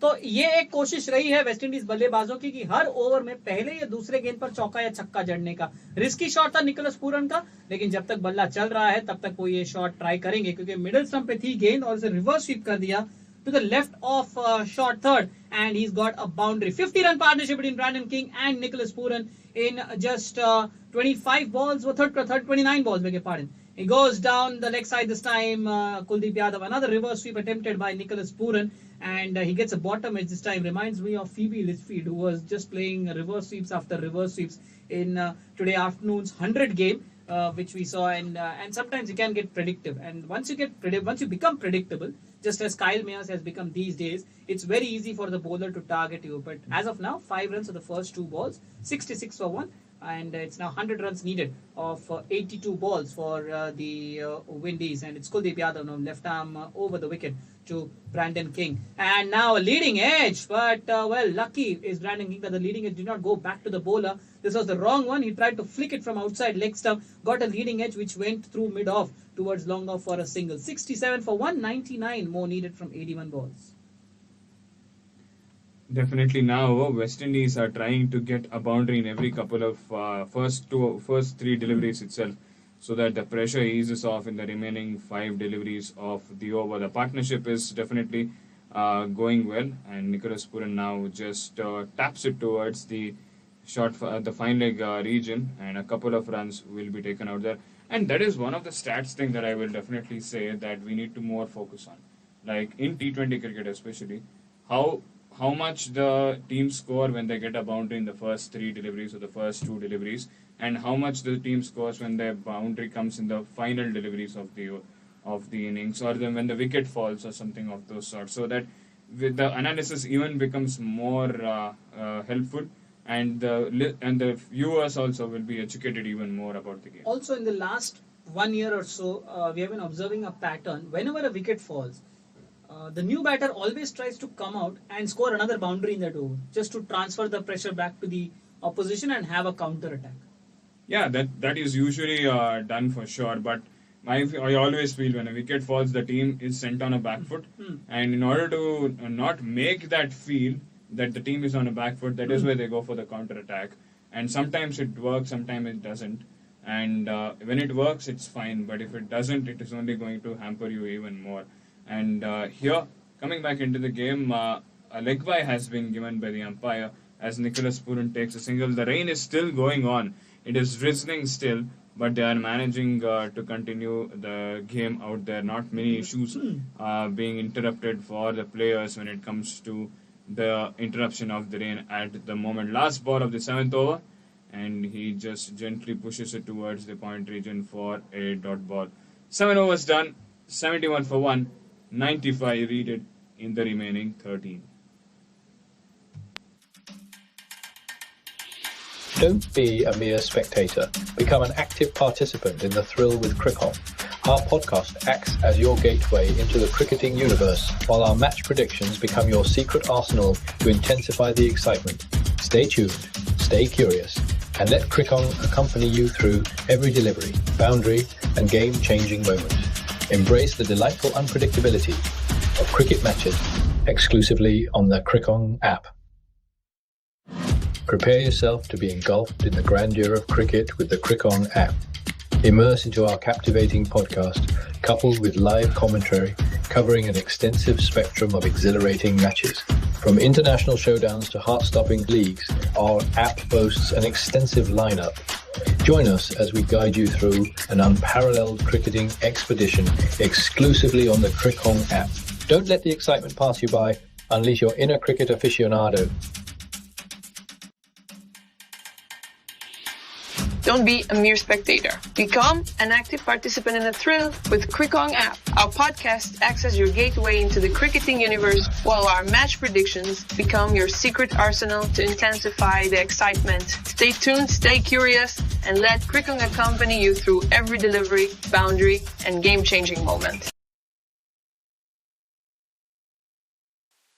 Hardik Pandya is back into the attack, and a single has been taken immediately in the first ball as Nicholas Pooran just hits it down the ground towards the mid-off region. 72 for 1 the score, and the partnership is around 60 runs between these two batters, Nicholas Pooran and Brandon King. And I guess this is definitely a good scenario for the West Indies team. They are way better than what India were. India were getting the runs, but they were losing wickets. But here, West Indies have got the runs, but they have not lost the wicket. That is the big positive. They need to follow the same tempo in the remaining of the innings. If they do so, they will manage to get this target done. And it will be a series win for the first time against India, irrespective of India, West Indies or anywhere since 2016. The last time they won a series against them was in 2016. The two T20I matches that happened. One match happened where they scored 245, and in return India also scored 244 and lost that match by 2 runs. KL Rahul scored his first T20 century. Nicholas Pooran also scored his first, not Nicholas Pooran, it was given Evan Lewis. Evan Lewis scored a century as well. That was, it was that match of Stuart Binney was hit for 35 sixes in a row. Yeah, 32 runs, yes. 5 sixes, and the last ball was a couple out there. That was that game in 2016. That was the first time India was playing in USA, and Ashwin was in that squad as well back then in 2016. And that was the early stages of Hardik Pandya's career. And after that, it has been around 6 years, and India have come in a couple of times here and have kind of gotten the success.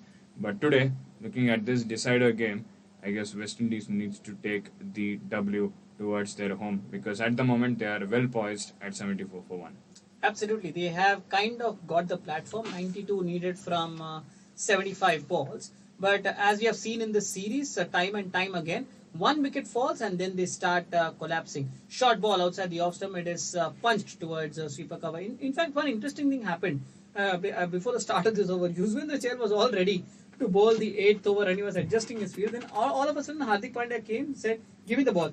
And Yuzvendra Chahal was forced off the attack. Maybe it's a change of ends for Yuzvendra Chahal.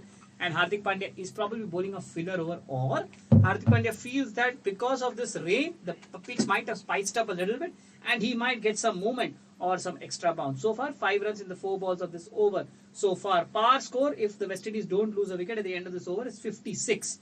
So they are ahead in that terms. But if a wicket falls, that is going to change. Short ball outside the off stump, crunched away through, and well, Arshdeep Singh, was it at the sweeper cover boundary? One might have to inquire why didn't he put in a better effort there. It was a short ball outside the off stump. Brandon King crunched it through the cover point region, and Arshdeep Singh ran across to his left, and probably the ball was too quick for him, did not put in a dive, and the ball has raced away to the fence. So they get that one boundary that they were targeting per over, and this over has now gone for 9. Just 5 fours in this innings, and it's 6 sixes being hit. 1, 1, 1, 2, 4. 9 runs of this over so far. 86 needed from 73 deliveries as Hardik comes in from over the wicket again to Brandon King. It's a short ball. King goes for the pull, misses, gets hit on the back, and the ball dribbles away towards cover, and the batters take a quick leg by. 10 runs from the over, 8 overs gone. West Indies are 81 for 1, chasing 166 for victory. Don't be a mere spectator. Become an active participant in the thrill with Crickon.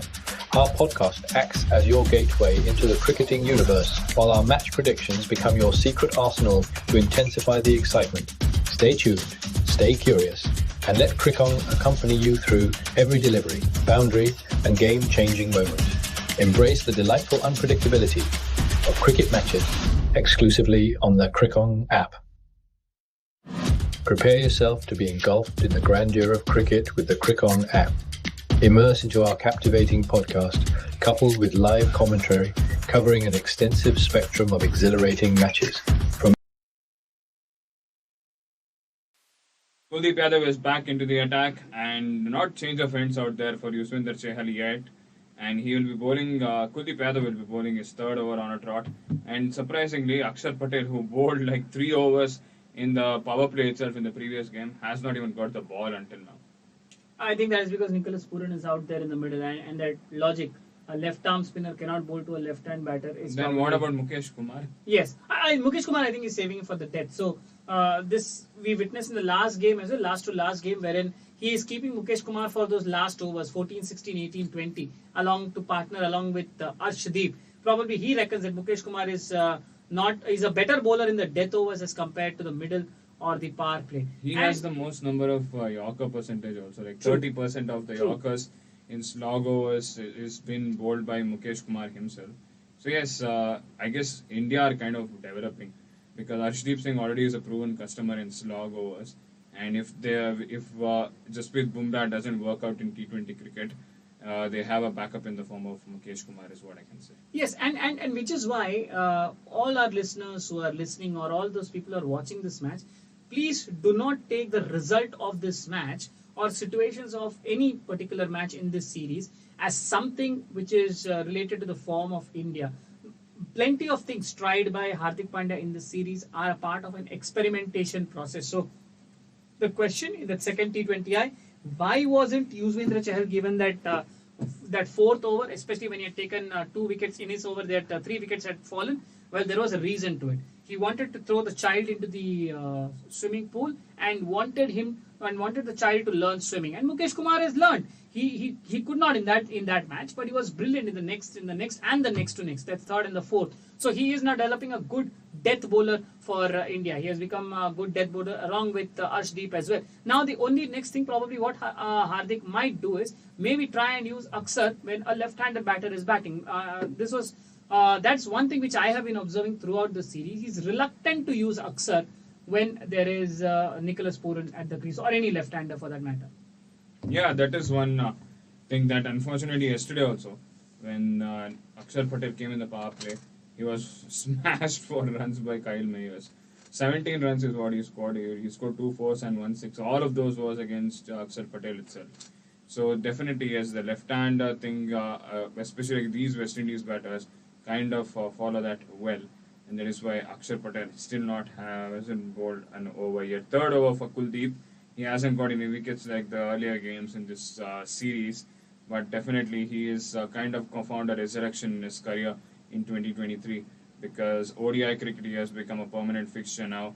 He will be definitely the go-to spinner in the World Cup that will be happening in a couple of months. And in T20 format also, whenever given opportunity, he has definitely delivered and has made his position valuable out there. Final ball coming up. 4 runs have come from this over, and this will be a single towards the mid-wicket, making it 5. 9 overs are done and dusted, 86 for 1.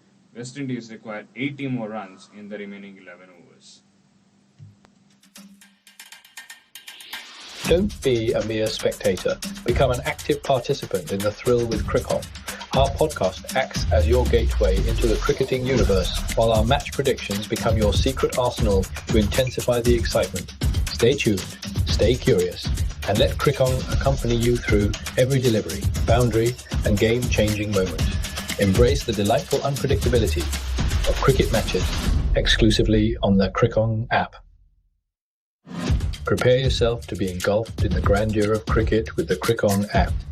Immerse into our captivating podcast, coupled with live commentary covering an extensive spectrum of exhilarating matches.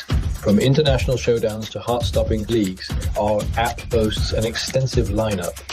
Join us as we guide you through an unparalleled cricketing expedition exclusively on the Crickong app. Don't let the excitement pass you by. Unleash your inner cricket aficionado. Don't be a mere spectator. Become an active participant in the thrill with Crickong app. Our podcast acts as your gateway into the cricketing universe, while our match predictions become your secret arsenal to intense.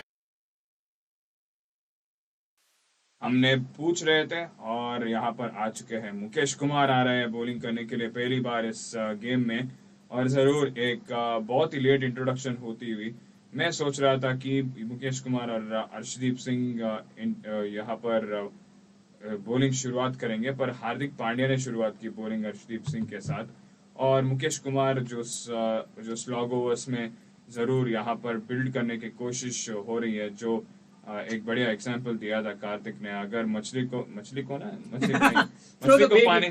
को पानी में swimming pool में डालो तो बच्चा अपने आप तैरने लगता है ऐसे माना जाता है वही हो रहा है क्योंकि पहले गेम में ही वहां पहले ही मैच में जब वो डेब्यू किए फर्स्ट T20I में तब भी पहले 17 ओवर में सिर्फ 1 ओवर बॉलिंग किया था और 18 ओवर और 20वां ओवर बॉलिंग करने के लिए भेजे थे और अच्छा परफॉर्म किया था मुकेश कुमार और उनका जो ट्रेजेक्टरी है आज बहुत अच्छी तरीके से ऊपर जाती हुई क्योंकि 1 साल पहले इनकी नाम भी नहीं था ये टेस्ट सिर्फ रेड बॉल फॉर्मेट में वो भी डोमेस्टिक में दुलीप ट्रॉफी और रणजी ट्रॉफी इस टूर्नामेंट्स में परफॉर्म करके इंडियन T20 लीग के ऑक्शन में तकरीबन 5.5 crore 6.5 crore highest one of the highest paid uncapped players थे इस साल के लिए दिल्ली टीम के लिए और दिल्ली टीम के लिए अच्छा परफॉर्मेंस देकर वहां पर भी स्लॉग ओवर्स में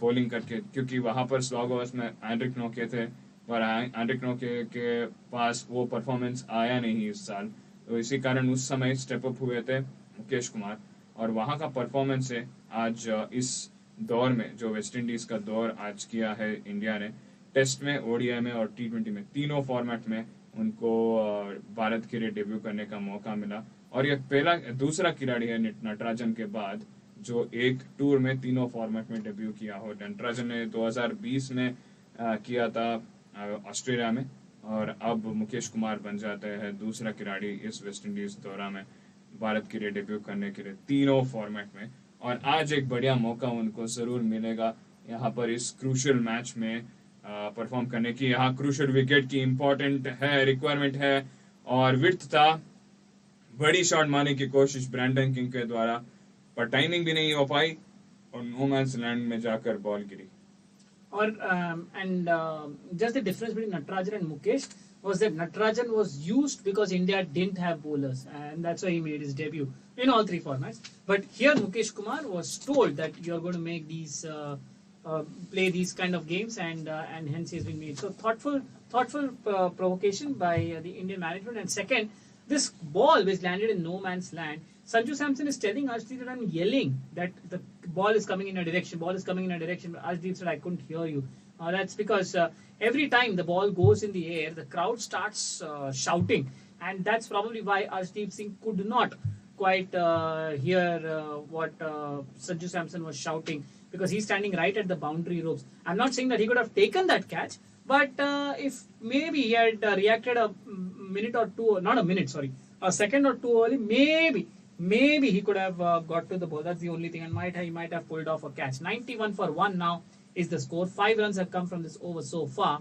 75 needed from 62 deliveries reads the equation, and as has been the case throughout the day, for the third time in this match, the rain has come and the rain has abated now as one side of the ground becomes sunny and the other side is overcast. Low full toss goes for the Yorker outside the leg stump and he's trying to bowl Nicholas Pooran round his legs, I think, Mukesh Kumar, because he's not bowling a bad line, he's bowling it on purpose and it has been flicked away towards a deep square leg for a single. This partnership is now worth 80 from 54 deliveries. Pooran moves on to 30. Pooran's contribution is 34, while Brandon King's contribution is 41. Final delivery of the 10th over then, 74 needed from 61 deliveries. And Brandon King has got starts in the series but has never converted them into anything or something substantial. Final delivery of the 10th over from Mukesh Kumar. Down the track comes Running King, and he smashed it over cover for a boundary. Mid-off thought he had a chance. He started to move to his left, but after taking a couple of paces, he realized it's going to be futile. So the last ball of the over spoils the over. 10 runs from that over as we head into a drinks break now. West Indies are 96 for 1, needing 70 of the last 10. Don't be a mere spectator. Become an active participant in the thrill with Crickon. Our podcast acts as your gateway into the cricketing universe, while our match predictions become your secret arsenal to intensify the excitement. Stay tuned, stay curious, and let Crickon accompany you through every delivery, boundary, and game-changing moment. Embrace the delightful unpredictability of cricket matches exclusively on the Crickon app. Prepare yourself to be engulfed in the grandeur of cricket with the Crickon app. Immerse into our captivating podcast, coupled with live commentary covering an extensive spectrum of exhilarating matches. From international showdowns to heart-stopping leagues, our app boasts an extensive lineup. Join us as we guide you through an unparalleled cricketing expedition exclusively on the Crickon app. Don't let the excitement pass you by. Unleash your inner cricket aficionado. Don't be a mere spectator. Become an active participant in the thrill with Crickon app. Our podcast acts as your gateway into the cricketing universe, while our match predictions become your secret arsenal to intensify the excitement. Stay tuned, stay curious, and let Crickon accompany you through every delivery, boundary, and game-changing moment. Embrace the delightful unpredictability of cricket matches. Prepare yourself to be engulfed in the grandeur of cricket with the Crickon app. Immerse into our captivating podcast, coupled with live commentary covering an extensive spectrum of exhilarating matches. From international showdowns to heart-stopping T20 leagues, join us as we guide you through an unparalleled cricketing expedition. Don't be a mere spectator. Become an active participant in the thrill with Crickon. Our podcast acts as your gateway into the cricketing universe, while our match predictions become your secret arsenal to intensify the excitement. Stay tuned, stay curious, and let Crickon accompany you through every delivery, boundary, and game-changing moment. Embrace the delightful unpredictability of cricket matches exclusively on the Crickon app. Prepare yourself to be engulfed in the grandeur of cricket with the Crickon app.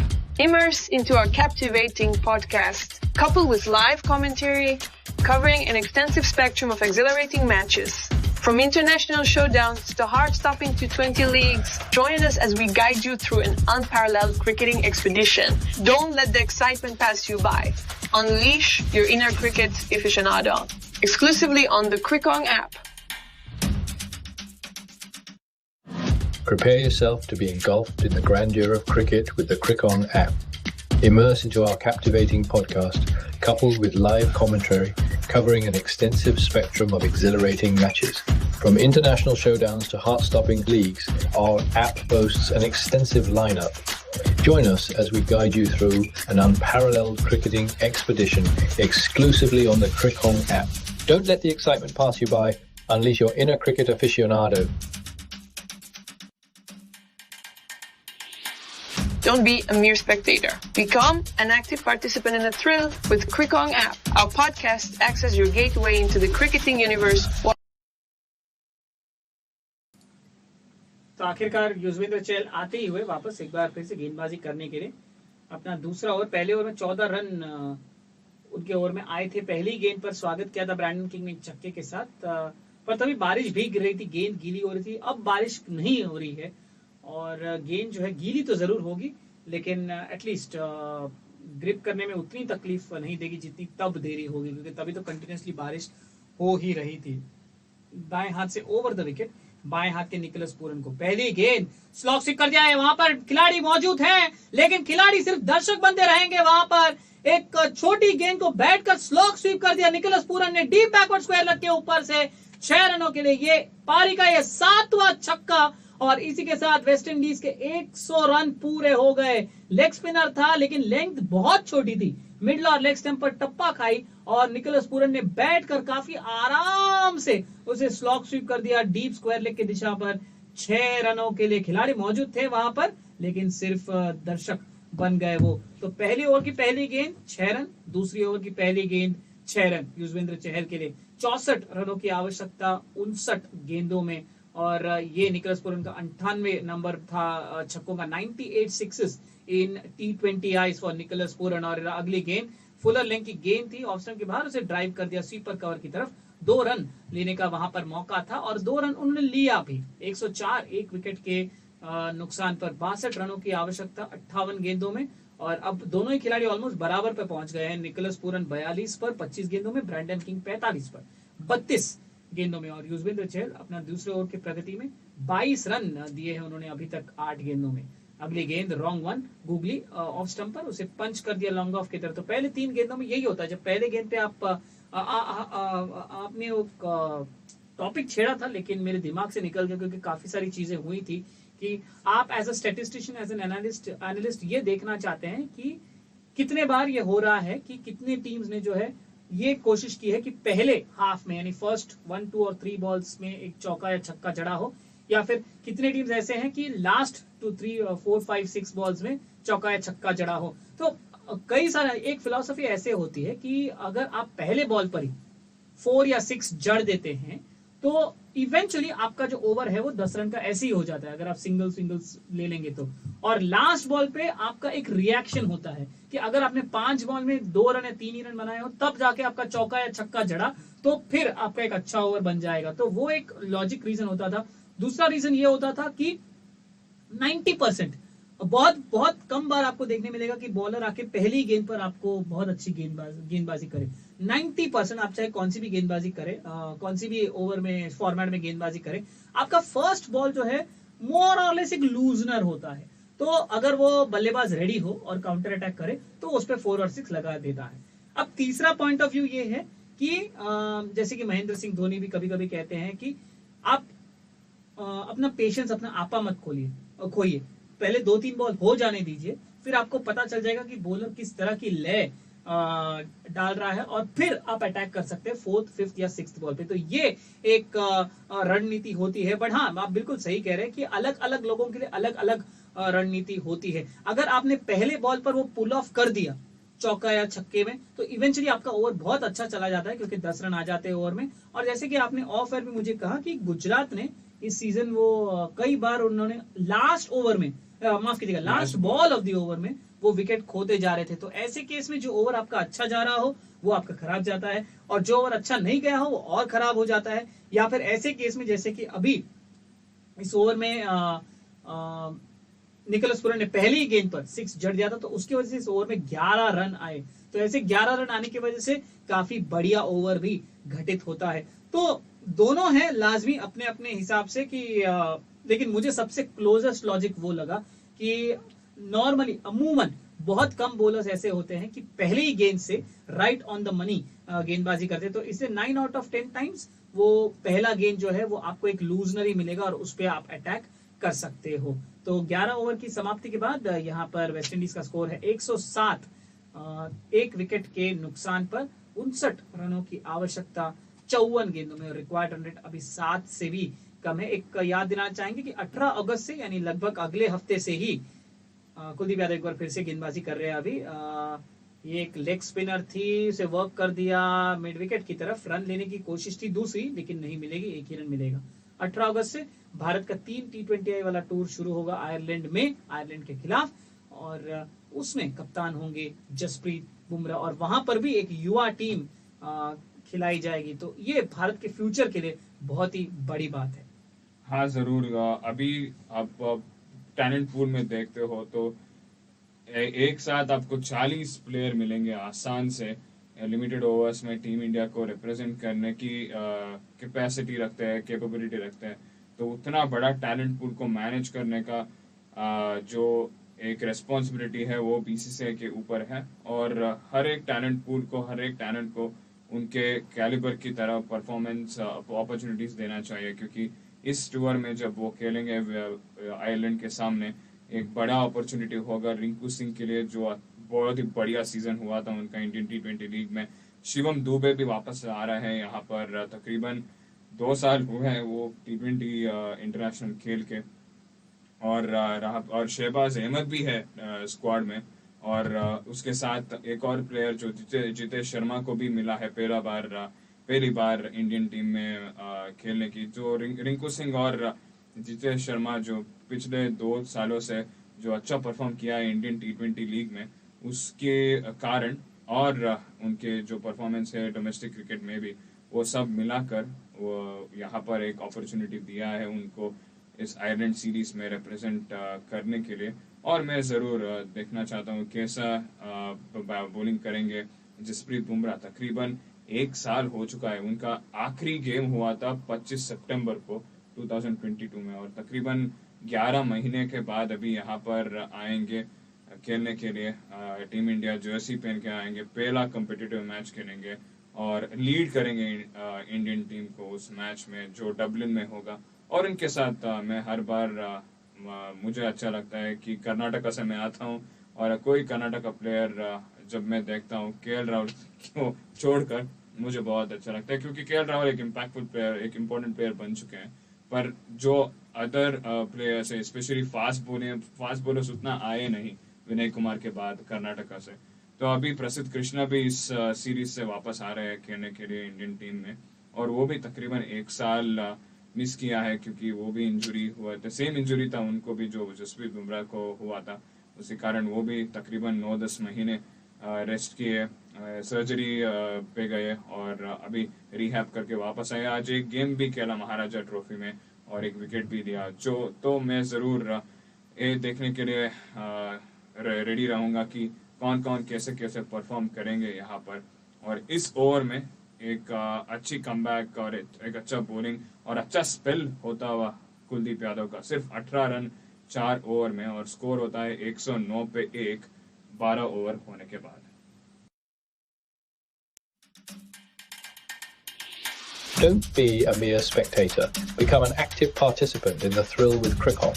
Our podcast acts as your gateway into the cricketing universe, while our match predictions become your secret arsenal to intensify the excitement. Stay tuned, stay curious, and let Crick-On accompany you through every delivery, boundary, and game-changing moment. Embrace the delightful unpredictability of cricket matches exclusively on the Crick-On app. Prepare yourself to be engulfed in the grandeur of cricket with the Crick-On. 97 रनों की partnership हो चुकी है कार्तिक, और ये जरूर ऐसे ही चलता रहा तो मैं जरूर देखता हूँ अगले 5 या 6 ओवर में ये मैच खत्म करने की कोशिश करेंगे, क्योंकि कुलदीप का ओवर हो चुका है, वो वापस नहीं आएंगे, और चहल का तो वो देख लिया है, अभी भी 25 रन दे चुके हैं 2 ओवर में, और कभी भी चहल विकेट ले सकते हैं, वो जरूर है, अनप्रेडिक्टेबिलिटी है उनके तरफ। पर मुझे लगता है ये दोनों बैटर्स अगर कूल हेडेड बैटिंग करते हैं तो जरूर इस मैच को आसानी से जीतकर इस सीरीज को अपने नाम बना सकते हैं। जी, और खास करके क्योंकि वो जो सेकंड T20I में हुआ, सेकंड T20I में भी वेस्ट इंडीज ऐसी ही बल्लेबाजी कर रही थी, काफी कंफर्टेबल लग रही थी। इनफैक्ट उन्हें तो 26 रन चाहिए थे 37 गेंदों में, 11 का डिफरेंस था in the positive for West Indies. पर निकोलस पूरन आउट हो गए, अचानक से वहां पर एक कोलैप्स हुआ और उन्होंने 3 या 4 रन में उन्होंने 4 विकेट खोए। तो वो एक डेफिनेटली उनके जहन में होगा कि पहले तो विकेट खोना नहीं है, और अगर विकेट खो भी गए तो उसके बाद कोलैप्स नहीं होना है, क्योंकि भारत जरूर एक दबाव सा बना तो रहा है, लेकिन जैसे कि आपने कहा उन्होंने पिछले ओवर में रन ही स्कोर नहीं किए, क्योंकि उन्हें कुलदीप यादव को अटैक ही नहीं करना था, कुलदीप यादव को विकेट्स नहीं देने थे। 4 ओवर में 18 रन, कोई विकेट नहीं, वो मेन है। और जहां तक इस सीरीज के लीडिंग रन गेटर्स में अब 3 वेस्ट इंडियन बैटर्स दिख रहे हैं। निकोलस पूरन जो टॉप पर है, ब्रैंडन किंग 4थे स्थान पर और रोवमन पॉल 5वें स्थान पर। तो अगर भारत के पॉइंट ऑफ व्यू से सोचे, यहाँ पर long off long off long off long off long off कुछ नहीं, एक बार 10 से फ्लाइटेड गेंद थी ऑप्शन के बाहर, ब्रैंडन किंग कदमों का इस्तेमाल करते हुए आगे जरूर आए अपने क्रीज से, और 1 सेकंड के लिए ऐसा लगा कि गेंद से काफी दूर हो गए, जिसके कारण मुझे लगा कि उन्होंने मिस टाइम किया था और लॉन्ग ऑफ के खिलाड़ी शायद वहां पर उस क्षेत्र में आ जाएंगे, लेकिन कनेक्शन काफी स्वीट था और गेंद जो है सीमा रेखा के पार चली गई 6 रनों के लिए। तो पहले ओवर के पहले गेंद पे 6 रन, दूसरे ओवर के पहले गेंद पे 6 रन और अब तीसरे ओवर के दूसरे गेंद पर 6 रन लगा है युजवेंद्र चहल को। और इसी के साथ ब्रैंडन किंग का अर्धशतक पूरा होता हुआ और वेस्ट इंडीज जो है, और अब एक और क्या ये रेन ब्रेक है यहाँ पर, ऐसे लग जरूर रहा है। ओ यहाँ पर एक लाइटनिंग का अनाउंसमेंट है, बारिश नहीं हो रही है लेकिन वहां पर लाइटनिंग हुई है, यानी बिजली कड़की है। और जैसे कि हम कहते हैं जब भी बिजली कड़कती है आपको खुले मैदान में नहीं होना चाहिए, इसलिए सारे श्रोताओं और सारे प्लेयर्स को इवैक्यूएट किया जा रहा है सेफ्टी रीजंस के लिए, क्योंकि आप लाइटनिंग में रिस्क नहीं ले सकते। बारिश नहीं गिर रही है अभी के लिए फिलहाल, लेकिन पूरे स्टेडियम को इवैक्यूएट किया जा रहा है। उनको क्या कहा जा रहा है, प्लीज आप ऐसे जगह पर जाके आराम कीजिए जहां पर छत हो। आप ओपन या खुले मैदान में यहाँ पर नहीं हो सकते, आप खड़े नहीं रह सकते। और अगर हम डकवर्थ लुइस के स्कोर के हिसाब से अगर हम चेक करें 12.3 ओवर के बाद यहाँ पर क्या होगा वेस्ट इंडीज का, क्या होना चाहिए वेस्ट इंडीज का स्कोर, वो हम आपको कुछ ही देर में बता देंगे। लेकिन फिलहाल हम ये बता दें कि वेस्ट इंडीज का स्कोर है 117, एक विकेट के नुकसान पर। Brandon King 54 not out, Nicholas Pooran 46 not out, Kyle Mayers 10 run बनाकर आउट हो गए। अब उन्हें सिर्फ 49 रनों की आवश्यकता है 45 गेंदों में। भारत यहाँ पर काफी स्ट्रगल करता हुआ अपने गेंदबाजों के रूप में। और जहां तक हम एक इकलौता विकेट था, लेंथ बॉल थी, उसे पुल करने का प्रयास था, गेंद हवा में गई और एक अच्छा कैच यशस्वी जायसवाल का मिड ऑफ से पीछे जाते हुए उन्होंने कैच लपक लिया था। और अभी भी हम देख रहे हैं कि पार स्कोर क्या है। मेरे हिसाब से पार स्कोर 109 पढ़ा था मैंने, पर फिर भी हम ढूंढ रहे हैं कि एग्जैक्टली क्या होगा पार स्कोर। वो एक ही विकेट गिरा था फिर वेस्ट इंडीज का, कायल मेयर्स का, जो अभी एक वॉकिंग विकेट बन गए हैं। अगर किसी भी अगर टीम के अगेंस्ट वो खेल रहे हैं तो एकदम एक सेट टेम्पलेट है कि उन्हें एक शॉर्ट बॉल डालिए और वो उन्हें जो है उन्हें आप आउट कर सकते हैं। और अब कवर्स भी आ रहे हैं, प्रिकॉशनरी मेजर।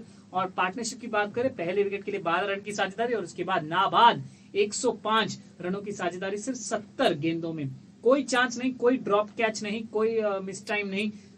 काफी अच्छी बल्लेबाजी की है अभी तक। और यहां पर अभी हम यही सोच रहे हैं कि डकवर्थ लुइस पार स्कोर क्या होगा। इतना तो श्योर है कि वेस्ट इंडीज आगे है डकवर्थ लुइस के स्कोर से, पर प्रॉब्लम यह है कि हमें डकवर्थ लुइस पार स्कोर पता नहीं है, बस वही एक प्रॉब्लम है। मेरे हिसाब से जहां तक मैंने पढ़ा था शायद 89 या 109 दोनों में से कोई एक था डकवर्थ लुइस पार स्कोर, पर बिना कंफर्म किए हम आपको गलत इंफॉर्मेशन नहीं देना चाहेंगे।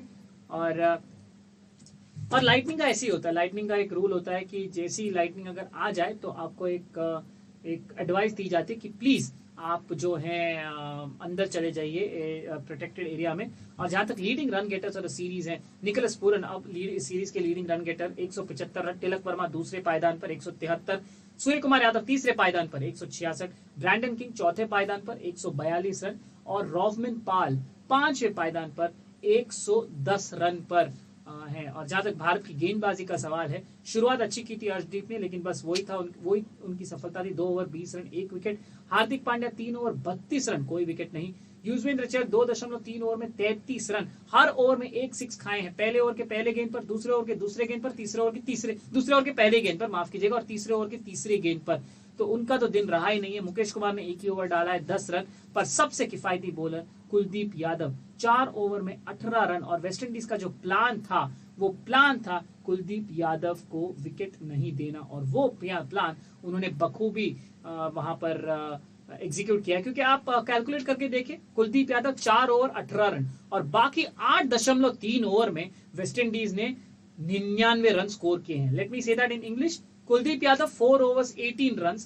The remaining 8.3 overs, that's 51 balls, West Indies have scored 99 runs. Can you believe that? Yes, 99 runs for the loss of 1 wicket. That has been the impact of the West Indies batters on the other Indian bowlers apart from Kuldeep Yadav. So that has been India's problem. They have not hunted wickets in pairs. So as of now, the okay, so this is the DLS par score. तो भारत के लिए माफ कीजिएगा, West Indies के लिए DLS par score है 91, 12.3 over के बाद 1 विकेट के नुकसान पर और West Indies 26 run at this point in time आगे है। कवर्स है मैदान पर वो प्रिकॉशनरी कवर्स है, बारिश नहीं गिर रही है, पर क्योंकि लाइटनिंग वहां पर देखा गया है तो वहां पर कहा गया है कि प्लीज आप जो हैं एक सेक्लूडेड प्लेस में जाइए जहां पर छत हो।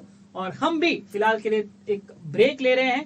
जैसे ही गेम शुरू हो या फिर शुरू होने के संकेत मिल रहे हो, हम वापस जरूर जुड़ेंगे। तब तक के लिए हमारे पॉडकास्ट जरूर सुनिएगा। You are listening to CritCon Podcast.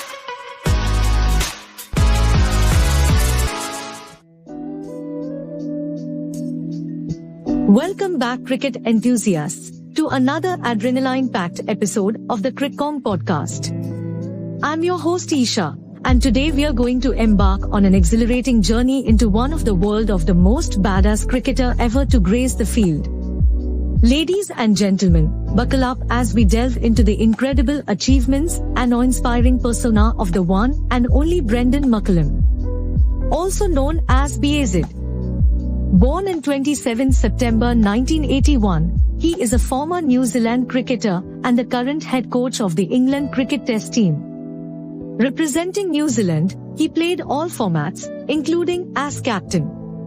McCullum was renowned for his quick scoring, notably recording the fastest test century of all time. He is considered one of the most successful batsmen and captains of New Zealand cricket. As captain, he led New Zealand to the finals of the 2015 Cricket World Cup, where they lost to Australia by 7 wickets.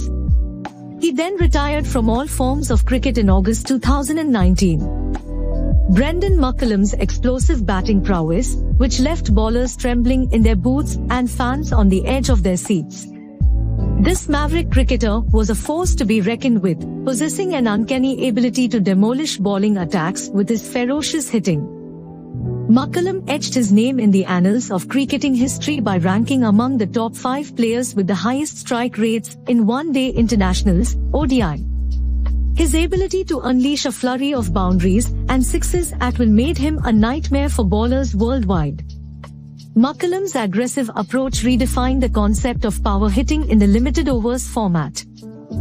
While he terrorized bowlers in ODIs, McCullum's impact on T20 cricket was nothing short of legendary. He proudly holds the record for scoring the most runs in the history of T20s, cementing his status as an icon of the shortest format. His ability to single-handedly dismantle bowling attacks propelled him to the forefront of T20 cricket. But McCullum didn't stop there. He rewrote the record books by becoming the first player to score 2 centuries in T20 matches. Imagine the sheer audacity and skill required to achieve such a feat. McCullum's unparalleled batting prowess left spectators in awe, as he consistently defied the boundaries of what was deemed possible in the high-octane world of T20 cricket. Let's not forget McCullum's unmatched ability to set the stage on fire from the very beginning. He holds the record for the best strike rate in the first 10 overs across all formats of the game. His explosive starts provided the perfect platform for his team to build substantial totals and left the opposition scrambling for answers. Sixes rained like confetti whenever McCullum stepped onto the field. He holds the record for hitting the most sixes in T20 cricket worldwide. The sound of the ball crashing into the stands became synonymous with his name.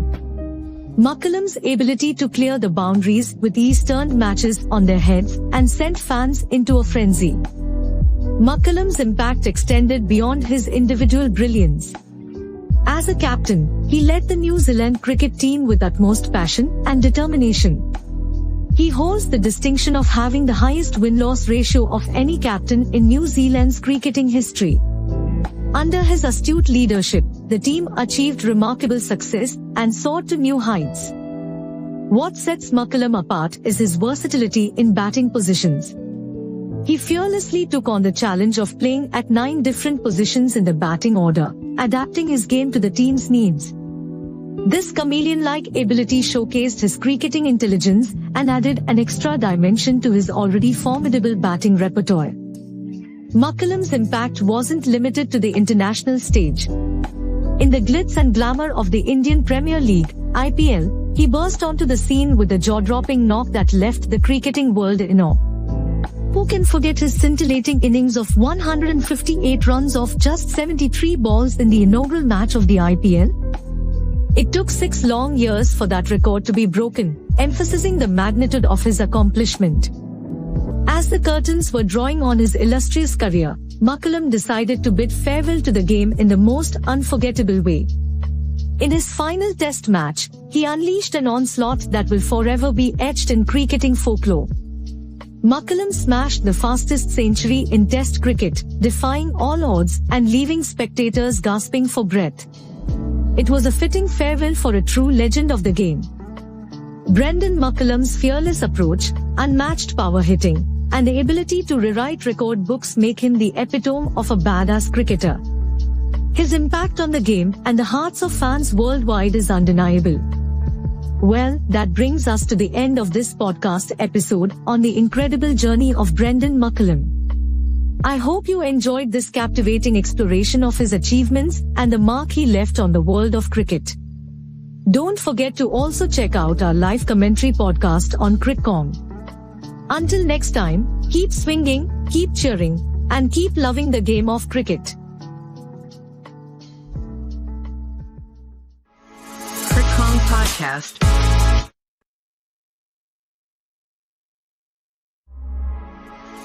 You are listening to CritCom Podcast.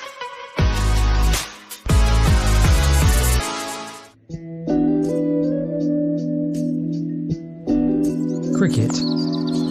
A quiet sport, pioneered by the British, measured, considered, timeless. Just a couple of decades ago, cricket was struggling to attract audiences, and its commercial future was very much in doubt. Now, it has the second biggest sporting franchise in the world, bettered only by the NFL. At the centre of its success is one country and its record-breaking tournament, the Indian Premier League. So there's been a revolution in cricket. Traditionally, what used to happen, when English cricket started, cricket in the rest of the world stopped. Now, such is the glamour of IPL, such are the riches IPL provides, that English cricket has to bow down to India. There are 74 games now in the IPL, and each one is valued at over £10 million for one game. There's no way that other formats of the game before could have commanded that sort of financial power or value. The figures that are talked about is that 80% of world cricket's income is provided by India in one form or the other. India currently has a population of 1.4 billion people. IPL has a viewership of almost 700 million people. Worldwide fan base for cricket is about 2.5 billion people. We are 27% of that total fan base worldwide. So potential to grow this viewership, immense, massive. This is the story of how one country became the driving force behind the biggest sporting turnaround of the 21st century. Well, cricket is this unique English game. The English invented most of the sports, but cricket is probably unique in that the two sets of players are doing opposite things. One of them is playing with a bat, and the other one is playing with a ball. It's one of those kind of quite enigmatic sports to describe, I think. It's the battle between runs, the number of runs you can score versus the number of wickets. And a wicket is when a batter gets out, and so it's a contest between runs and wickets. The overall aim of the game is to score more runs than the opposing team. A run is essentially a point, and it's given every time a batter runs between the wickets, which is possible after the ball has been bowled. 4 runs are given if the batsman hits the ball beyond the boundary of the pitch, with the ball having hit the ground. A 6 is given for batters who can clear the boundary without the ball hitting the ground. The fielding team bowls to the batting team. A fielder bowls in sets of 6 balls, which are called an over. After each over, the bowler changes. The best way to prevent the batting team from scoring is by getting the batsman out or taking wickets. This can be done in many ways: bowling, catching, or running out. Once 10 of the 11 batsmen are out, their innings finishes and they can't score any more runs. The same is true if they run out of time, which varies depending on the type of cricket game, and is where the most revolution has taken place in recent years.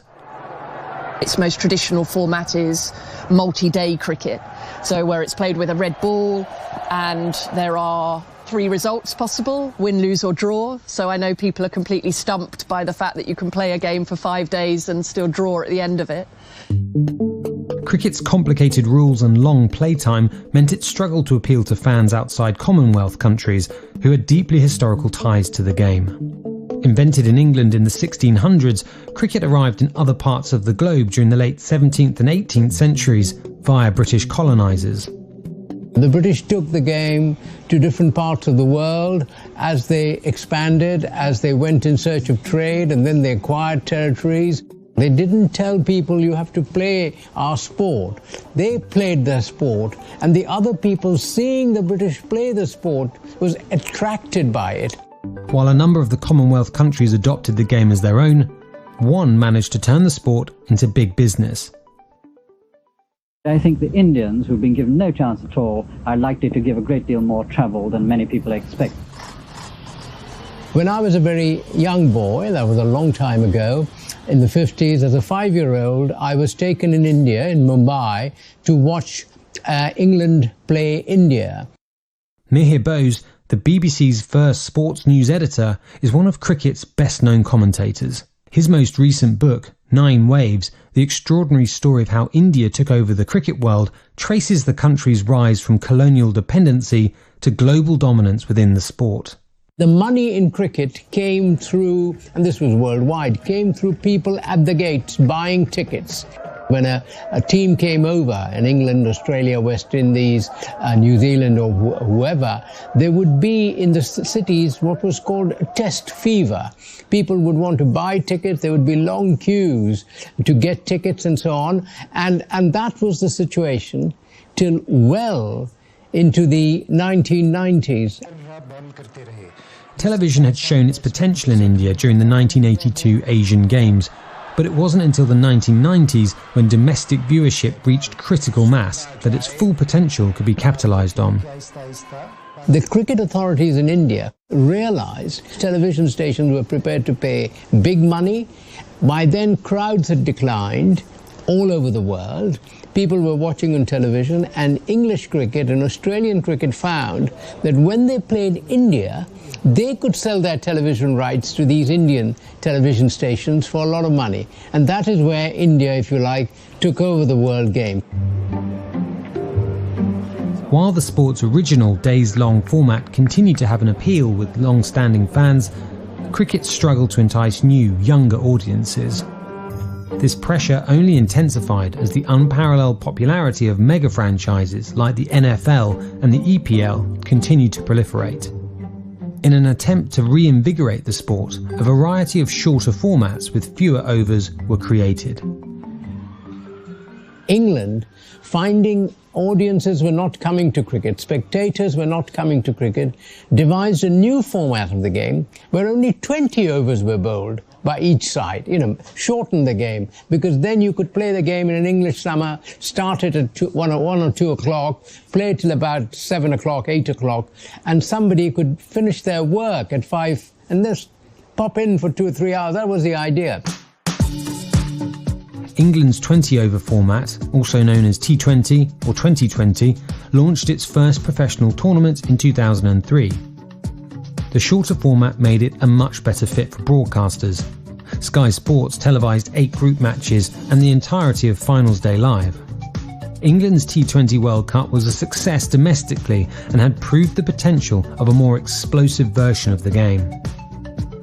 But it would take a total disruption in 2008 to change the course of cricket. And that disruptor came in the form of the Indian Premier League. No matter which time zone you're in, over the next 51 days, it's only one time, and that is to celebrate cricket's biggest. biggest festival. Welcome to the Vivo Indian Premier League.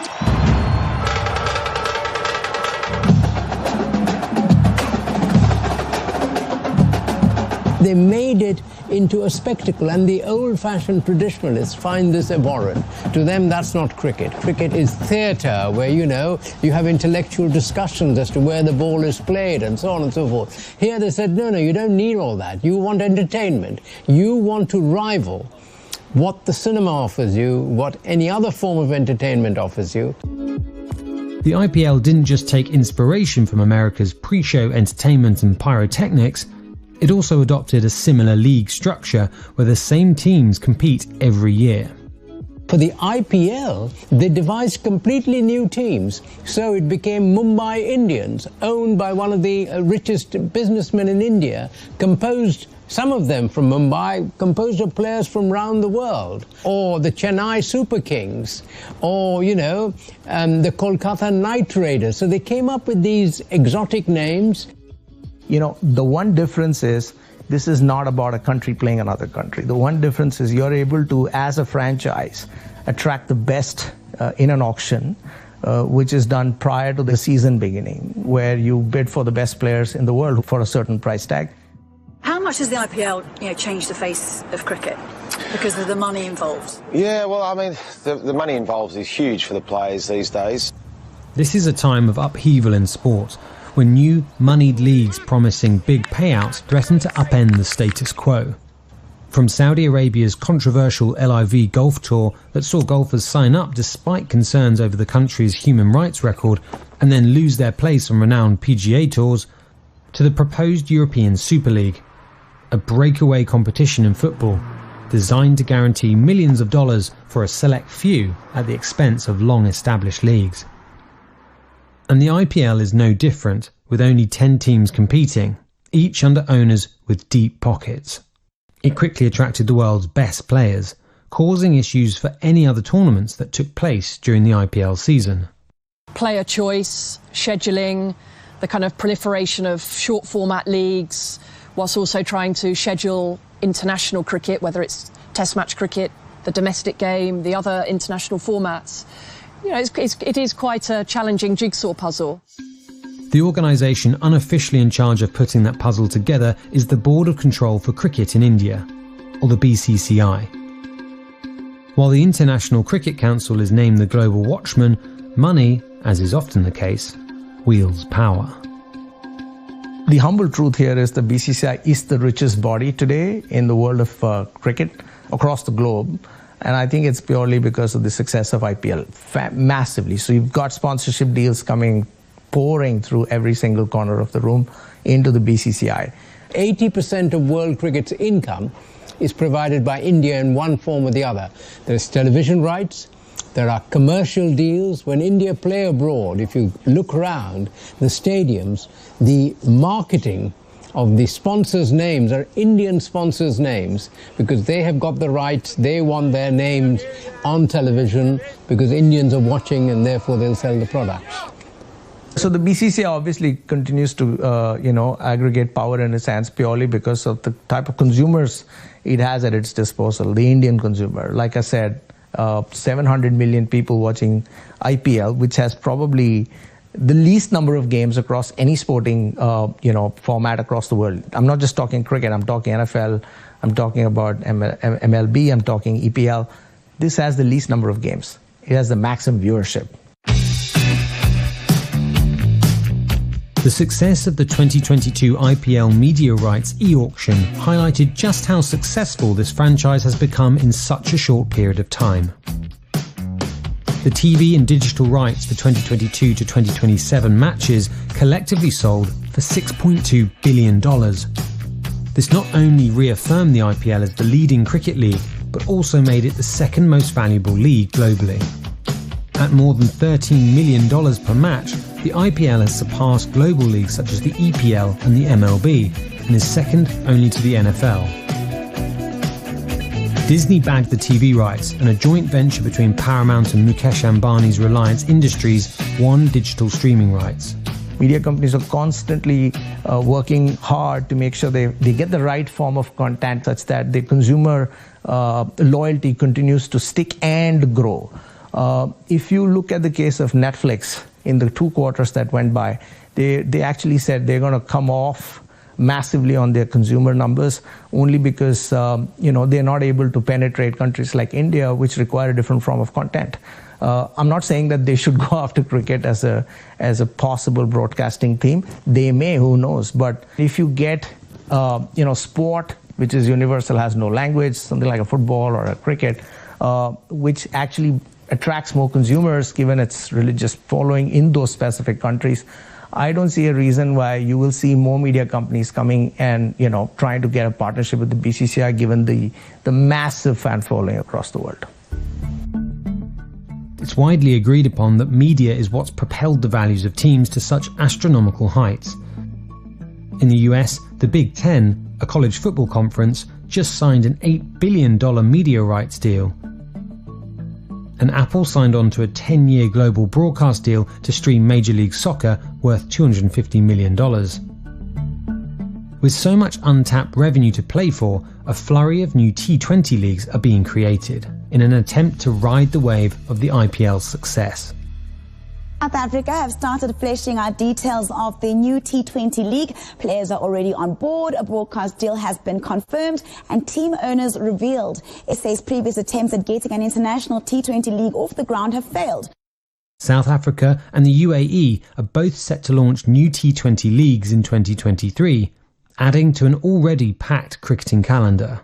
These tournaments will put a further strain on resources and talent, especially as the current ruling by the BCCI states no Indian national player can take part in other leagues unless they permanently retire from the IPL and national cricket.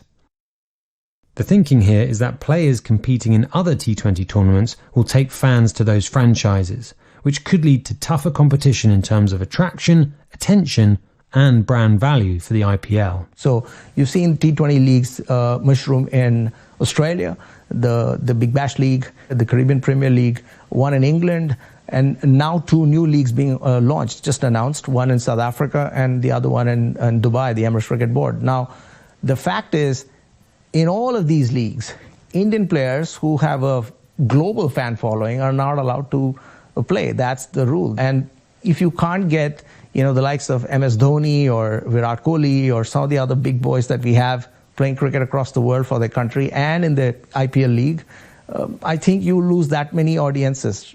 In an interview with ANI Sports in August 2022, the BCCI Vice President Rajiv Shukla commented on the matter. Our Indian Premier League is itself a huge league, and we cannot allow any of our players to attach themselves to any foreign league in any manner.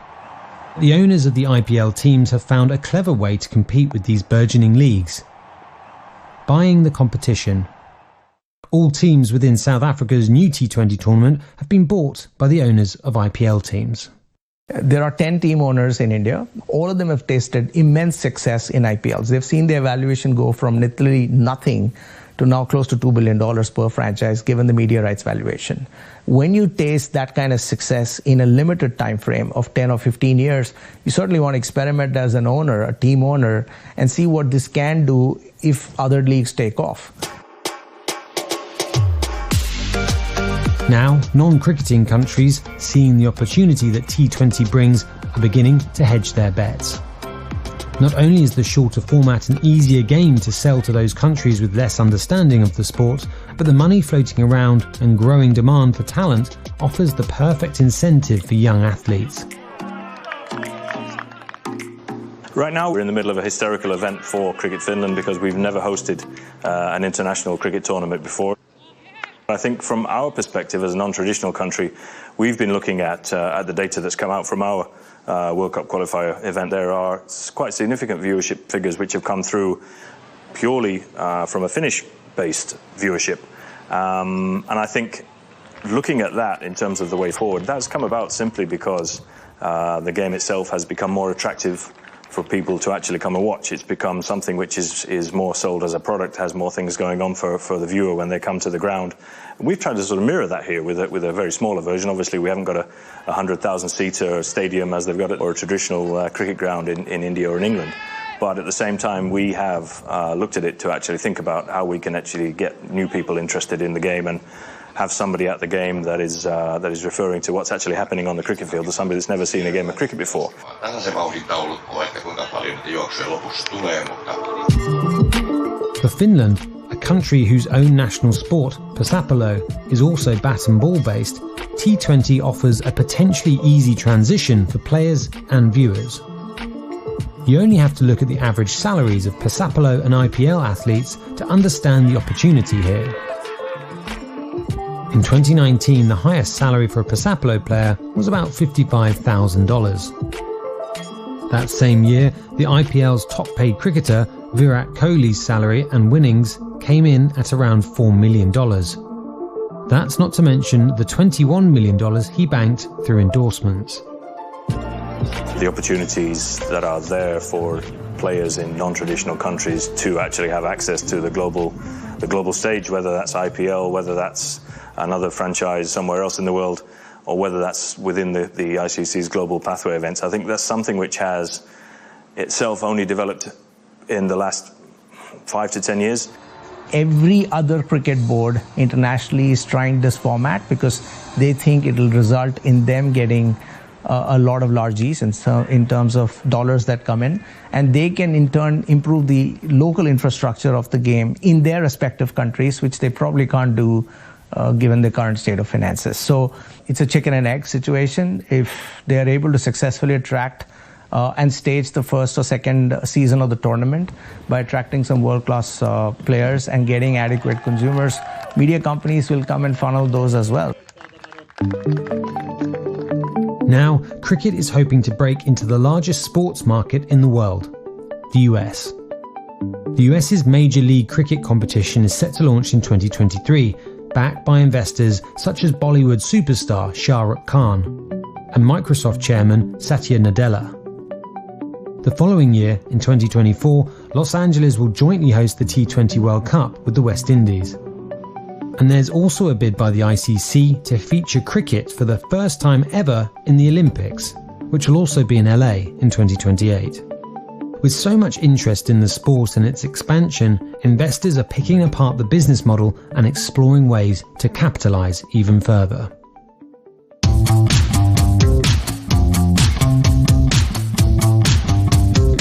It has now gone to serious business where large business owners across the globe are seeing this as an opportunity to own a franchise, probably improve governance, get more independent sportsmen to come on the boards of these companies and therefore attract the best talent, get sponsorships, and increase the scale and size of what they can do in the respective franchises.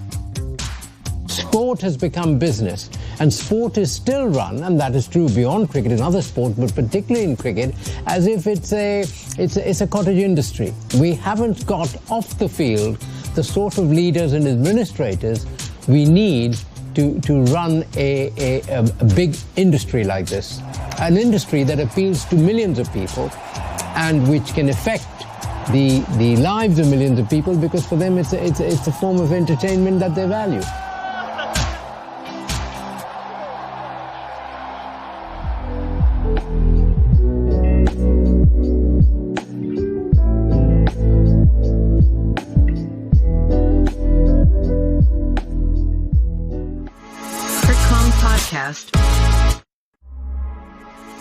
You are listening to CritCon Podcast.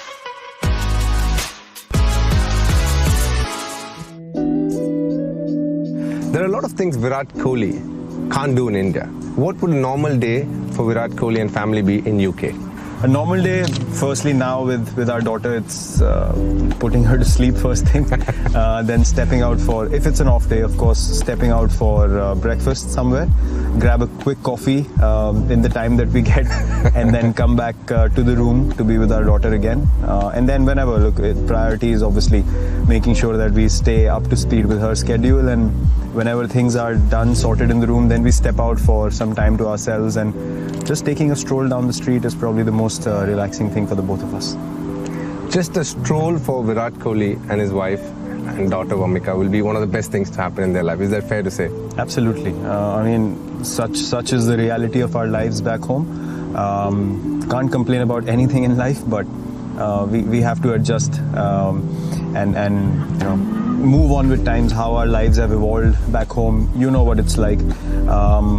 thinking of just going down the street in India is not even a dream for us. It doesn't even arrive in our dreams anymore. Normalcy for any human being. At the end of the day, we're all human beings who just want some normalcy every now and then and just relax. So do you miss the Virat Kohli that used to go to Chuk Chuk Mein? Of course I do. And those... By the way, that's the local Chinese restaurant, which is a food truck, by the way, which Virat used to go. When Virat was chubby at that stage, is that fair to say? Yes, I was very chubby. I am very fond of food, but luckily I understood exactly what I need to do to stay at this level till the time I play, and I still miss those days. It's not like those days are out of my memory. I still talk to my friends back home, talk about those days when we used to finish practice and go straight to this mini Chinese food van and just smash whatever we liked without caring about anything in the world. What was a dish that you used to have? I used to obviously eat everything back then. So chicken fried rice was my regular with chili chicken. Szechuan sauce? No, it's chili chicken. No Szechuan sauce, just chicken fried rice and chili chicken. A chubby Virat Kohli to a chiseled Virat Kohli, who is the epitome of what sport is all about today. When did that light bulb moment happen? It happened in 2012. Played the IPL in 2012, and the lead up to that was interesting because I had scored my first Test 100 in Australia in 2012, followed by that game against Sri Lanka in Hobart, where we chased that total down within 40 overs. That came out of nowhere. Honestly, I did not believe that I could do something like that at the international stage. It happened. Gave me so much belief from there, and then Asia Cup came and I got 183 against Pakistan on a Sunday. Everyone was watching, so things really just turned in about 6 months for me. But I forgot the basics of the game. I started becoming more desperate, and I thought went too far ahead of myself. I thought, this IPL I'm going to dominate everyone. But the moment IPL started, a few games which didn't go my way, and my mindset completely dropped to the other end. I was eating anything that came in sight. I was finishing, candy packets, 40 pieces a packet. I would finish 3 packets a week. I was eating horribly, sleeping horribly. My habits were all over the place. And I finished IPL. I remember I went home, came out of the shower first day, and I saw myself in the mirror, and I was ashamed. It was literally, I saw myself and I thought I'm looking at another human being, and I told myself, look, if you want to play cricket at the highest level, this is not the way that you can manage. And from next day onwards, I changed everything about my diet, the way I trained, everything, and from then on it was just an obsession. August, September 2014 wasn't your best time in your life. You were struggling in England. That's the best way to put it. Come November, you go to Australia, you smash them, get 400s in 4 test matches. How did the transformation happen? What is the mental shift that happened in 2 months' time when you go from one continent to another? Playing at this level over a long period of time, you tend to go into a space where you become a bit insecure, you become fearful, you want to prove to people how good you are in different conditions. And to be honest, before that Australia tour, I was treating every foreign tour like more like an engineering exam that I have to pass somehow, and I have to show people that I can play at this level. But there I realized that once you're down and out, there was hardly anyone who came to help me. There was hardly anyone who was looking towards me and saying, listen, let's work together and try to get your game up to speed. Everyone was just going after me left, right and center. So I was like, am I playing to prove these people wrong? For what? I've got nothing to do with them, and they literally have nothing to contribute in my life. So I went back home. I was down for quite a bit. The great thing that happened at that stage was I realized who's with me, who's not. Things were filtered to an extent that I just got so relaxed when I went back home. I was like, okay, I've hit rock bottom now. No one believes in me. Everyone thinks I should not be playing Test cricket. So what can I do? I can just work as hard as I can. Went into a bubble. I went to Bombay as well. I called Sachin Tendulkar. I asked for his help. I said, see, I want to get my game right. I want to understand what it's like to score runs at this level. My mindset was simple. I went back home. I told myself, listen, you can't play Test cricket to show people that you can play in England and play in Australia and not get out. And if you don't score, it's no point. You play this game to make your team win. So my mindset was, I'm going to go to Australia, and how am I going to score? The players are out and the match will begin back. 49 required of 45 deliveries out there, 117 for 1.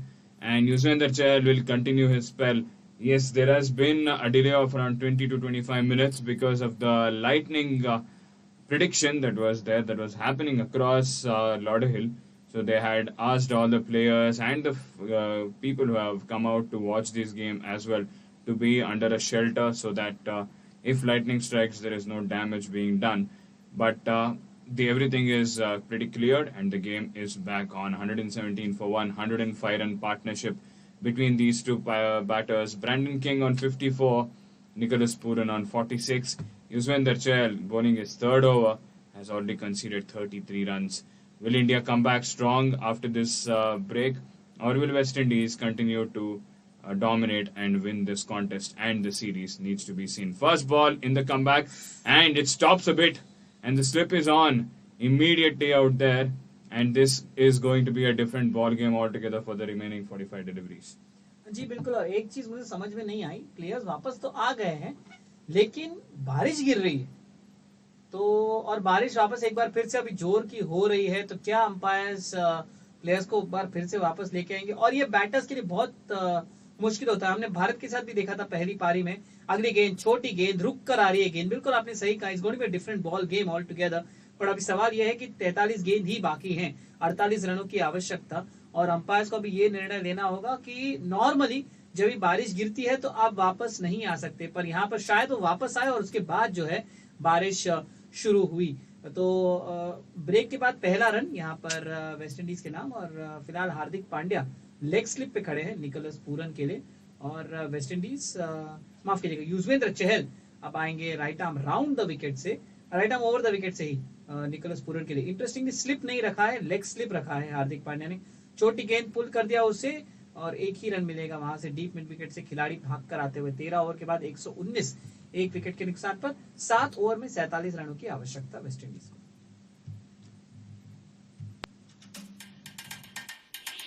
Don't be a mere spectator. Become an active participant in the thrill with Crickon. Our podcast acts as your gateway into the cricketing universe, while our match predictions become your secret arsenal to intensify the excitement. Stay tuned, stay curious, and let Crickon accompany you through every delivery, boundary, and game-changing moment. Embrace the delightful unpredictability of cricket matches exclusively on the Crickon app. Prepare yourself to be engulfed in the grandeur of cricket with the Crickon app. Immerse into our captivating podcast, coupled with live commentary covering an extensive spectrum of exhilarating matches. From international showdowns to heart-stopping T20 leagues, join us as we guide you through an unparalleled cricketing expedition. Well, the talks were happening that the Indian team is working towards making Tilak Verma and Yashasvi Jaiswal become bowlers, and Tilak Verma has been introduced, and in the very first ball, a stumping appeal has been made by the wicketkeeper Sanju Samson, and we need to see whether this 108 run partnership will be broken by Tilak Verma, because for the first time he is bowling in his international career, if I am right, and he might get a wicket in the very first ball. जी हाँ, ऐसे लगता तो जरूर है. यहाँ पर एक बहुत ही अच्छी गेंद थी, फ्लाइटेड गेंद थी ऑफ स्टंप के बाहर. निकोलस पूरन आगे आए मतलब क्रीज के बाहर नहीं, ऐसी लंच किए, लेकिन शायद उसकी वजह से उनका जो बैकफुट था वो क्रीज के बाहर चला गया. ये अपील स्टंपिंग की है, लेकिन सब कुछ देखा जाएगा पहले. और संजू सैमसन कॉन्फिडेंट तो हैं वहां पर, लेकिन सारे खिलाड़ी अपने पोजीशन पर वापस आ गए हैं. सबसे पहले अल्ट्रा एच नहीं, वहां पर कुछ नहीं है. अब देखना पड़ेगा इसके बाद जो है गेंद माफ कीजिएगा, उनका पैर जो है क्या वो क्रीज के बाहर आया था या नहीं आया था. अब ये साइड ऑन व्यू देख रहे हैं कि क्या यहाँ पर स्टंपिंग हुई है. निकोलस पूरन का पैर माफ कीजिएगा हवे में गया है क्या नहीं, पैर जो है वो क्रीज में ही था जब भी उन्होंने वो स्टंपिंग करा. और अंपायर भी जो ग्रेगरी बैथवेट है स्क्वायर लेग पे, उन्होंने काफी टाइम तक तो सिग्नल भी नहीं किया थर्ड अंपायर को. वो ऐसे ही चलते जा रहे थे वो बेस रखने के लिए, और फिर अंत में औपचारिकता के लिए उन्होंने वो सिग्नल किया. तो नॉट आउट ही आएगा, लेकिन एक अच्छी शुरुआत तिलक वर्मा के लिए. ऑफ स्पिन डालते हैं right arm round the wicket से, और ये एक भारत की तरफ के एक अच्छा संकेत. और यहाँ पर कैच की अपील, फर्स्ट स्लिप में कैच की अपील, और यहाँ पर रिव्यू दिया गया है. अंपायर ने आउट नहीं दिया है, पर हार्दिक पांड्या और संजू सैमसन बहुत ही यहाँ पर कॉन्फिडेंट है, और ये एक बहुत बड़ा विकेट हो सकता है रेन ब्रेक के बाद, क्योंकि निकोलस पूरन कह रहे हैं कि उनके आर्म गार्ड को लगा, और इनफैक्ट वो वापस जा रहे हैं. वो वापस जा रहे हैं डगआउट की तरफ और ये शायद रिव्यू आने के पहले ही ये निर्णय आने के पहले ये विकेट दे दिया जाएगा वेस्ट इंडीज, माफ कीजिए भारत को। तिलक वर्मा को पहला विकेट अंतर ऑफ स्पिनर जो स्पिन ही नहीं हुई, रिवर्स स्वीप करने का प्रयास, और यहां पे तो ऐसा लग रहा है उनके स्वेट गार्ड पे, स्वेट बैंड पे लगकर गई है। लेकिन क्या स्वेट बैंड पे लगने से पहले क्या गेंद ग्लव्स को लगी थी? रिवर्स स्वीप मारने का प्रयास था, गेंद उनके स्वेट बैंड को लगकर ऊपर उछली और हार्दिक पांड्या ने फर्स्ट स्लिप पर कैच, ओ बैट लगी है, बैट लगी है यहां पर। और इसी के साथ जो है अल्ट्रा एज में अंपायर ने आउट नहीं दिया, लेकिन अल्ट्रा एज क्लियर कट यहां पर एक डिफ्लेक्शन दिखा रहा है। तो तिलक वर्मा, ये लीजिए, हमें लग रहा था कि शायद everything is lost for India जब हम रेन ब्रेक में जा रहे थे, लेकिन नहीं। इसीलिए कहते हैं क्रिकेट अनिश्चितताओं का खेल है, कहीं से भी मैच घूम सकता है। पिछली बार जब निकोलस पूरन आउट हो गए थे तब वेस्ट इंडीज ने जो है 3 रन के अंदर 4 विकेट खो गए थे। क्या एक बार फिर से वही होने वाला है? तिलक वर्मा को यहां पर पहला विकेट अंतरराष्ट्रीय क्रिकेट में, अंपायर ने बदला अपना फैसला। वेस्ट इंडीज 119, 2 विकेट के नुकसान पर आखिरकार सेंचुरी पार्टनरशिप तोड़ दी गई और निकोलस पूरन वापस जाते हुए कॉट, हार्दिक पांड्या बोल्ड, तिलक वर्मा 47 पर। और अब नए बल्लेबाज आ गए हैं, शाई होप। इनफैक्ट डिसीजन देने के पहले ही शाई होप क्रीज पर पहुंच चुके थे, यानी निकोलस पूरन को पता था कि वो आउट हैं, क्योंकि जैसे ही भारत ने रिव्यू के लिए सिग्नल किया वैसे ही वो चलते बने ये क्रीज के, माफ कीजिएगा, डगआउट की तरफ। और अब शाई होप ज्वाइन करेंगे ब्रैंडन किंग को उस क्रीज पर। और बारिश अब काफी तेज होती हुई, 47 रनों की आवश्यकता 40 गेंदों में। अब यहाँ पर काफी गेम यहाँ पर बदलता हुआ, हालांकि एक ही विकेट गिरा है रेन ब्रेक के बाद, लेकिन रेन ब्रेक के बाद रन्स भी नहीं आए हैं, इक्के दुक्के में रन्स आए हैं। और तिलक वर्मा ने अपने दूसरे ही गेंद पर इस मैच में यहाँ पर एक झटका दे दिया है वेस्ट इंडीज को निकोलस पूरन के रूप में। ओवर द विकेट आते हुए दाएं हाथ से शाई होप के लिए पहली गेंद ड्राइव कर दी कवर्स के दिशा में, वहां पर खिलाड़ी ने डाइव लगाई, सूर्य कुमार यादव थे शायद, हाथ लगा उनका और चौका रोक दिया उन्होंने। और बल्लेबाज जो है 2 रन के लिए 2 रन से अपना इजाफा कर लेंगे, शाई होप अपना खाता खोल लेंगे। 121, 2 विकेट के नुकसान पर यहाँ पर वेस्ट इंडीज रिवर्स स्वीप मारने का प्रयास था, लेकिन बल्ले के टो एंड से लगकर गेंद सीधा ऊपर चली गई फर्स्ट स्लिप में, जहां पर हार्दिक पांड्या ने वो कैच लपक लिया। तो 3 गेंदों में 2 रन, 45 रनों की आवश्यकता 39 गेंदों में। Tilak Varma over the wicket. एक बार फिर से शाई होप को लॉन्ग ऑन की तरफ गेंद गई है और उनके आगे जाकर गिरी गेंद, स्लॉक कर दिया था शाई होप ने। तो वो तिलक वर्मा को सेटल करने नहीं देने वाले। जायसवाल है लॉन्ग ऑन पर, 1 रन मिलता हुआ शाई होप को। 122, 2 विकेट के नुकसान पर 38 गेंदों में 44 रनों की आवश्यकता। ब्रैंडन किंग कभी भी है यहाँ पर स्ट्राइक पे, तो वो यहाँ पर आखिर तक खेल कर मैच जितवाना पड़ेगा, क्योंकि अभी इतना काम करके 107 रनों का पार्टनरशिप बना के टीम को एक अच्छा पोजीशन में लेके आकर आने के बाद अगर ये मैच हार जाते हैं तो जरूर ये एक बड़ी मिसफॉर्चून होगा वेस्ट इंडीज के लिए। और बैकफुट पे जाकर एक बढ़िया सा शॉट मारते हुए और मुकेश कुमार अपने फुटबॉलिंग स्किल्स दिखाते हुए मिड विकेट कॉर्नर रीजन में बॉल को रोक रहे हैं। 2 रन आता हुआ इस गेंद पे, 5 रन और 1 विकेट भी तिलक वर्मा को मिलता हुआ पहले ही ओवर में उनका अंतर्राष्ट्रीय क्रिकेट में। 14 ओवर हो चुका है, 121 पे 2 है यहाँ पर West Indies.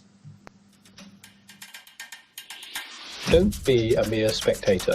Become an active participant in the thrill with Crick-On. Our podcast acts as your gateway into the cricketing universe, while our match predictions become your secret arsenal to intensify the excitement. Stay tuned, stay curious, and let Crick-On accompany you through every delivery, boundary, and game-changing moment. Embrace the delightful unpredictability of cricket matches exclusively on the Crick-On app. Prepare yourself to be engulfed in the grandeur of cricket with the Crick-On app. Immerse into our captivating podcast, coupled with live commentary, covering an extensive spectrum of exhilarating matches. From international showdowns to heart-stopping T20 leagues, join us as we guide you through an unparalleled cricketing expedition. Don't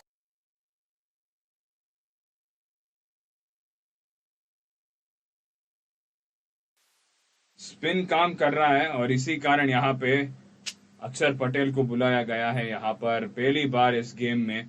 और पिछले game में तो 14 over के समय तक वो अपनी spell ही खत्म कर चुके थे, पर आज अभी 15वें ओवर में बुलाया गया है बॉलिंग करने में और 2 रन हासिल कर रहे हैं पॉइंट रीजन पर यहाँ पर शाई होप, और ज़रूर अभी 40 रन चाहिए सिर्फ 34 गेंदों में, और 126 पे 2 है यहाँ पर स्कोर। और अभी ये वेस्ट इंडीज़ का गेम है हारने की। अगर ये मैनचेस्टर ओरिजिनल्स की तरह अब मैच बॉटल करते हैं तो ज़रूर मुझे दुख होगा, क्योंकि वेस्ट इंडीज़ अच्छा काम करके बढ़िया क्रिकेट खेल कर यहाँ पर इस सीरीज़ डिसाइडर तक आए हैं, और अगर इस सिचुएशन में हारे तो ज़रूर मुझे अच्छा नहीं लगेगा। और अभी इस सिचुएशन में वेस्ट इंडीज़ क्रिकेट को एक बड़ी सी जीत की ज़रूरत है, उनकी जो मोरल बिल्ड होने के लिए, और इस सीरीज़ में T20 सीरीज़ में भारत के विरुद्ध ज़रूर वो मोरल बूस्टर ज़रूर होगा।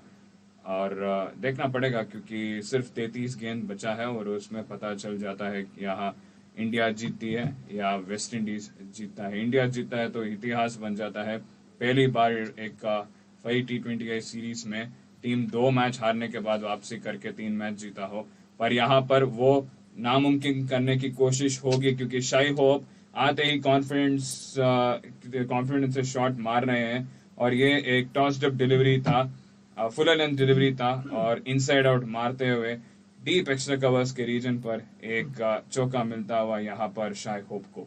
जी हाँ, और काउंटर अटैकिंग, और अभी भी डीएलएस पर स्कोर देख रहे थे, 15 ओवर के बाद 113 पे रहना है वेस्ट इंडीज को 2 विकेट के नुकसान के बाद। तो उनका तो जो इंटेंट है वो स्ट्रेट फॉरवर्ड है कि उन्हें रुकना ही नहीं है, उन्हें स्पिनर्स को सेटल होने ही नहीं देना है, क्योंकि अगर स्पिनर्स सेटल होते चले गए तो ये मैच बहुत जल्दी बहुत ज्यादा ही क्लोज हो जाएगा। और अभी हम सिर्फ डीएलएस पार स्कोर देख रहे हैं, हो सकता है कि मैच रुके ही नहीं, हो सकता है पूरे 20 ओवर खेले जाएं, तो इसीलिए तभी आपको फिर अंत के ओवर्स में तकलीफ होगी। फिलहाल गेंद और एक अच्छा ओवर बीता हुआ वेस्ट इंडीज के लिए 8 रन ओवर में आते हुए 15 ओवर के बाद वेस्ट इंडीज 132 2 विकेट के नुकसान पर, आखिरी 5 ओवर में 34 रनों की आवश्यकता।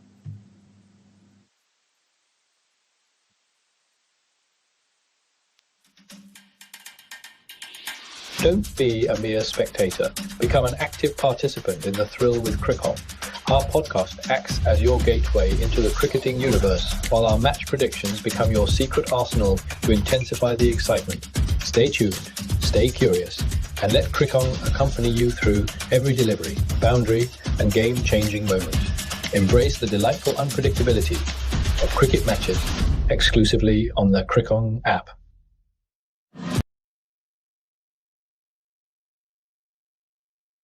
चहल आ रहे हैं यहाँ पर अपने आखिरी ओवर बॉलिंग करने के लिए, और पिछले मैच में भी पहले 3 ओवर में तकरीबन 36 रन दिए थे और आखिरी ओवर में आकर एक विकेट लिया था, वो ब्रैंडन किंग का विकेट था।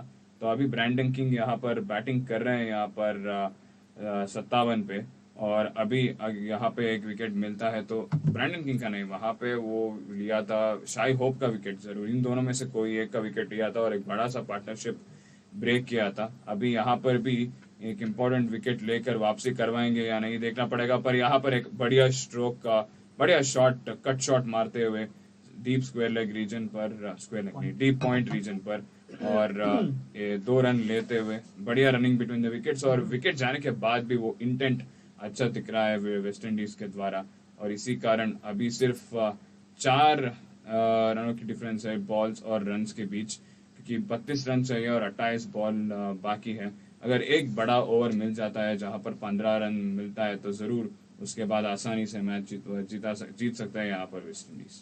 जी हाँ, और भारत की रणनीति क्या होगी, अगला ओवर कौन डालेगा, तिलक वर्मा ही डालेंगे, और यहाँ पर आगे आकर कदमों का इस्तेमाल पंच कर दिया उससे लॉन्ग ऑफ की तरफ 1 रन मिलेगा, या अगला ओवर अक्षर पटेल डालेंगे या फिर अगला ओवर मुकेश कुमार डालेंगे या अर्शदीप डालेंगे, ये देखना रहेगा, क्योंकि भारत तो क्लियर है, भारत जीत के हिसाब से कोई रणनीति नहीं बना रहा है, भारत रणनीति बना रहा है 2024 वर्ल्ड कप और आगे के हिसाब से, यानी वहां जाकर अगर कुछ हो जाए तो फिर उस वैसे सिचुएशन में कैसे यूज कर सकते हैं बॉलर्स को, वैसे ट्राई कर रहे हैं हार्दिक पांड्या। जीत या हार से उन्हें कोई कुछ भी फर्क नहीं पड़ता। फिलहाल गेम में थोड़ा सा एक ब्रेक आता हुआ, क्योंकि गेंद काफी गीली हो गई है और भारत ने उसे अंपायर को दे दिया है, इनफैक्ट डिस्कलर भी हो गई और वो शायद थोड़े क्रैक्स भी आ गए हैं गेंद पर, तो अंपायर शायद गेंद को रिप्लेस करने के लिए जा रहे हैं और शायद बॉक्स ऑफ बॉल्स बाहर आ जाएंगे। वो अभी फिलहाल ग्रेगरी ब्रैथवेट को दिखा रहे हैं, अंपायर ग्रेगरी ब्रैथवेट को, और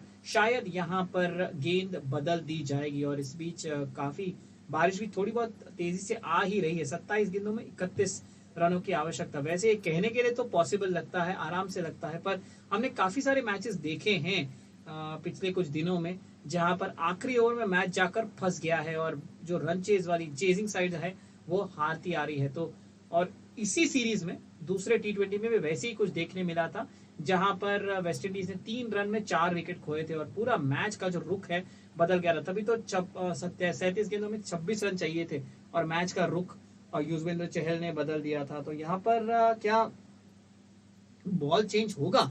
जी हाँ, बिल्कुल, बॉक्स ऑफ बॉल्स आ गया है बाहर। और याद रखिएगा, आप नया बॉल नहीं ले सकते। वो जो बॉल है फिलहाल जिस शेप में है उसी शेप में, यानी जितने ओवर्स ओल्ड है, तो ये बॉल लगभग 15 ओवर ओल्ड है, तो आपको 15-16 वाले ओवर ओल्ड वाले गेंद को ही लाना है। वही होता है रिप्लेसमेंट बॉल। आप नया गेंद, टोटली न्यू बॉल नहीं ले सकते। तो अगर आप, ये हमारी गली क्रिकेट जैसा नहीं है कि अगर आपका बॉल खो गया तो जाओ दुकान में 10 रुपया 15 रुपया दे दो और नया बॉल ले लो। नहीं, ये वैसा नहीं है। आपको एग्जैक्टली उसी स्टेज वाले, एग्जैक्ट तो नहीं बट लगभग उसी स्टेज वाले बॉल्स को, ओवर्स के बॉल को लाना पड़ेगा एज अ रिप्लेसमेंट बॉल। पर और चलिए, रिप्लेसमेंट बॉल रेडी है युजवेंद्र चहल के हाथों में और अब वो तैयार ओवर द विकेट। और यहाँ पर पहली गेंद ड्राइव कर दी एक्स्ट्रा कवर के राइट में। क्या खिलाड़ी फिसल गए वहां पर, क्योंकि जब ड्राइव लगाई शाई होप वहीं पे रुक, ब्रैंडन किंग वहीं पे रुक गए थे और नहीं, ब्रैंडन किंग, शाई होप ही रुक गए थे मेरे हिसाब से। और उनको लगा शायद वो एक्स्ट्रा कवर वाला फील्डर रोक देगा, लेकिन वो शायद गिर गया नीचे, जिसकी वजह से गेंद जो है वहां पर आगे निकल गई। 136, 2 विकेट के नुकसान पर 26 गेंदों में 30 रनों की आवश्यकता वेस्ट इंडीज को। 2 गेंद बचाए इस ओवर में और बढ़िया ओवर होती हुई और यहाँ पे एक शॉट और सक्सेसफुल होते हुए यहाँ पर ब्रैंडन किंग लॉन्ग ऑन के ऊपर छक्का मार के ये एक बढ़िया सा शॉट और जरूर ये कॉन्फिडेंस देगा वेस्ट इंडीज को। एक बड़ा ओवर का रिक्वायरमेंट था। इस ओवर में तकरीबन 9 रन आ चुके हैं। अभी 126 था इस ओवर के पहले, अभी 10 रन आ चुका है इस ओवर में और एक बढ़िया सा शॉट, फुल लेंथ डिलीवरी था और लॉन्ग ऑन के ऊपर एक अच्छी टाइमिंग ब्रैंडन किंग के द्वारा। और अभी ये 66 पे पहुंच चुके हैं और ये उनका करियर बेस्ट स्कोर है। क्या ओवरटेक करेंगे? एक बार फिर स्लॉग स्वीप मारने की कोशिश, एक बार फिर एक छक्का जाती हुई 72 पे पहुंच जाते हैं और हाफ सेंचुरी भी बन जाएगा यहाँ पर युजवेंद्र चहल के लिए क्योंकि 51 रन दिए हुए हैं 4 ओवर में और अभी वेस्ट इंडीज को जीतने में सिर्फ चाहिए 18 रन 4 ओवर में। 138 पर 2 है 16 ओवर होने के बाद। Don't be a mere spectator. Become an active participant in the thrill with Crickon. Our podcast acts as your gateway into the cricketing universe, while our match predictions become your secret arsenal to intensify the excitement. Stay tuned, stay curious, and let Crickon accompany you through every delivery, boundary, and game-changing moment. Embrace the delightful unpredictability of cricket matches exclusively on the Crickon app. Prepare yourself to be engulfed in the grandeur of cricket with the Crickon app. Immerse into our captivating podcast, coupled with live commentary, covering an extensive spectrum of exhilarating matches. From international showdowns to heart-stopping T20 league. 140 for 2. It's Tilak Verma again. Short delivery outside the off stump, spinning in. Shai Hope backs away and punches it to a sweeper cover. Just a single. 149 for 2. So anyone wanting to ask what is going on out there, well, we had told you well in advance. Please don't think that this match or series matters much for India, and I'm not talking from a winning point of view. Of course, they don't play to lose. In the air and put down. It would have been wicket number 2 for Tilak Verma. I think the ball was wet and that is why it did not stick. And Sanju Samson is laughing behind the wicket. It was a full toss and it was just chipped straight back to the bowler. And Tilak Verma just could not hang on. Would have been his second wicket, but nope. could not stick. The ball was wet, but he's bowling well with the wet ball. Tilak Verma, actually, that is very, very kind of useful. And now he changes his angle. Now comes right arm round the wicket to the right-handed Brandon King. 17 needed from 22 deliveries for the West Indies. The angle takes it away from the right-hander. Now this is shot and outside off, punched away to the right of point, and it'll beat. Sweeper cover to his left. It's a boundary. Well, 16 runs have come in 3 balls in the last some 8 or 10 deliveries. West Indies have not taken any singles, but those 2 sixes by Brandon King and that 1-4 has kind of shortened this run chase now, because at one point in time the gap between the runs needed and the balls remaining was increasing, but now it's going in the other direction. And Yashasvi Jaiswal was at point who dived to his right, but could not quite get there. 30 needed from 21 balls now. 153 for 2 are the West Indies. Yashasvi Jaiswal is finding himself everywhere in this field today.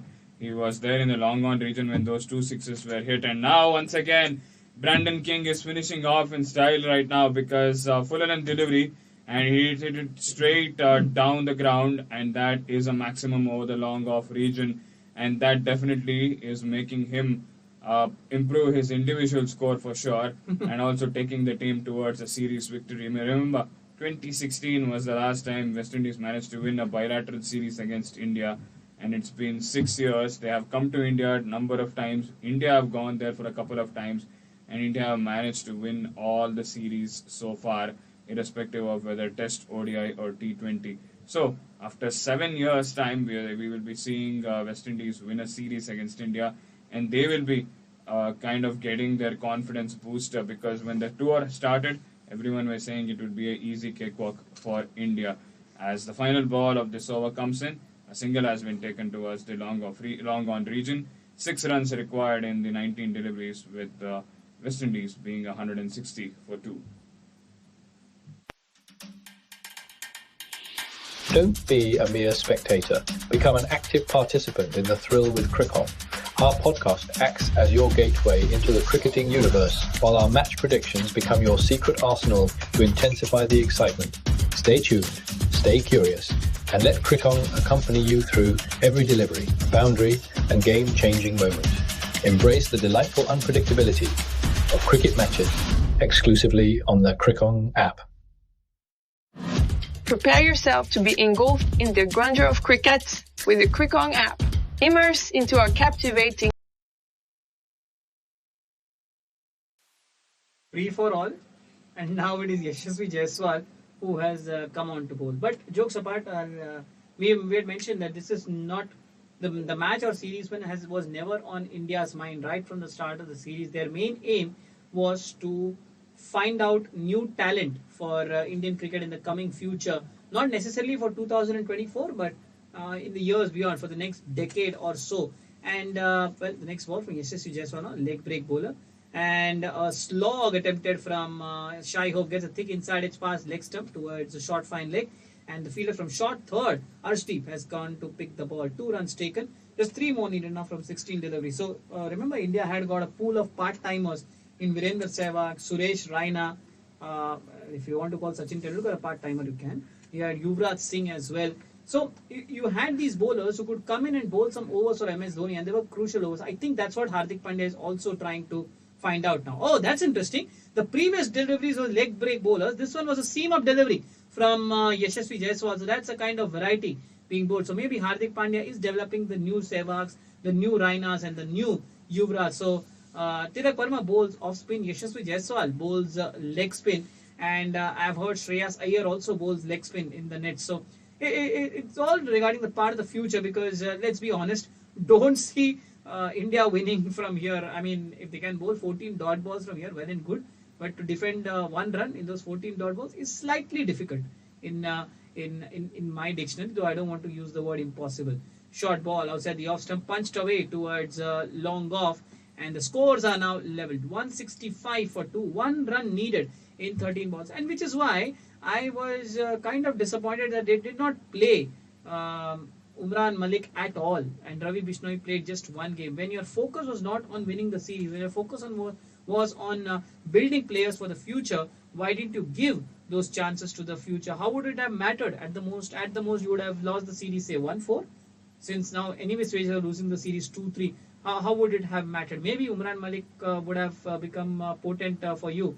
And now that's a fitting way to end the match and the series. Tossed up around middle stump. Shai Hope gets in line of the ball and smacks it straight down the ground for half a dozen. So 171 for 2 are the West Indies. They win the match and win the series 3-2. They won the first T20I. They won the second T20I. But then they lost the next 2. And in the 5th, chasing a fairly big total on a slightly wearing pitch, they have come out trumps. But let's say that the rain aided them a lot with plenty of starts and stops. And you might argue with the weather forecast around, could Hardik Pandya have chosen to chase? But having said that, yesterday it did not rain. I mean, on Saturday it did not rain. But was this mission accomplished for India? Not in terms of series. This is the first series loss for India after 11 straight series wins in T20Is.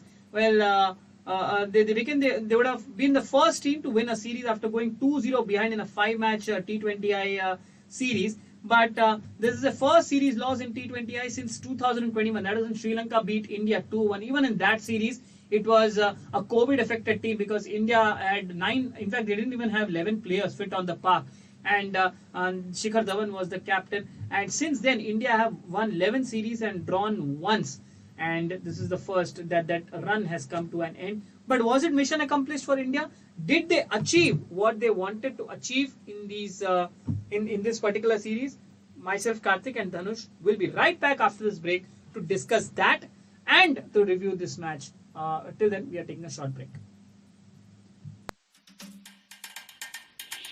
Don't be a mere spectator. Become an active participant in the thrill with Crick-On. Our podcast acts as your gateway into the cricketing universe, while our match predictions become your secret arsenal to intensify the excitement. Stay tuned, stay curious, and let Crick-On accompany you through every delivery, boundary, and game-changing moment. Embrace the delightful unpredictability of cricket matches exclusively on the Crick-On app. Prepare yourself to be engulfed in the grandeur of cricket with the Crick-On app. Immerse into our captivating podcast, coupled with live commentary, covering an extensive spectrum of exhilarating matches.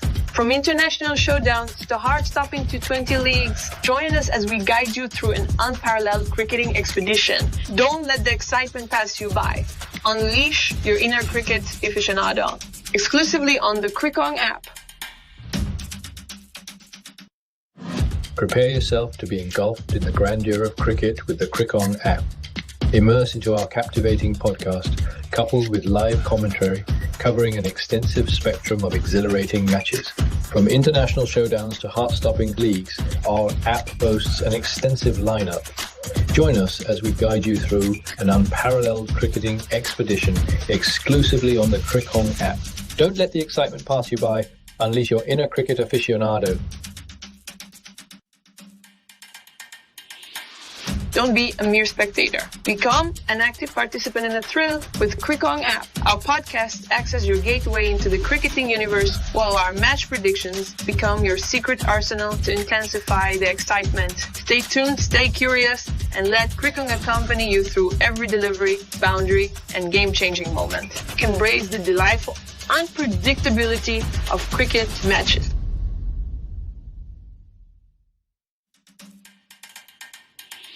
Don't be a mere spectator. Become an active participant in the thrill with Crick-On. Our podcast acts as your gateway into the cricketing universe, while our match predictions become your secret arsenal to intensify the excitement. Stay tuned, stay curious, and let Crick-On accompany you through every delivery, boundary, and game-changing moment. Embrace the delightful unpredictability of cricket matches exclusively on the Crick-On app. Prepare yourself to be engulfed in... Well, finally, the important tour for West Indies point of view is what we can say. Important series, important moments for them, because unfortunately their ICC dreams have been shattered this time because they won't be qualifying to the ICC Cricket World Cup. Why I'm saying this, that was how the lead-up was when we started this series on July 12th, 2023. As India came on to the West Indies shores to play 2-match tests, 3-match ODIs, and 5-match T20s. And since the start, the thought was simple. This is going to be an easy series for Team India where they're going to cakewalk against them and win all the 3 formats. If even West Indies manage to win one game, that is going to be a miracle. And at the end of the day, after 32 days of cricket, on August 13th of 2023, today is August 14th anyways, we have gone past the midnight as well. And we can say that the West Indies have definitely punched above their weights. In test format, definitely they are a way horrible side, we can say. There is a lot of improvements required. That is why they were just boozled in the first test by Yashasvi Jaiswal's fabulous 100 and Ravichandran Ashwin's terrific bowling. And in the second test match, the rain came and assisted them so that they did not get clean swept in the test series. And when the ODI series started up, the first ODI, they were just once again just shattered for 120 odd. And then in the second ODI, they came back strong, dismissed India for 180 and went on to win that match. And in the decider, India once again blew them apart, scoring 351 with the bat and won the match by 200 runs. And now, the most important T20 series started after that with Hardik Pandya taking over the captaincy from Rohit Sharma. All the main players like Virat Kohli, Rohit Sharma, Mohammad Shami, all these players were not. Mohammad Shami was not even a part of the tour. Ravichandran Ashwin, everyone went back. Ravindra Jadeja went back. And it was a very young squad that was being out there. That has been kind of the mantra since the end of last T20 World Cup, since the New Zealand tour that happened in November 2022. After that, it's been New Zealand T20 series against West Indies, against Sri Lanka at home in January, against New Zealand at home in January, and now we have come to West Indies here. It has been a team that is led by Hardik Pandya in T20 format, and they want to try the youngsters going forward for the next year's T20 World Cup. The whole intention of this T20 series was to prepare themselves to the next year's T20 World Cup, because the first 3 matches was in West Indies and the remaining last 2 matches was in United States, that was in Lauderhill, Florida. Since the next year's T20 World Cup will happen around this time in June and July, it was a preparation for Team India to for that tournament a year in advance itself. And what the result has come in the end, India have lost this series. Yes, West Indies managed to win the first 2 matches pretty well. They bowled really well, they batted well, they held on to their nerves and got that lead. But third and fourth T20I, India just blew them apart like anything with the bat, chasing 159 and 160 and 179 with ease. But this game, India won the toss, elected to bat first, and they were put into question on every single stage.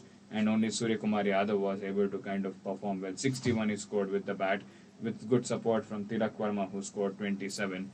And starts were there for the other players, but that did not convert into big scores. And India ended up posting 165 at the end of 20 overs. West Indies came out to bat, and it was an easy run chase is what we can say. They lost Kyle Mayers earlier itself. As Karthik said, he's become a walking wicket now. Whereas the other 2 batters after that was Nicholas Pooran and Brandon King, had a brilliant 107-run partnership, and that kind of set out this run chase for them. The lightning issues happened in between, so the match was stopped for around 30 minutes. The moment they came back, they lost the wicket of Nicholas Pooran, who went out for 47. But after that, Shai Hope kind of gave that stability, with Brandon King scoring his highest individual score with 85 not out, and Shai Hope in the end smashing that 6 and getting the series sealed for the West Indies. So, on an emotional note, we could see even Darren Sammy being emotional out there after the match was won, because it has been a hard times for them in the world of cricket across formats, and something that they can cherish is this series victory. That is something that we can say for the West Indies point of view. But coming into the Indian point of view, Karthik, what are your positives from this whole tour of India Tour of West Indies 2023? Well, unfortunately, not many positives, as opposed to what we witnessed, what we would want to. So the first name which comes up is Yashasvi Jaiswal, without a doubt. That's the first positive that we can count out.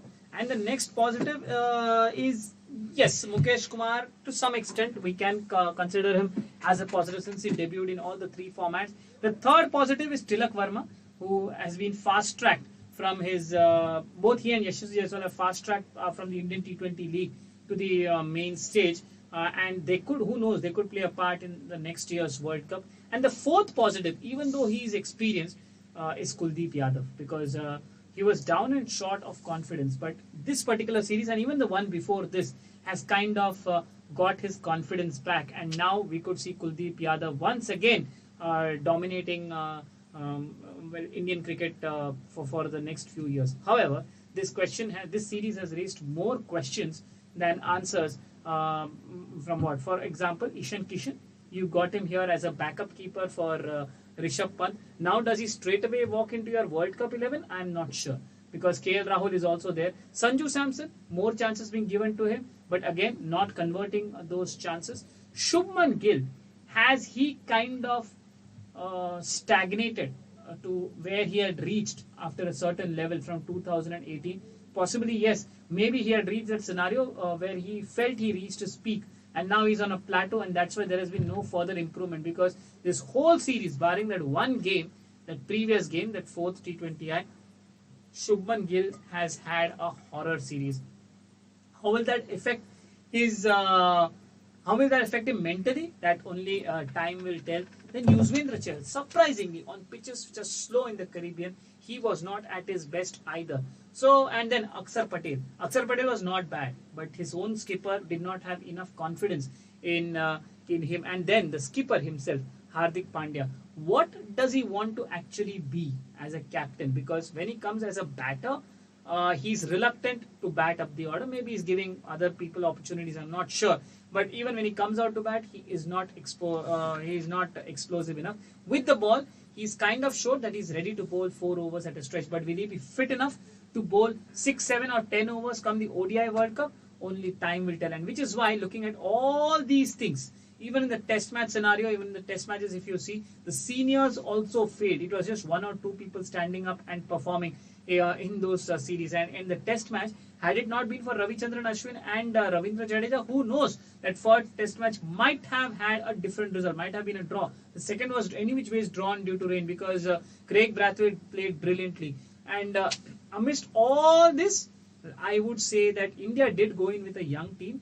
But then, why didn't you play all the 15 players? Why was Ravi Bishnoi given only 1 game? And why was Umran Malik not even given a single game unless he was injured? So, which is why there are lots of questions. Positives are there. I won't say there are no positives at all. There are possibly 3 or 4 positives in my opinion. But then your negatives are overpowering your positives. What about you? Yes, same thing. Yashasvi Jaiswal, I feel, with the way he has kind of given the confidence, he will be looked into as a prominent opening batter in T20 format, because in their way, second innings itself, Shubman Gill and Yashasvi Jaiswal have managed to post the highest first wicket partnership for India in the history of T20 cricket.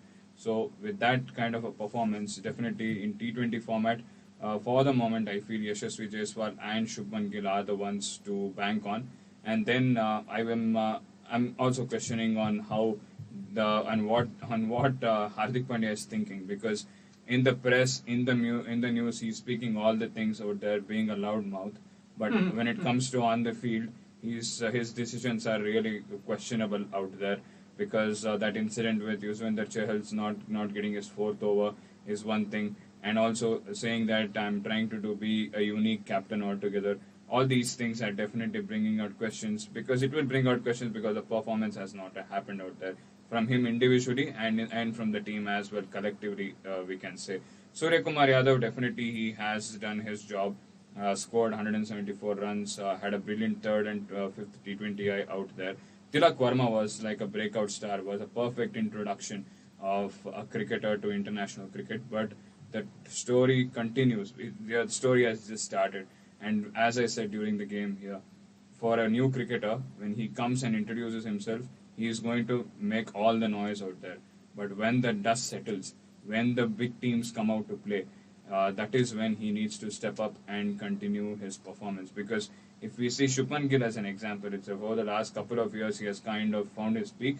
Had a great year before the Indian T20 League, because in January he was just unstoppable. In January only, he scored like 650 runs in a span of 12 games across formats. So with that form is what he started off the year. But now, in the most unexpected manner, he has had a terrible tour in West Indies, and that is the biggest minus I will take from this tour, because Shubman Gill is seen as the next Virat Kohli. He's someone that the world cricket, that the Indian cricket is going to be built around. Indian cricket always wants a cricketer who is celebrated. We have celebrated Sachin Tendulkar, we have celebrated Virat Kohli, and going forward, everyone's expectation was we will be celebrating Shubman Gill. But in order to celebrate, you need to have performance on the field as well. And against a West Indies team that is down and out, you weren't able to capitalize on that and perform, and have been kind of vulnerable throughout the tour. So it is definitely going to ask him a question. And the final T20I, today's dismissal, he didn't even think of taking a review out there. He just wanted to go out and just didn't have that interest of batting at all. And that is why I feel that if that thing affects him mentally, it is going to be catastrophic, because Asia Cup is coming up, World Cup is coming up. For him individually, it is going to be those big stages for which he is going to be preparing himself. And if he goes in this mindset, even if he gets flat pitches out there, which is convenient for him, even there he might struggle. If the mental stability and if there are questions in his head. So Shubman Gill, how he comes back, that is something that I will definitely be looking forward to see in the Asia Cup. And how Hardik Pandya finds himself back, because it is not just T20 format. Even in the ODI format, he has kind of slowed down, and he needs to get that image back of what Hardik Pandya is known as, and he needs to play his role and not do something that he is not naturally born at. So those are the few things I feel in the batting side. In the bowling end, I always feel like Arshdeep Singh is taking a couple of games to get into the series, because I remember after the T20 World Cup he got like a 3 months break, and then he came back and bowled 6 no balls in one match. And now this series also, we came in the first 2 matches he was rubbish. He was giving away runs like anything in the first 2 T20s. So he took time to get into. So that thing cannot happen in long term, because in T20 World Cup, one bad game you are done. So you are going to be kind of brutally trolled out there by the media, and you are going to be called out. So it is something that Arshdeep Singh needs to work on, is what I feel. And by the spinner side, I will say that Kuldeep has always given confidence, especially 2023 has been a resurrection year for him, and he has worked out well, and he has had a terrific tour here. And Yuzvendra Chahal, that question has been there, where he hasn't picked wickets and he has gone for runs. It's been there since last year's Asia Cup. So that performance in last year's Asia Cup did not give him a spot in the World Cup. He did not play a game in the World Cup. He is yet to debut in a World Cup match, and he is India's highest wicket taker in T20I. That is the irony out there that we can say. So how will Yuzvendra Chahal come back? That is one more story that we need to see. And Mukesh Kumar, definitely I'm hoping that with the amount of death overs bowling that he has bowled, I guess India are definitely pushing him, and I guess they are seeing him as a replacement for Bhuvaneshwar Kumar, of what Bhuvi was doing earlier on. They are seeing Mukesh Kumar doing that job in the times coming by. So there are a bunch of pluses and minuses to take from this tour, but I feel that now the focus definitely shifts on the 50-over World Cup, because majority of these players are going to the Asia Cup. So Hardik Pandya will be in the Asia Cup. There will be Shubman Gill will be in the Asia Cup. Tilak Verma and Yashasvi Jaiswal will be heading to Ireland. But the Ireland series is more like a batting practice. It is a game against one of your club teams. So it is not too seriously is something that you need to take. And any performance there, I feel, should not be considered like very, very drastic. For example, last year, the Deepak would have scored a century. I was about to read that. Everyone were like, this is something very ridiculous. Who is this guy out of nowhere scored a century for India? And they pushed him like anything, and he featured himself in the T20 World Cup and did not do anything after that. And now he is not even in the probables of the T20 squad also. So those are the things. So these Ireland series is more like an endorsement that Indian team is doing for the Ireland Cricket Board, because one Ireland series is going to bring Ireland cricket what they get annually. So one 5-day series against India is going to earn them money what they will earn in the rest of the year in one annual year completely. So it's more like an endorsement that India is doing for Ireland. So anything out there is definitely something I don't think they should take seriously. Yeah, Rinku Singh debut will happen. Jitay Sharma might even play. But more than that, I feel the Ireland series will be like Jasprit Bumrah, how he is fit. That is one thing. Prasidh Krishna, how he is fit. Those are the two things that will be seen. And whatever the batsman does, it is just runs, bonus runs, the brownie points, we can say, is what I can believe. But at the end of the day, if you ask me this tour, I am definitely disappointed with the way India have turned up, because they had to just smash and even damp this West Indies team's morale even more. But they have kind of given those sorry faces some courtesy and have given away a series in this form. Yes, strong and harsh words by, not harsh but strong words from Dhanush there. And from India's point of view, I just hope one thing, that Ireland series, all the 15 players get at least one match to play. Otherwise, there is no point in picking players. Now, you talked about West Indies. Well, yes, they have got something to smile. And talking about positives for them, there is no point in talking about negatives, because they have had a bunch of negatives from the World Cup qualifiers. First positive, Nicholas Pooran. Haven't seen him so consistent in international cricket, even in domestic cricket. That century in the Major League cricket final just has turned tables for him. He was that one difference between Indian spinners and victory, because India were actually running through the West Indies lineup, but Nicholas Pooran stood out there and just hammered the ball to all parts. And in 3 out of the 5 matches, he scored. And the only 2 matches which he did not score, India ended up winning. The next positive was captain Rahman Pal. Ever since West Indies have made him the captain, there's a kind of resurgence coming into that team. And I think this is back-to-back series wins for West Indies. They went to South Africa, won the T20I series, and now they have defeated India in this T20I series. So back-to-back T20I series wins for West Indies, and both under Rahman Pal. And his captaincy has been very inspirational. He has brought the right people at the right time. Haven't had any issues questioning his bowling changes, especially his use of Aqib Hussain, his use of Gudakesh Moti. Did he feature in the ODIs? Yes. I think yes, he was. And then in the T20Is as well, that time to bring in Roston Chief. So his captaincy was spot on. That's positive number 2. Positive number 3 is Aqib Hussain, who just continues to be an underrated cricketer. But if people can actually look at him, how he performs, he is very good with the new ball. The only thing is, he is mostly good only in the power play. Once the power play is done, then he kind of struggles to contain the batters. But he can develop into a very good cricketer. And in the second T20, I beg your pardon, he scored some runs with the bat as well, taking West Indies home. So that's a positive. And then the last but not the least, one which I have to admit completely bamboozled me, Romario Shepherd. Coming in, picking up wickets after wickets after wickets, and he only bowls cutters, but still he keeps on getting those wickets, and he was their biggest asset. In terms of the test match format, Gudakesh Moti impressed me to some extent. Kisi Kati, I was surprised that Kisi Kati has not been included in this T20 and ODI format. He could have been tried and tested out. And now towards the end of the series, a little bit in Brandon King, but I'm still not convinced that Brandon King is technically strong.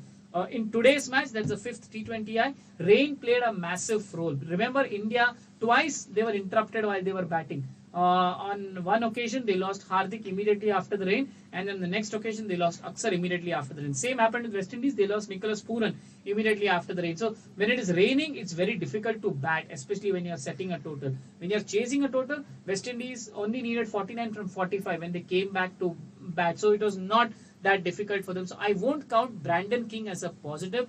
Kyle Mayers was a total negative, and Shai Hope looked in good touch in the ODIs and in this T20I and in the previous T20I as well. But otherwise, overall, West Indies, I would say Nicholas Pooran has won this series single-handedly for West Indies, because the 3 matches which they won was because of their bowling. Yes, their bowling has improved leaps and bounds. They are bowling Yorkers at will in those death overs, and the spinners are doing reasonably well, but the batting is revolving big time around Nicholas Pooran. Come next series, they would want the others to step up as well. Yes, they have some quality cricket to play, because England is coming now to West Indies to play a series, so it's going to be fun to see that. How will baseball be in England, and how will limited overs England will play against West Indies, and how because last time I remember 2019 when England came in, West Indies managed to defeat them and send them back. Correct. So that has happened. In fact, there was a match where West Indies, England were 50 all out or something. Yeah. So all those things have happened. So I'm definitely looking forward on how West Indies kind of takes this momentum. Not momentum, this is confidence booster for them, morale booster for them going ahead. And they have some quality series. They have England coming to West Indies, and later down the year they have to go to Australia to play a series there as well. So quality cricket out there for West Indies to play. And as far as India is concerned, next week we have the Ireland series starting up. And not next week, it's just a few days. And after that, the big Asia Cup and the World Cup, all these things are going to come. So cricket is not going anywhere. We will be out there covering. And for the day, after such a long time, at 1 a.m., still MPL takes the cake when it comes to longevity of the game. Because that match, I remember we ended the stream, we finished the match at 1:30 a.m. Yes. So today we are half an hour ahead, and still this has been a terrific match and a series between India and West Indies. And that is it from myself, Dhanush Lavanya and Karthik Iyer. And we will be back tomorrow. The 100s games are going, the ECS games are going, and we will be covering those games. The Lanka Premier League also is almost in the business end. So lots of cricket to talk about for sure. But for the day, for the moment, it is a good night and a happy day that is already started now. This is Dhanush Lavanya signing off along with Karthik Iyer. You are listening to the Cricket Live podcast. Bye-bye.